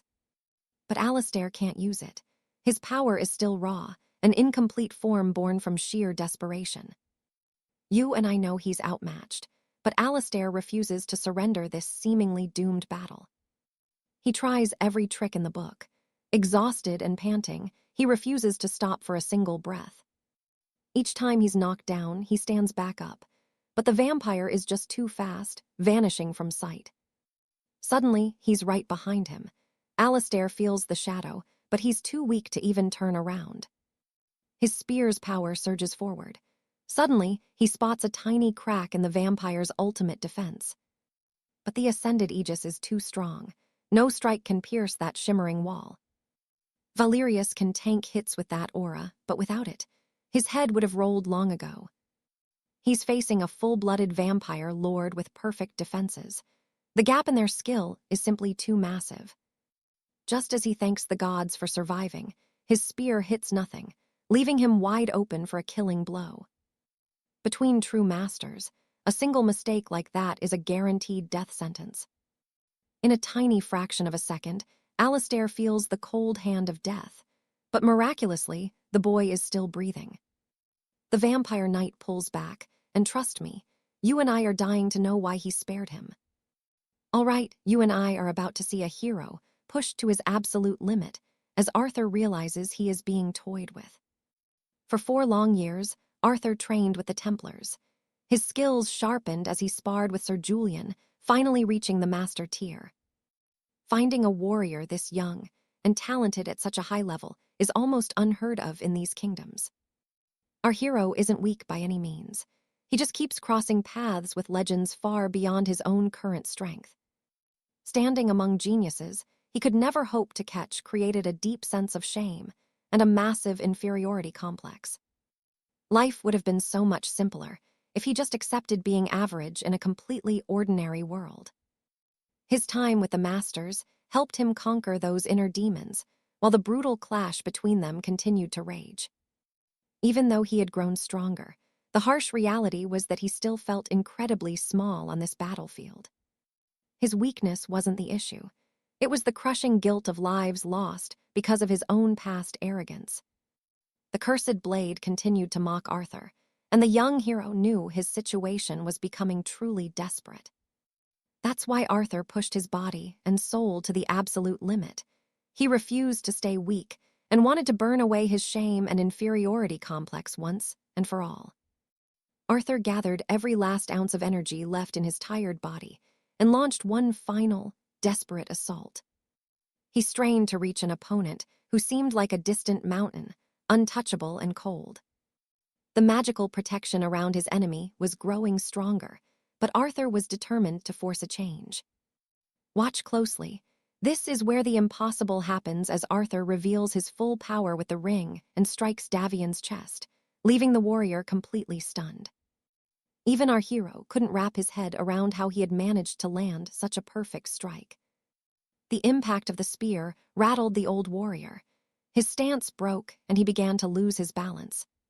Staring at the spear buried in his chest, he was shocked. How could this boy strike with such insane precision? Arthur felt the heavy tension in the air. He was asking himself the same impossible question Lord Davian was. He had no idea how he did it, and any potential answer vanished as quickly as it appeared. That spear thrust was faster than any blade and tore right through the cursed blade's magical defenses. But Arthur still had no clue how he had accessed that sudden, incredible burst of speed. He wondered if it was a moment of true enlightenment, like when he first awakened his hidden energy. Meanwhile, the old warrior was in agony. He struggled desperately to pull the spear out of his own chest. Arthur stood there frozen in shock, unsure of what his next move should be, while the old warrior claimed the boy had simply stumbled into success. A strike of that caliber was something far beyond what any warrior at Arthur's level should be capable of. After ripping the spear out, the warrior charged toward the young talent standing right in front of him. That strike was faster and deadlier than Master Thorn's.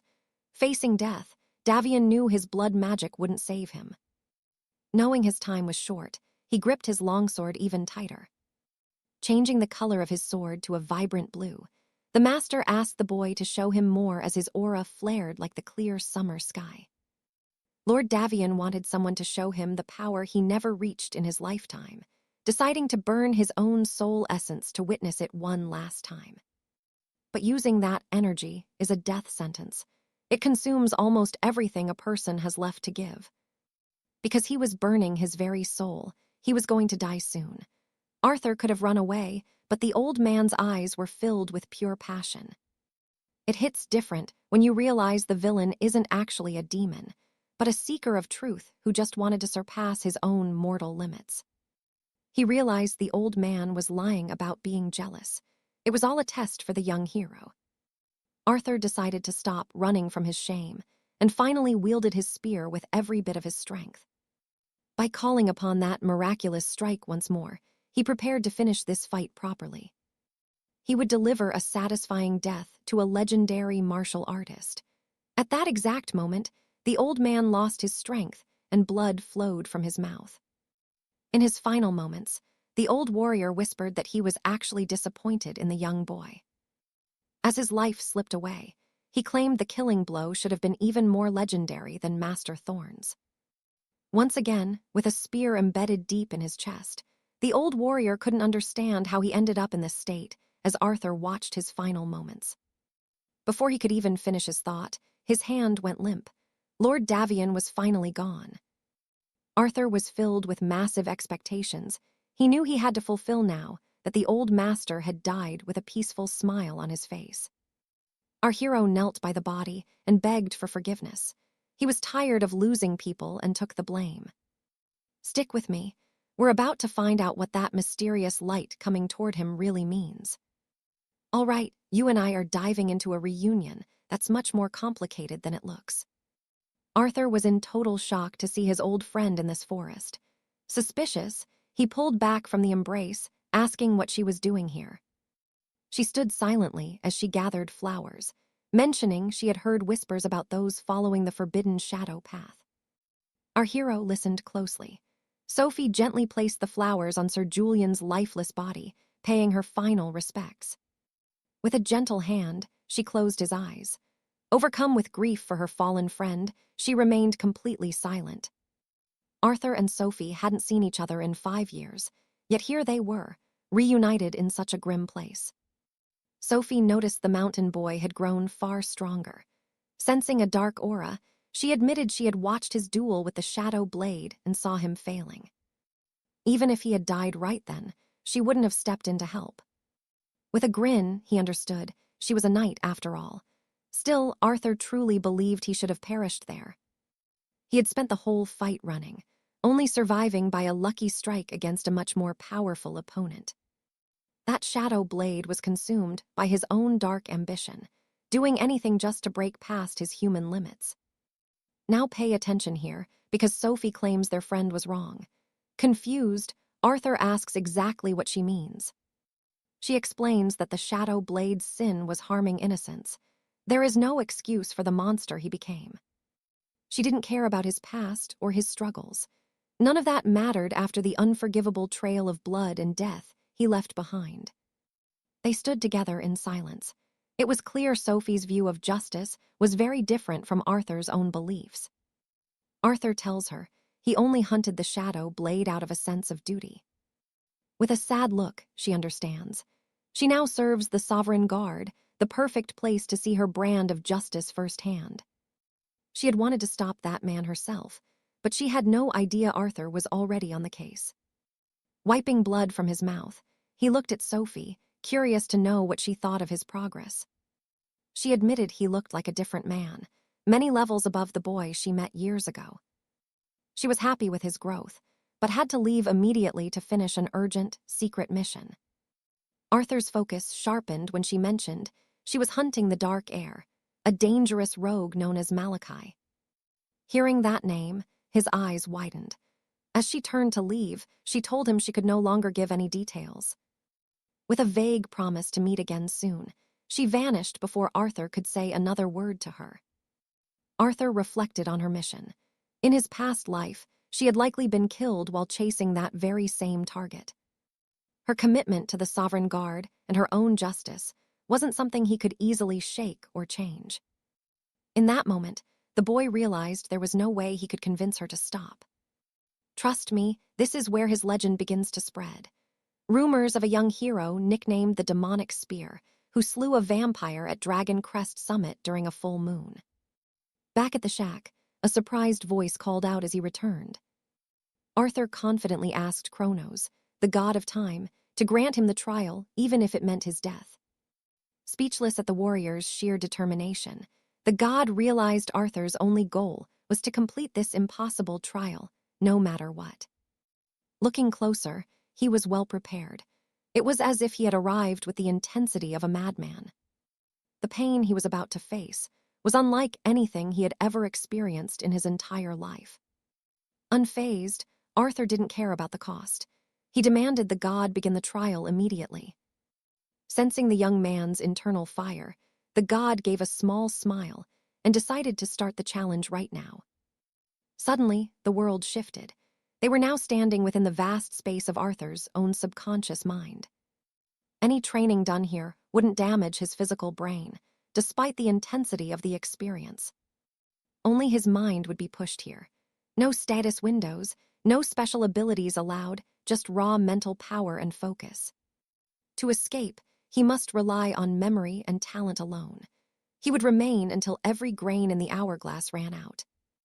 However, this trial would last a century. He would be stuck in this empty void for at least 100 years. The god felt the boy deserved a real challenge. He might end up staying there much longer than just a century. Kronos explains he can stay as long as he wishes. Once the sand falls, he will face 2 life-changing choices. First, he can end the training and return to the real world. Second, he can flip the hourglass, adding another 100 years to his total time in isolation with each turn. So what do you and I think? 100 years of isolation for power, would you ever dare to do it? Stick with me, you and I are about to see a trial where only 3 in 10 survive. Most endure 100 years, then confidently flip the glass. But during the 2nd century, the mind begins to fracture. The god of time needed to see exactly how long our knight 𝒖𝒕𝒉𝒍𝒆𝒔𝒔 could keep his sanity. Those were the stag's final words before he vanished, and the centuries truly began. At first, things felt fine. He had a chance to grow stronger with infinite time to master his blade. No matter how much he trained, he never grew tired, never felt hungry, and never slept. It did not take long for that gift to become pure agony. He missed the feeling of exhaustion and thirst. Most of all, he missed the sting of pain. But no matter what, he felt absolutely nothing. He never imagined that the absence of pain would cause the greatest suffering. Once he realized his fate, he fell into a pit of total despair. This was not just physical. He had no idea if his forms were correct, and there was no master nearby to point out his fatal mistakes. Sir William and Barnaby were gone. Even when he swung his spear with clumsy form, there was nobody there to tell him he was doing it wrong. Every time he feared his training was for nothing, he felt himself slipping closer to the edge of madness. 𝒖𝒕𝒉𝒍𝒆𝒔𝒅 needed to know if he was improving. Without a guide, he was completely lost in the void. There was simply no answer for him. Watch closely now. He thought most of the time had passed, but when he checked the hourglass, not a single grain of sand had actually fallen. Meanwhile, his physical body stood before Lord Soulis. The god was already planning how to discard the corpse, certain that 𝒖𝒕𝒉𝒍𝒆𝒔𝒅 would fail this impossible test. But then, he felt something truly peculiar. As his eyes widened, he saw something haunting in the mortal. Shaking with a cold sweat, Soulis realized he was looking into the eyes of a madman. Only 10 warriors had ever accepted this challenge before, and all of them had survived the 1st century without much trouble. 𝒖𝒕𝒉𝒍𝒆𝒔𝒅 knew he had less natural talent and weaker willpower than any of those legendary heroes from the past. His thoughts drifted back to his humble beginnings, remembering why he refused to quit. He was just a larva, so he could not be angry about crawling. High on the peaks of penance, he had sworn to keep crawling until he finally surpassed those born with godlike genius. Even if he hit a wall, he would smash it and carve out his own path. His time with the Shadow Knights was over. He had to recover and push forward. Even a massive boulder turns to dust under the waves of time. His internal energy did not seem to improve despite the brutal training. Eventually, he realized the hard truth: people do not change that easily. That is why everyone wore masks, acting like someone else. No matter how much he practiced, he would not gain calluses or feel fatigue. A spear was meant to strike with the power of a monk, but not him. 𝒖𝒕𝒉𝒍𝒆𝒔𝒅 found himself drowning in a sea of confusing questions and doubts. With less than half his time remaining, he still had no idea if he was succeeding, but he refused to give up now. Even if he left this place, nothing would change. He was now certain he had to kill the weakness that lived inside his heart. Dropping to his knees, he begged forgiveness for slaying the Lord, a man who never should have fallen to someone as pathetic as him. Changing who you are is a brutal struggle. He wanted to destroy his weak self, even if that was all he had. Clearing his mind, he stopped his lamenting because the time was almost up. He had trained for 2 whole centuries, yet felt no stronger at all. Being just a man without a noble class, he could not remember how many times he had wanted to quit during those long, dark years. However, he was determined to never run again. You and I can see the change in his eyes as he turns the glass. That heavy stone represented the true weight of his hesitation. By flipping the artifact, another 2 centuries of isolation began. His face contorted as a wave of phantom pain surged through his body. When he finally snapped back to his senses, much more sand had fallen. He had likely spent years in a state of madness before pulling himself together. He felt disgusted by his own recurring weakness and lack of resolve. With all the time in the universe, it was fine as long as he did not lose his mind permanently. The next 100 years were spent much more wisely.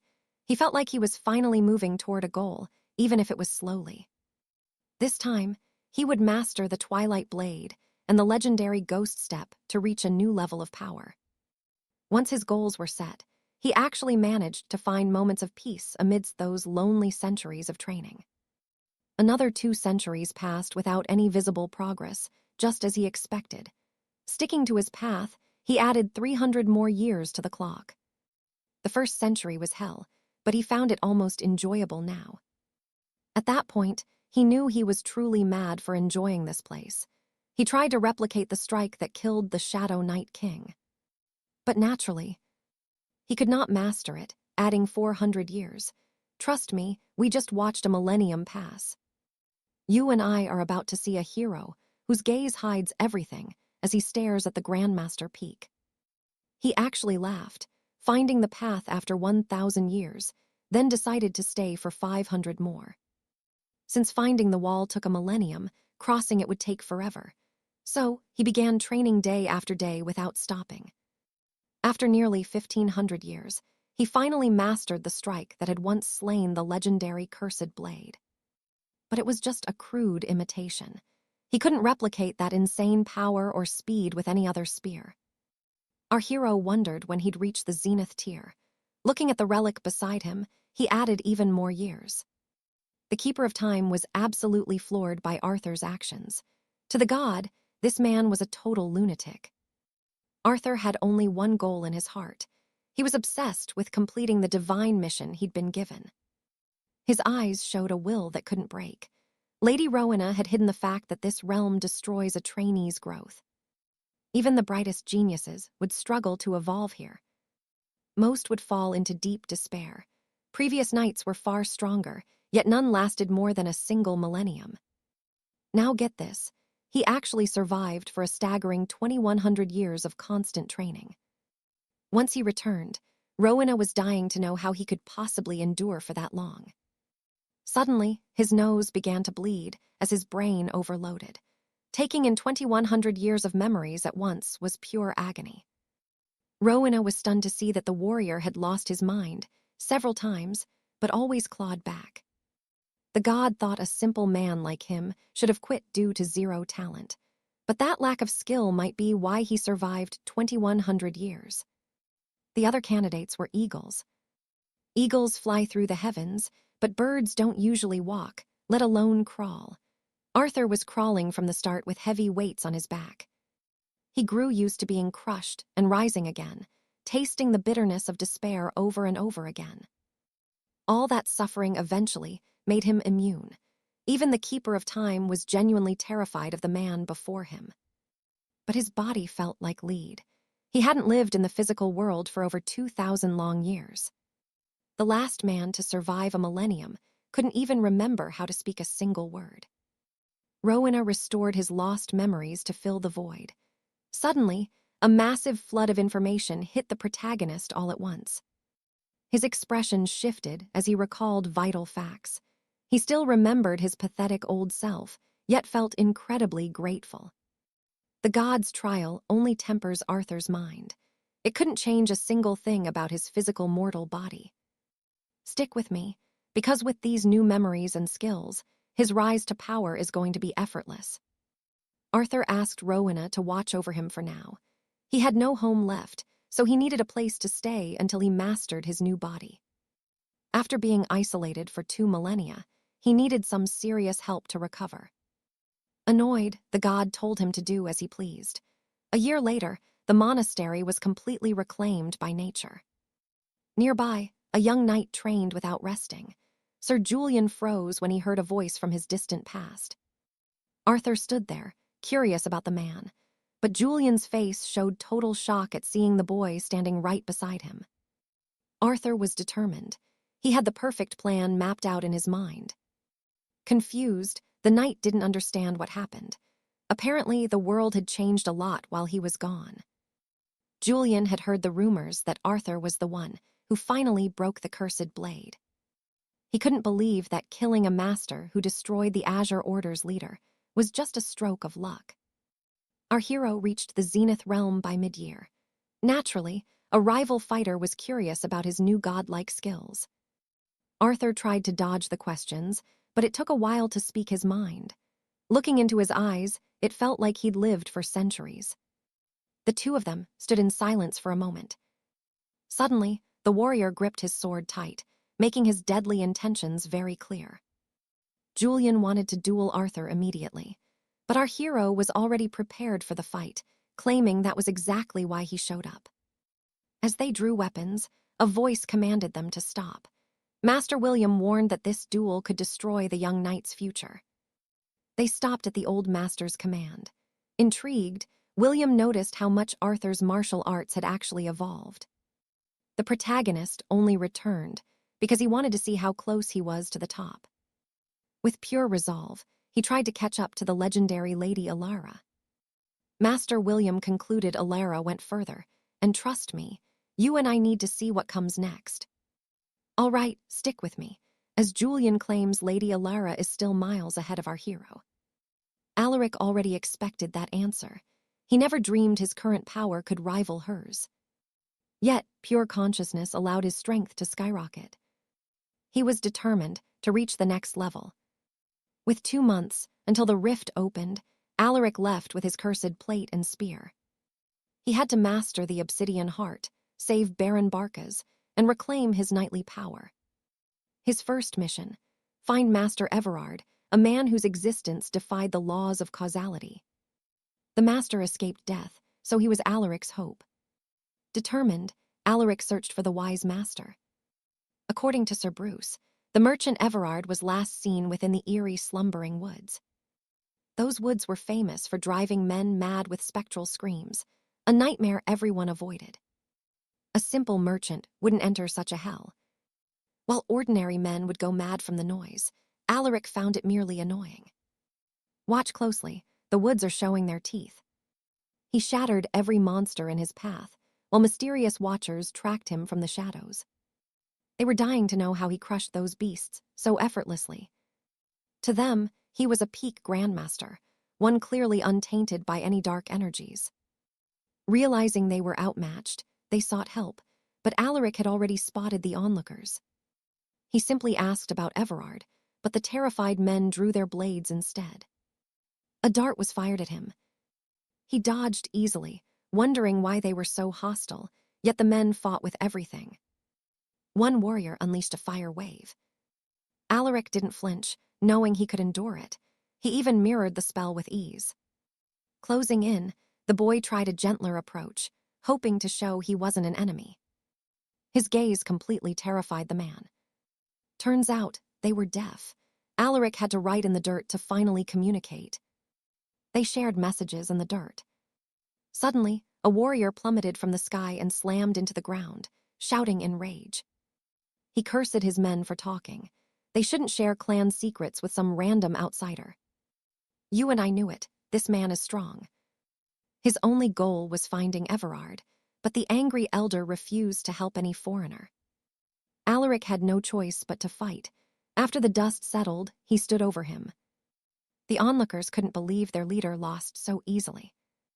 Realizing his quest was tied to this clan, he demanded they show him the way. The clan lived deep in the woods, using a drug to ignore the spectral screams. They soon reached the wooden village, a place that felt anything but welcoming. The chief introduced himself as Kalin. They locked eyes, measuring their next moves. The chieftain was a true peak grandmaster. Having achieved soul awakening, the old man demanded to know why Alaric attacked his people. Alaric insisted he came in peace, with no intention of causing any real harm. Still, he wouldn't just stand there while they tried to kill him. Kalin was speechless. Putting the past aside, the chief realized trying to stop him would lead to a massacre. He welcomed Alaric inside. Alaric accepted the offer but kept his guard up. The uneasy peace was finally sealed. Everard is gone. You and I need to see where this leads next. Let's dive in. You'll see a mystery where every lead goes cold. Before Lord Alistair left the village, he was certain someone would eventually come looking for him. His final command was to lead that visitor to a hidden, forbidden sanctuary. Suddenly, after walking for just a few minutes, they reached a dark patch of the forest. Sir Kalin said countless trees grew together to form that wall. Grabbing his spear, the youth tried to destroy it. With grim resolve, he gripped his weapon with all his might and threw himself against the barrier. The energy was so blinding that the clan chief had to shield his eyes. Even with such a devastating strike, the boy's face was filled with pure, raw desperation. It was impossible to shatter that wall with physical strength alone. Not even 𝒖𝒕𝒉𝒍𝒆𝒔𝒔 had crossed it, since only the chief could grant entry. So, the old man decided to open the path for the boy. Focusing his ancient power, he channeled his energy. A moment later, a dark and mysterious portal finally opened. Now pay attention, because the chief wasn't sure what lay inside. He only knew a power lived there that would kill even a sovereign sword master instantly.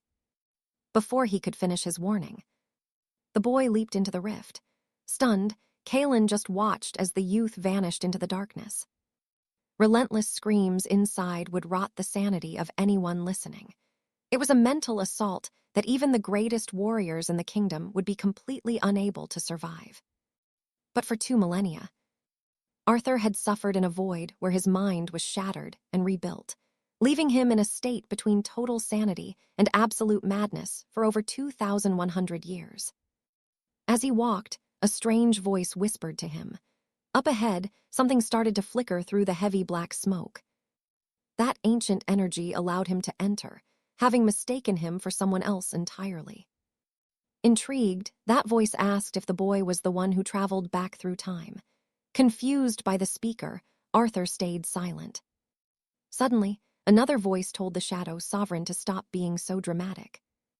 Shifting her form, the girl said the boy was getting scared. Arthur had no idea what was happening. Finally, he demanded to know who these 2 mysterious beings in the woods were. Before he could speak, the girl introduced herself as 𝒖𝒕𝒉𝒍𝒆𝒔𝒔. She was 𝒖𝒕𝒉𝒍𝒆𝒂's familiar and had been waiting for the boy's arrival just as her master had previously instructed. She only looked like this because her master had very strange tastes. Curious, Arthur asked about the shadow behind her. That was the shadow sovereign, and trust me, he's bad news. 400 years ago, he was a nightmare who commanded a legion of demons. Now he was just a ghost. Arthur wanted to know why 𝒖𝒕𝒉𝒍𝒆𝒔𝒔 had waited for him for so long in this place. But only her master could answer that, as he was a man whose very destiny was twisted and completely broken. Even as his familiar, she couldn't track him perfectly. Arthur was starting to get a little annoyed with the situation. The master could sense 𝒖𝒕𝒉𝒍𝒆𝒔𝒔 location, so it would be better if our hero simply followed her instead. He was confused. Why was everything getting so complicated? Besides, he still didn't understand what that weird shadow thing was doing right in front of him. But the shadow sovereign knew one thing. The one who returned through time would eventually come looking for him one day. He wanted to leave this forest with a chronicler. Legends said the clan had a kind god, but those stories made the sovereign laugh. As long as the clan's blood lived in this dark forest, the final seal would hold. Even he didn't know if there was an end to this long path. Even after all that, Arthur still had doubts. 𝒖𝒕𝒉𝒍𝒆𝒔𝒔 repeated that if he followed them, he might finally meet her master and 𝒖𝒕𝒉𝒍𝒆𝒔𝒉𝒍𝒆. The only problem was how to carry a demon who didn't have a body. Her master hadn't explained that part. Suddenly, the shadow sovereign began to shift his dark form. Arthur watched every movement carefully. Charging forward, the spirit launched his power directly at the boy. 𝒖𝒕𝒉𝒍𝒆𝒔𝒔 didn't understand the spirit's plan. His goal was to steal the boy's body for himself. After being trapped as a ghost for 400 years, he would take any vessel. Even if this body was trash, he would make it his own. While 𝒖𝒕𝒉𝒍𝒆𝒔𝒔 waited for the end, the shadow sovereign let out a manic, desperate laugh. Then he realized he had been sucked into the gauntlet on the boy's arm. Confused, he didn't understand what happened. The shadow sovereign had been rejected and imprisoned forever within that simple silver gauntlet. Arthur's mind was a fortress after 2,100 years in the void. Or perhaps someone behind the scenes was giving him a secret blessing. Arthur didn't know yet, but finding 𝒖𝒕𝒉𝒍𝒆𝒔𝒔 was his only way to get answers. Trust me, you're going to want to see what's next. All right, you and I are witnessing a story that begins with memories of a fallen friend named Lucas. Arthur shared so many memories with that artifact, but it was useless now. He wanted to purge the void sovereign from his bracelet, but the spirit was absolutely desperate to stay. Before Arthur could cast him aside, the spirit tried to bribe him with a gift.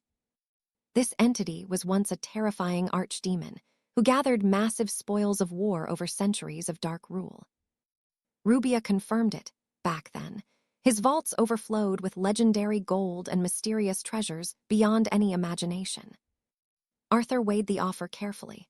Ultimately, Rubia and the Void Sovereign joined his journey as his new companions. Together, they ventured through the dense forest. The familiar sought a peaceful overlook to wait for their master and 𝒖𝒕𝒉𝒍𝒆. It was a solid plan, but our heroes had a specific destination to reach first. Rubia hoped they weren't heading for danger, but Arthur's intense gaze already gave his true intentions away. Arthur needed to enter a dungeon, those mysterious rifts filled with ancient magic that have plagued the realm for ages. The laws of nature change inside these rifts, varying from one region to another. Usually, hunters harvest monster parts for profit, but inside a dungeon, it is different. After slaying a beast, the body vanishes instantly, leaving magical loot behind in its place. This treasure comes in many forms.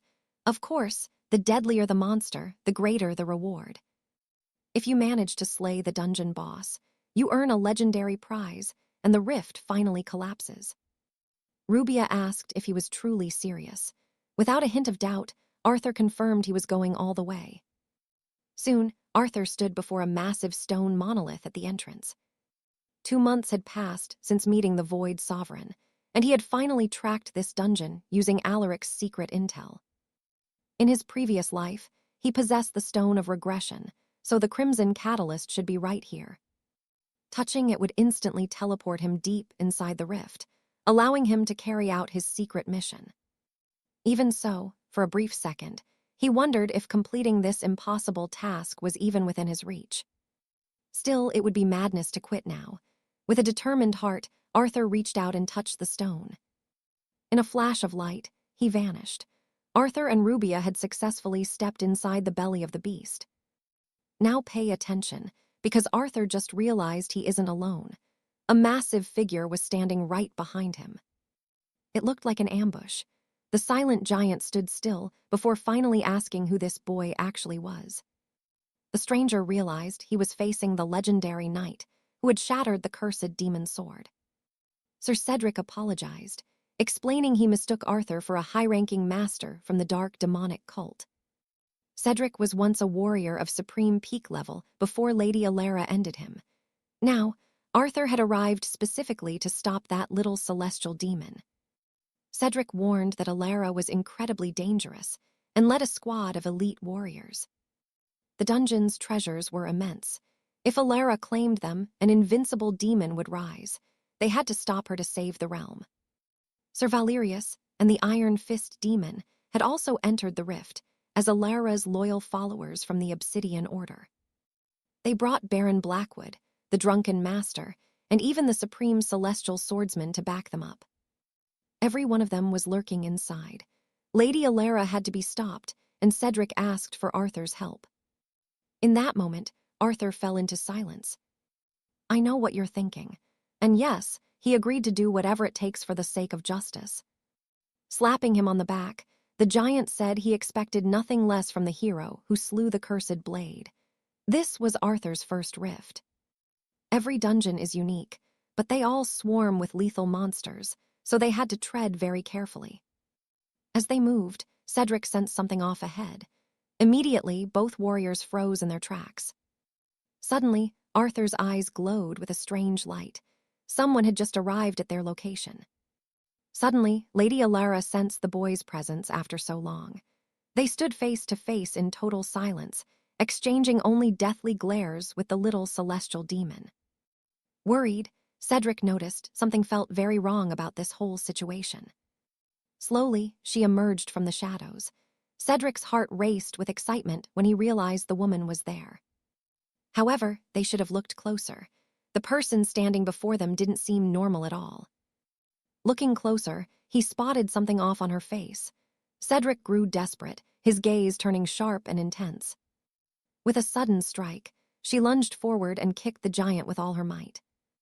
Blood trickled from his lips as Rubia realized it was a doppelganger. You and I are in for one hell of a fight.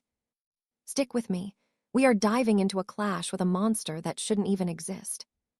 Suddenly, its glowing red eyes lock onto our hero, shifting its deadly focus right toward him. Wasting no time, he triggers his enchanted bracelet, and gleaming plate armor instantly encases his body. Rage boils over as he sees his friend's face mimicked by this beast. Rubia freezes, terrified by his fury.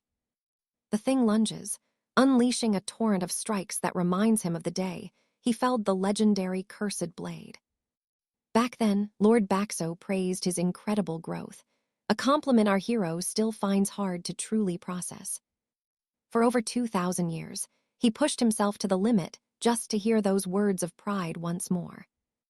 But hearing them from this hollow mockery, disgusting, he pours every ounce of strength into crushing this enemy.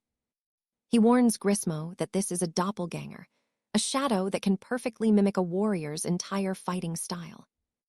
Though it mimics skills, it is a pale shadow of Cerso. Most mimics cannot copy techniques like this. Rubia steps up to lead the way, but a mysterious voice sneers at her, calling the girl an arrogant puppet. Sick of the bickering, our hero tells them both to shut their mouths and focus on the mission. Pay attention here. This is where the dark mystery behind these clones finally starts to unravel. More clones could be lurking ahead. The thought of facing a fake Hoyan leaves the group visibly shaken and nervous. The noble knight Giochundo has fallen. Now, his desperate squire fights tooth and nail just to survive the night.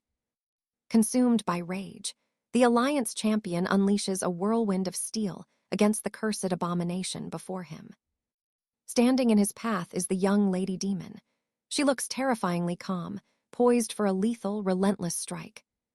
Seeing her, he assumes she has learned a few fancy tricks, but he is determined to get justice for the dead. With a blood-curdling scream, the warrior swears he won't stop until Lady Hoyan's head rolls on the floor. The clash begins, but it is clear. The young demon's power is on another level entirely. Without moving an inch, she launches a single, devastating strike that sends the man to the floor. As he dies, she just stands there watching in absolute, chilling silence. Her eyes are unreadable as she drifts into thought. It has been 9 long years since she last saw him. She looks down at Summon's fallen clone, whispering how relieved she is that the real boy isn't this weak. She wishes she had dressed better for the reunion, while noting how much raw strength the boy has truly gained. Is she a villain or an ally? You and I are about to uncover the truth. Walking away, she leaves the corpse behind, praying he survives this trial as haunting laughter echoes through the halls. Even after a brutal fight, Lady Baxo barely looks tired. She knew these were just hollow copies all along. She just crushed a clone of the weakest knight, Giochundo, but finds a potent elixir hidden within its remains. Disoriented in the maze, she knows she needs to regroup with the other high-ranking Alliance members before it is too late. In her current state, she knows that crossing paths with Lady Hoyan or her followers would be a total death sentence. Suddenly, 2 menacing figures emerge from the shadows, the Lady Demon's most loyal enforcers, the Phantom and the Iron Fist. They instantly realize the girl is isolated and vulnerable. The magical stone dropped from the fallen clone's body is a crystal pulsing with immense power. Suddenly, a voice calls him an absolute idiot for not eating it on the spot. But that would wreck his core, as the balance between his life force and body is still unstable. Despite the chaos, his heartbeat feels steady and perfect. No demon in history has ever possessed a heart this pure, but despite the praise, our hero is still left feeling completely confused by the situation. Ahead of him, the mysterious mountain hermit continues his stroll, as if nothing is wrong. Summon stops cold when he sees a drunkard slumped on the floor, missing an entire arm and bleeding out. This is a high-ranking member of the Beggars Guild, one of their top 3 prodigies, now broken and defeated.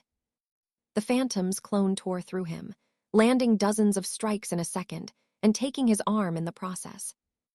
Knowing the end is near, he begs for medicine. After a few gulps, he gasps out a thanks for the rescue. With a legendary elixir, they might actually reattach his severed arm. Grismo introduces the boy as Summon, the legendary spearman who famously defeated the cursed blade. Hearing this, the drunkard smiles and says he has heard many epic stories about the young warrior. Cerceau apparently spoke of him often. It seems they shared a bond deeper than anyone realized. And that is where we leave it for now. Trust me, you and I need to see what happens next. You and I are watching a mess where everyone claims the same lady.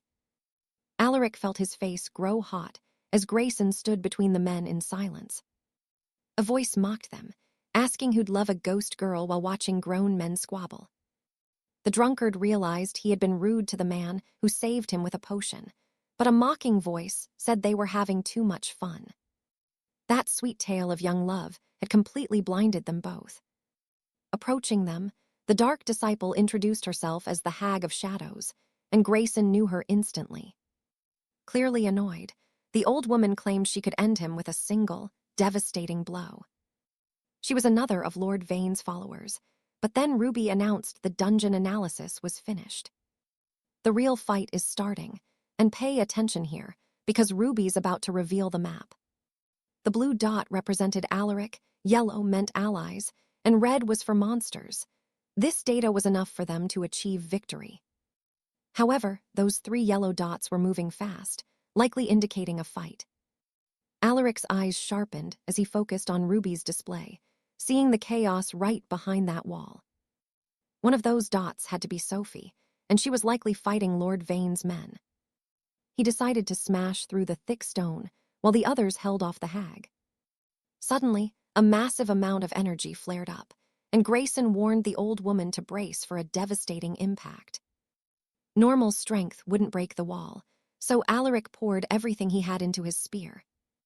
Energy surged wildly. It was a spell he had cast before, but now much more powerful.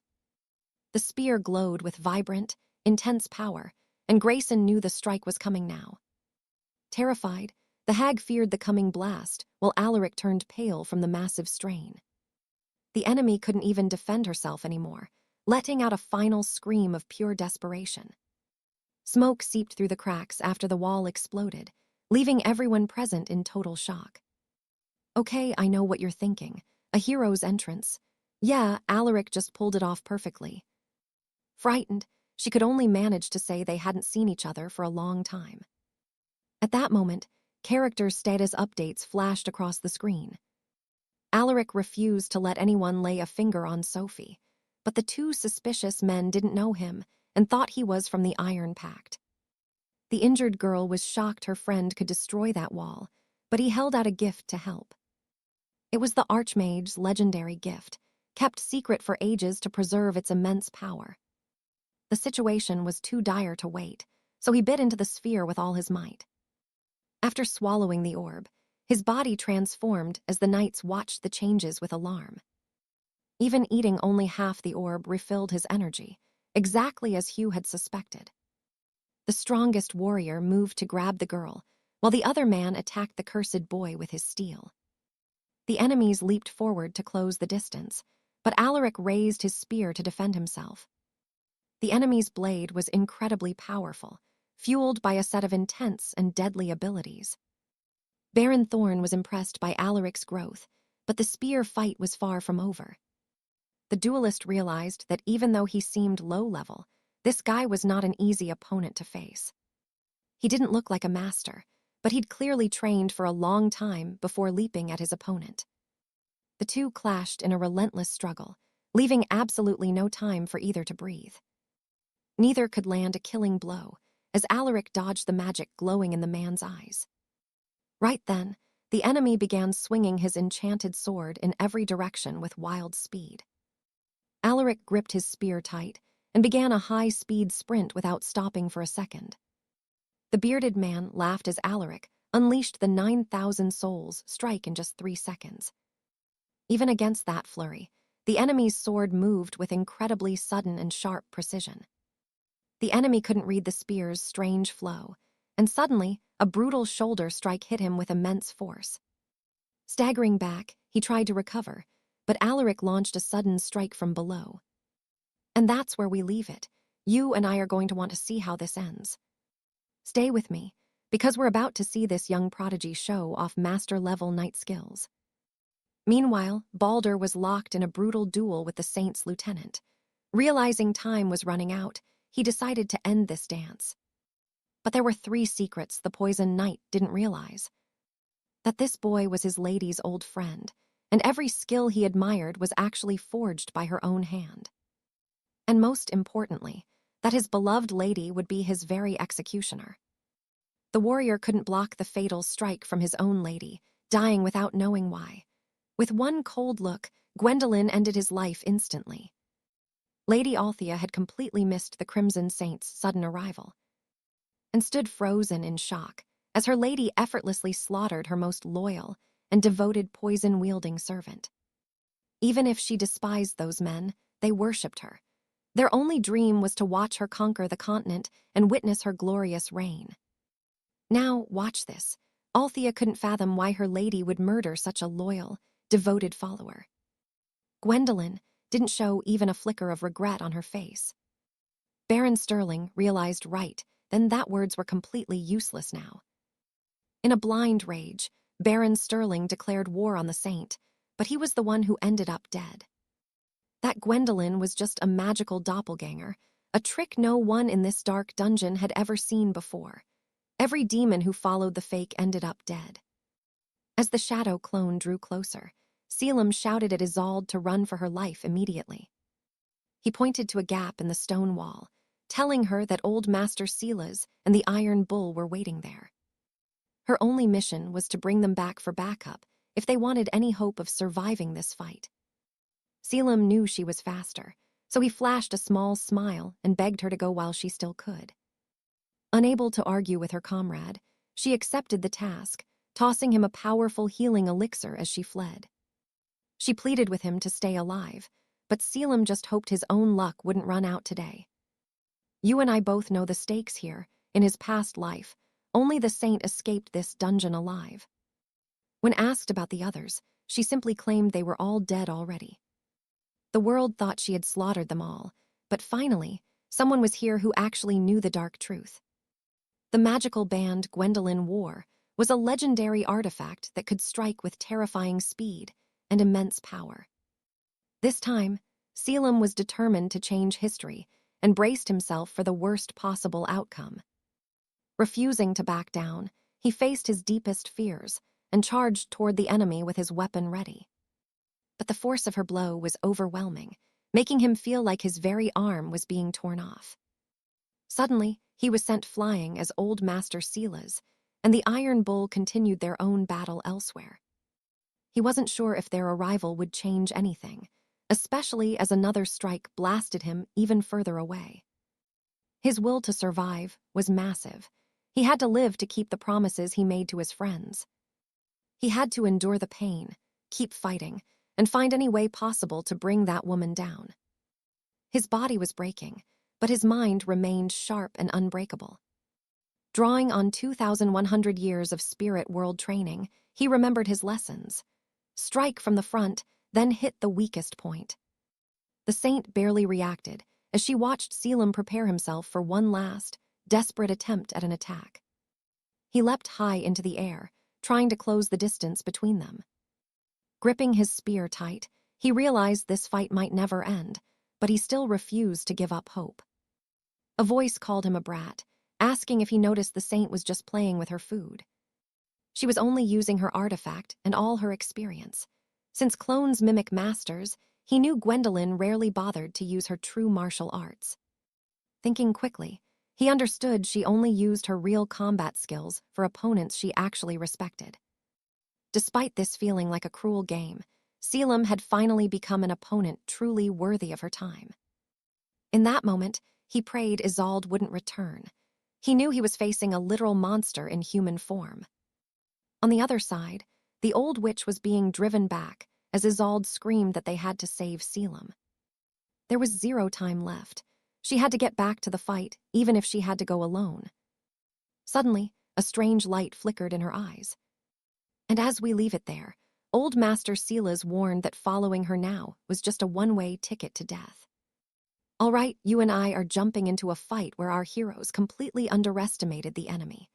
Sir Cedric warns that Morgana is 5 times stronger than they thought, and they need to retreat immediately. Grismo insists the only way out is through the boss, but Cedric pulls out a forbidden scroll from the Witch of the Moors. It is a brutal choice, because using it means leaving their closest friend behind in the dark. As they argue, Barnaby lies unconscious in his arms. Suddenly, a blinding light erupts from the depths of the pit. Now pay attention. A voice begs for forgiveness before the warrior charges back into battle against that demonic little princess. Blood sprays from his mouth as his vision begins to blur. Morgana is relentless, refusing to give him even a second to breathe. She is a blur of terrifying speed, attacking from every angle. Our hero has to guard his center, his flanks, and every single opening at once. That mysterious voice whispers where the next strike is coming from, but even with the help, he just cannot keep up. Pushed to his limit, he snaps and tells the voice to shut up for good. He knows if he falls here, he will rot forever. Worse, Sophie hasn't returned. The voice mocks him, saying the girl has already betrayed him. If he hadn't risked everything to save her, he wouldn't be in this mess. But honestly, he would still choose to die if it meant she lived. He is certain something terrible must have delayed her, because she would never just abandon him. Besides, without her, he never would have made it off that mountain alive. The voice just lets out a wicked laugh. Touching speech, but the kid can't die yet, so the spirit decides to intervene. Suddenly, a monstrous transformation begins to take hold. You saw that, right? He just accepts this dark power. It is a raw force capable of tearing through any army. Morgana freezes, watching the terrifying scene unfolding right before her eyes. This power is effortless as long as your will is strong. Blinding beams of light explode from his shattered armor in every direction. This is the spirit's ancient energy, and the boy's heart is absorbing it like a thirsty sponge. Instantly, his wounds close, and his broken arm snaps back into place. The air turns heavy as he starts mimicking the spirit's arrogant and lethal nature. In this moment, the shadow recognizes him as a true rival. Alistair feels like this surging power might actually make his veins explode. The voice screams for him to hold on tight. Across from him, Morgana is gathering her own fury for a final strike. He has never felt anything like this, but somehow, it still isn't quite enough to win. Our hero refuses to back down. He begs for even more strength, though he has no idea if he can even control it. It is a godlike power that should be impossible for a human body to hold. But he recognizes this sensation from a past life. If he can just reach that peak state from the spirit realm, that divine doppelganger. Without hesitating, he demands more power. His spear blazes with light as he begins casting devastating spells in every direction. Morgana charges in with pure rage, but her eyes go wide when she realizes the sheer scale of his power. Suddenly, Alistair blasts his enemy backward, sending her crashing straight through a massive stone wall. Debris flies everywhere, as the girl is buried deep within the crater formed by the impact. The eternal requiem is being prepared for the final sacrifice. Alistair just needs to survive a few more seconds of this agony. As the world trembles, more explosions rock the dungeon. Furious, the demonic princess is already back up and ready for more. The energy gathering in her hand is so intense you can feel it everywhere. She didn't expect a counter, but the blow is already flying toward her. This is the ultimate move using the spirit's help. For the second time, he activates the 6-second blood rite. To anyone watching, his entire body looks like a sun about to explode. He is delivering justice with his own 2 hands. Morgana is battered and thrown even further back by the hits. Her crimson eyes reveal a darkness even deeper than before. Suddenly, a blinding flash illuminates every corner of the dark dungeon. Alistair looks stunned. Even he cannot believe he actually managed to take down a monster like that. Standing in the silence, the pain finally hits. Sweat pours down his face as his veins bulge under his skin. For 9 long years, and through thousands of lifetimes, he has been running, always haunted by the memory of that celestial demon. With all his confidence gone, he just wants to know, Did he actually get any stronger after all this time? Realizing how ridiculous he sounds, the voice mocks him for still needing someone else's borrowed strength just to survive. Having power and mastering it are two different things. The voice tells him to brace himself because the worst is yet to come. Now it is time to take back that borrowed energy. The recoil will be extreme, it might even kill him. He claims he is used to the pain, but as the power drains, his face twists into a mask of pure terror. His eyes bulge as the agony takes over. And trust me, you and I are not ready for what happens next. Stick with me.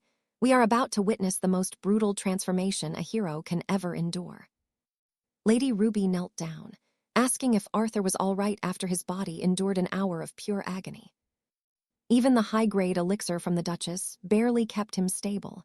Without it, his heart would have stopped. He owed his life to Baron Bakewell once more, as his very essence shattered into 1,000 bloody wounds. Though his bones were screaming, he forced himself up. He had one final place he needed to reach. Limping blindly, he stumbled past the massive stone that had crushed the life out of that wicked sorceress. Beside him, Ruby could sense the lingering resonance of the ancient teleportation magic used within these dark walls. The evacuation scroll had worked. 3 souls had been spirited away to safety far from this cursed place. Knowing Silas had finally escaped the ruins, Arthur felt his heavy burden lift, but he had to keep moving. He traced the map with trembling fingers. His eyes were set on the final chamber and Lady Gwen. He staggered forward, refusing to rest for even a second while Ruby's desperate pleas fell on deaf ears. Sudden weakness gripped him, and our hero hit the cold floor. His battered body simply could not go further. For 9 years and 2,100 years, he had risked his life for this, following a young child's promise. Now pay attention, because everything he worked for is about to be tested in this final, desperate moment. Suddenly, Gwen appeared before him. Every childish thought of boasting about his growth vanished in an instant. He watched her move with a lethal grace, a perfect step that far surpassed any technique he had ever imagined. No shadow or doppelganger could ever replicate her. This was the legend he had chased all these long years. Standing there was the true Gwen, radiating a cold authority and power that felt like a physical weight. She assumed he was the dungeon lord, remarking that he felt annoyingly strong for someone in this low realm. She mentioned encountering a monster earlier that fought exactly like Arthur, using those same ancient knightly arts. To her, that fight had been a thrill. She realized then that Arthur had truly grown much stronger. Hidden behind the stone wall, the young warrior listened, unsure of what the lady was talking about anymore. Smiling through the pain, he whispered he was too filthy to face her. She asked who he had met. She gave the lad some credit for surviving this hell. Then, she leaned her weary back against the masonry. She said Arthur had achieved his dream and offered her heartiest congratulations. You and I can feel the weight of silence as they speak through that thick stone wall. Those 9 years of blood and sweat meant everything to him. Then, she asked if he would join her. As she had warned before, the lady despised it when others placed their heavy expectations upon her shoulders. From the moment she was summoned to this kingdom, those judgmental eyes had followed her every single step. But if those eyes belonged to Arthur, she wouldn't mind. At that moment, the protagonist whispered a quiet apology. She assumed he was rejecting her offer, but he insisted it had nothing to do with staying behind. Arthur knew that by her side, he would always be a shadow. He needed to be a man truly worthy. Even being stronger than she ever expected, his pride demanded more. Gwen laughed at his sheer, bottomless greed. 9 years had passed, and only 1 year remained until the time of their sacred promise was finally made complete. After 10 years, the hero promised he would finally follow the girl. A radiant smile broke across her face. Leaving him to his resolve, she decided she could be patient. She warned him that the path ahead was brutal, and in 1 year, she would be even more unstoppable. Seeing his fierce resolve, Gwen realized just how much he had changed. They both prepared to depart separately. In exactly 1 year, they would meet at the promised sanctuary, Their eyes held the fire of new goals. She truly wanted to take him by force just to see his face again, but she forced herself to be patient for another year before they talked. They would drink together and speak openly about everything. The portal's glow began to take her before she could tell him the one thing that mattered. She missed him. Outside the ancient vaults, a cry rang out. Baron Bakewell demanded to know why the drunkard had saved her, while leaving a brave man behind to rot in that dark place. You and I know that such cowardice is never noble. Turning away, the lady declared she was severing ties with the House of Mim. She couldn't stand this place anymore, and that man was never to seek her out again. To her eyes, everything he had done was utterly repulsive. Lost for words, the drunkard stood weeping, begging Simon for his mercy. But the knight remained steady, knowing she had to find her own strength. Let's see how our hero survives a world where being human is just the beginning. Most follow the laws of the realm to keep the peace, but some, they ignore the rules entirely, beings who thrive on the blood of the living. Creatures that spit in the face of death, existing in a state of pure corruption. They've cast aside every ounce of knightly honor and faith. These are the savages of the wilds, cursed beneath the silver moon. They aren't even considered men anymore. Society calls those who linger on that dark edge the non-humans. Our hero looked completely stunned. He was lost, stuck in a place he didn't recognize at all. He had no idea where he was or how he got there. Suddenly, a voice broke the silence, noting how deathly pale he looked. He spun around toward the sound coming from the shadows. It was him, the sovereign of the void himself.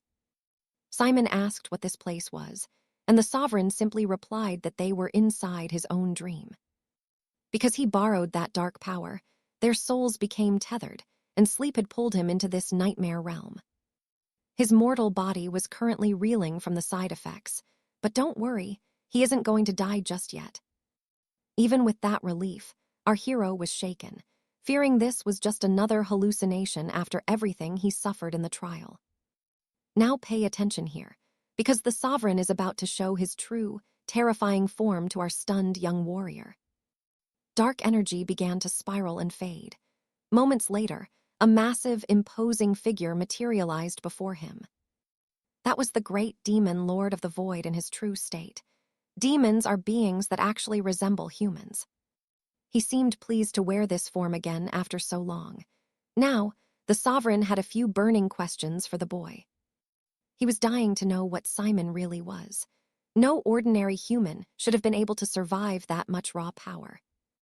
Yet, Simon handled it with ease, wielding that darkness as if he'd been born with it in his veins.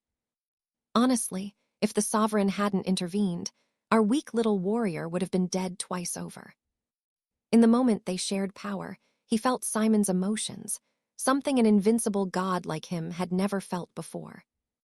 Despite the pressure, Simon's will was a fortress, preventing the demon from simply seizing his body. And here's the part that'll blow your mind. Simon reveals he's a regressor, detailing every single bit of the hellish training he received from the legendary gods of mercy and war. Now it all made sense, the unbreakable mental wall and the sheer talent that didn't match his current level. The sovereign laughed, calling it idiotic that he'd spent 2,100 years training in a mental world. Technically, our hero is far older than this dark lord, though he's still just a babe in the sovereign's eyes. His current physical body just wasn't ready to hold 2 millennia of combat experience and mastery. The big guy still thought the boy was pathetic even after living 2,000 years, and he just kept on belittling him. But that's just the human limit. That's why the sovereign was dead set on convincing the young man to become a demon. The offer left the hero trembling and completely lost for words. He felt the heavy price of that power, not to mention his own heart was already becoming something monstrous. Becoming a demon would make him legendary. He'd finally have the strength to surpass the woman who haunted his every thought and drove him absolutely crazy. Panicked, the young man broke into a cold sweat. His eyes were wide with pure, unadulterated terror. With a burst of courage, he refused. But even so, that non-human energy was now a part of his very soul. Checking his memories, He recalled the order to head north. The elder told him to find the place where snow never melts and meet someone important in 5 years. Soon, our travelers were making their way toward the great northern capital of Travia.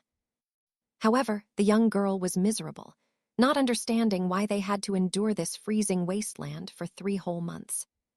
While grabbing a bite, the hero pointed out they didn't exactly have a lot of options for shelter. A strange voice suggested she transform into a tool instead of wasting food, but she snapped back instantly. Simon just kept chewing. 3 months had already flown by. Escaping that dungeon came with a steep price for tapping into the sovereign's void power. Even though he wasn't fully healed, they pushed north, following the exact path Sir Bullion had laid out. The goal was the city of Travia. After 3 long months on the road, they were finally at the gates. Trust me, you and I are about to see what happens when they enter the old territory of the Bloodscourge demon. All right, stick with me. We are diving into a world where losing an arm was just the start of the nightmare. Raven Rock was a cursed land of outlaws and nightmare factions, long before the celestial demon even showed up. Everyone called it the Kingdom of Shadows, a place filled with liches, vampires, and werewolves that all wore masks to look exactly like ordinary humans. After taking time to think, the hero realized the scent of beasts was everywhere as glowing eyes watched them from the deep forest. That was the final proof. They were closing in on their grim destination. Now pay attention. This is where the werewolves strike, lunging from the trees with claws out. Arthur Thorne drew his weapon, ready to give these furious wolves the exercise they were begging for. The girls screamed a warning that common steel cannot bite these lycanthropes while the moon is high. But he was not listening. Instead, he thought of the legendary elf who had crafted his spear. The boy had found a mysterious hunk of star steel with incredible purity after he defeated the double of Sir Alistair inside the depths of the dungeon. His only goal was a perfect weapon, so he let the elf keep the leftovers as payment. To her, it was a massive honor just to touch it, and she could not believe he would pay so much for one spear. Seeing her fiery passion, he simply asked her to forge the magic into his armor too. Back in the heat of battle, Arthur knew his spear was anything but an ordinary piece of metal. He moved like a blur, his enchanted blade shredding through the snouts of every wolf in his path. With a spectacular spin, he kept the beasts dazed before driving the spear straight through their chests. Suddenly, half the pack was dead, leaving him wondering why these creatures had even bothered attacking.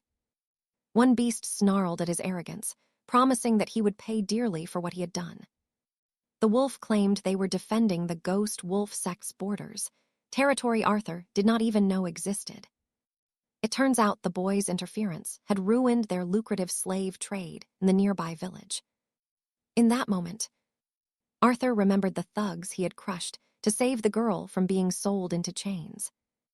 While striking down another beast, he called them out for being the true villains here. The hero offered to walk away if they just stopped their attack, but letting him leave after everything that happened was not an option for them.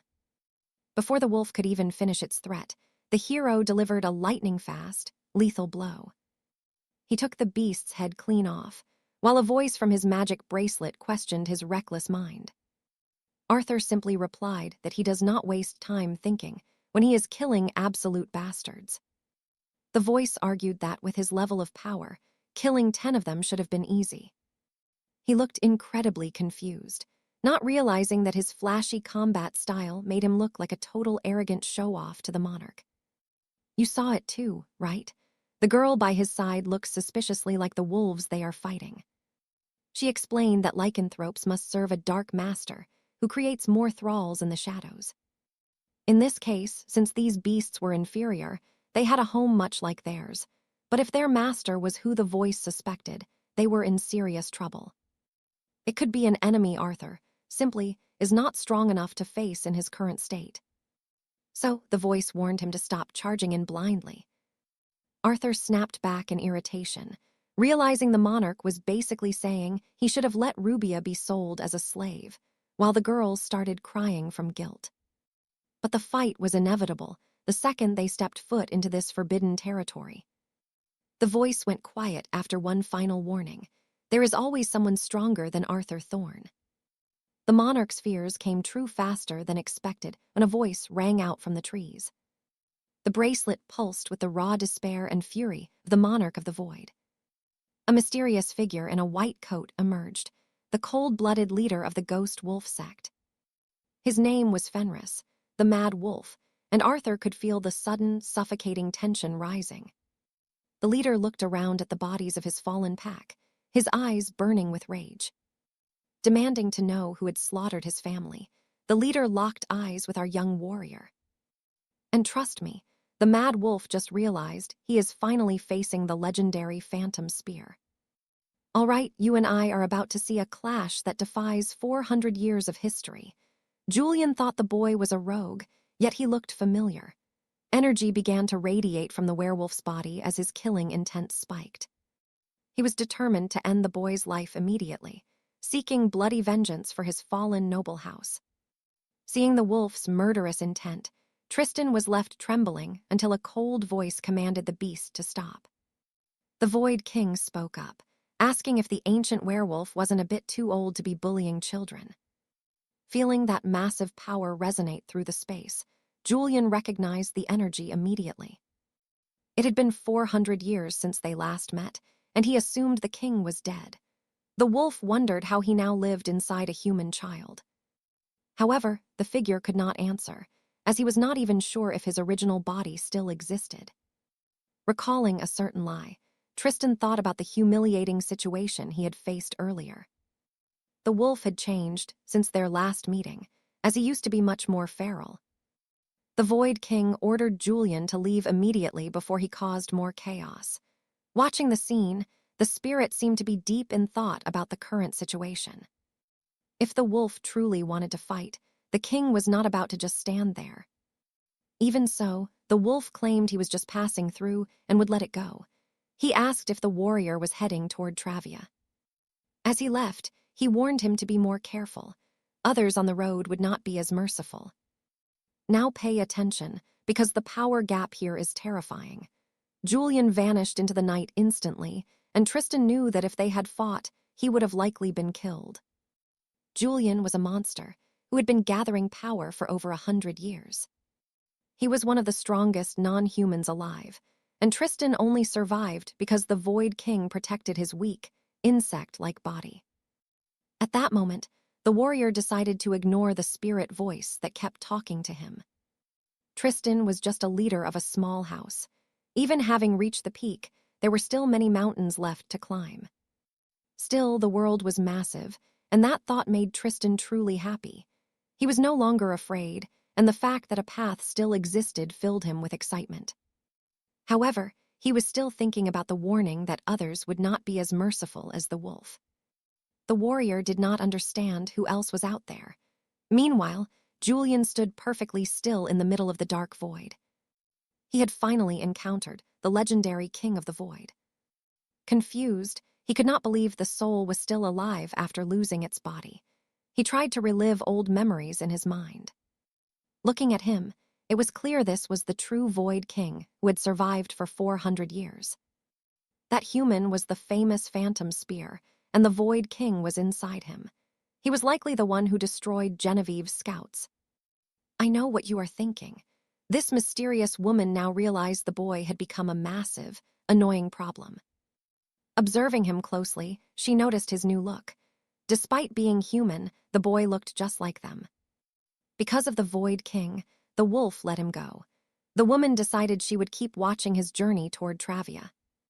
Despite everything, they could not afford to be hasty because of the power dwelling inside that human body. For now, that was the final report. If anything changed, the predators would notify Julian immediately.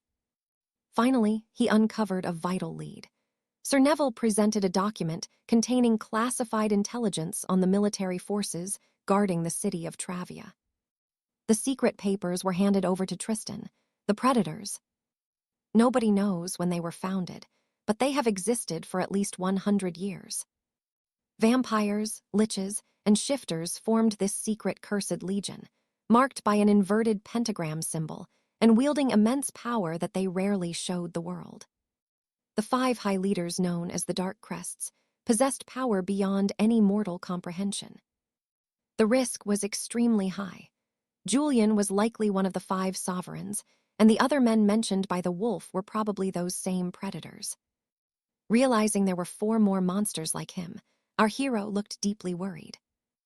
They had been alive for hundreds of years, making them incredibly difficult enemies to face. If he did not want to die, he had to let the Void King take control next time. Despite that, Tristan did not want to become a monster, so he refused to give that spirit in his bracelet a perfect opportunity. The boy knew his master had walked this path, and he would continue without losing his true essence. The king did not understand why the boy would refuse his power for such a reason. The warrior refused to gain power unless it was earned through his own blood and sweat. Lucky that the wolf let him go. The spirit warned that a madwoman who loved boys like him lived in that city. You and I just witnessed a legend. The girl stood there in total shock. She watched as every leech crawled toward him once his legend began to fade. Yet even in his weakened state, this mysterious knight butchered every last one of them. Let's dive in as his aura burns bright, unleashing every drop of his remaining spirit. Stroking his cheek, she whispered how pathetic he looked before suddenly smashing her fist into his face without a shred of mercy. Gasping for breath, he refused the aid of a monster, telling her to stay back. He wouldn't be seduced by the dark charms of a woman like her. Meet the fallen King 𝒖𝒕𝒉𝒍𝒆𝒔𝒔, the legendary celestial knight, to a highborn vampire like her. This whole ordeal was beyond fascinating.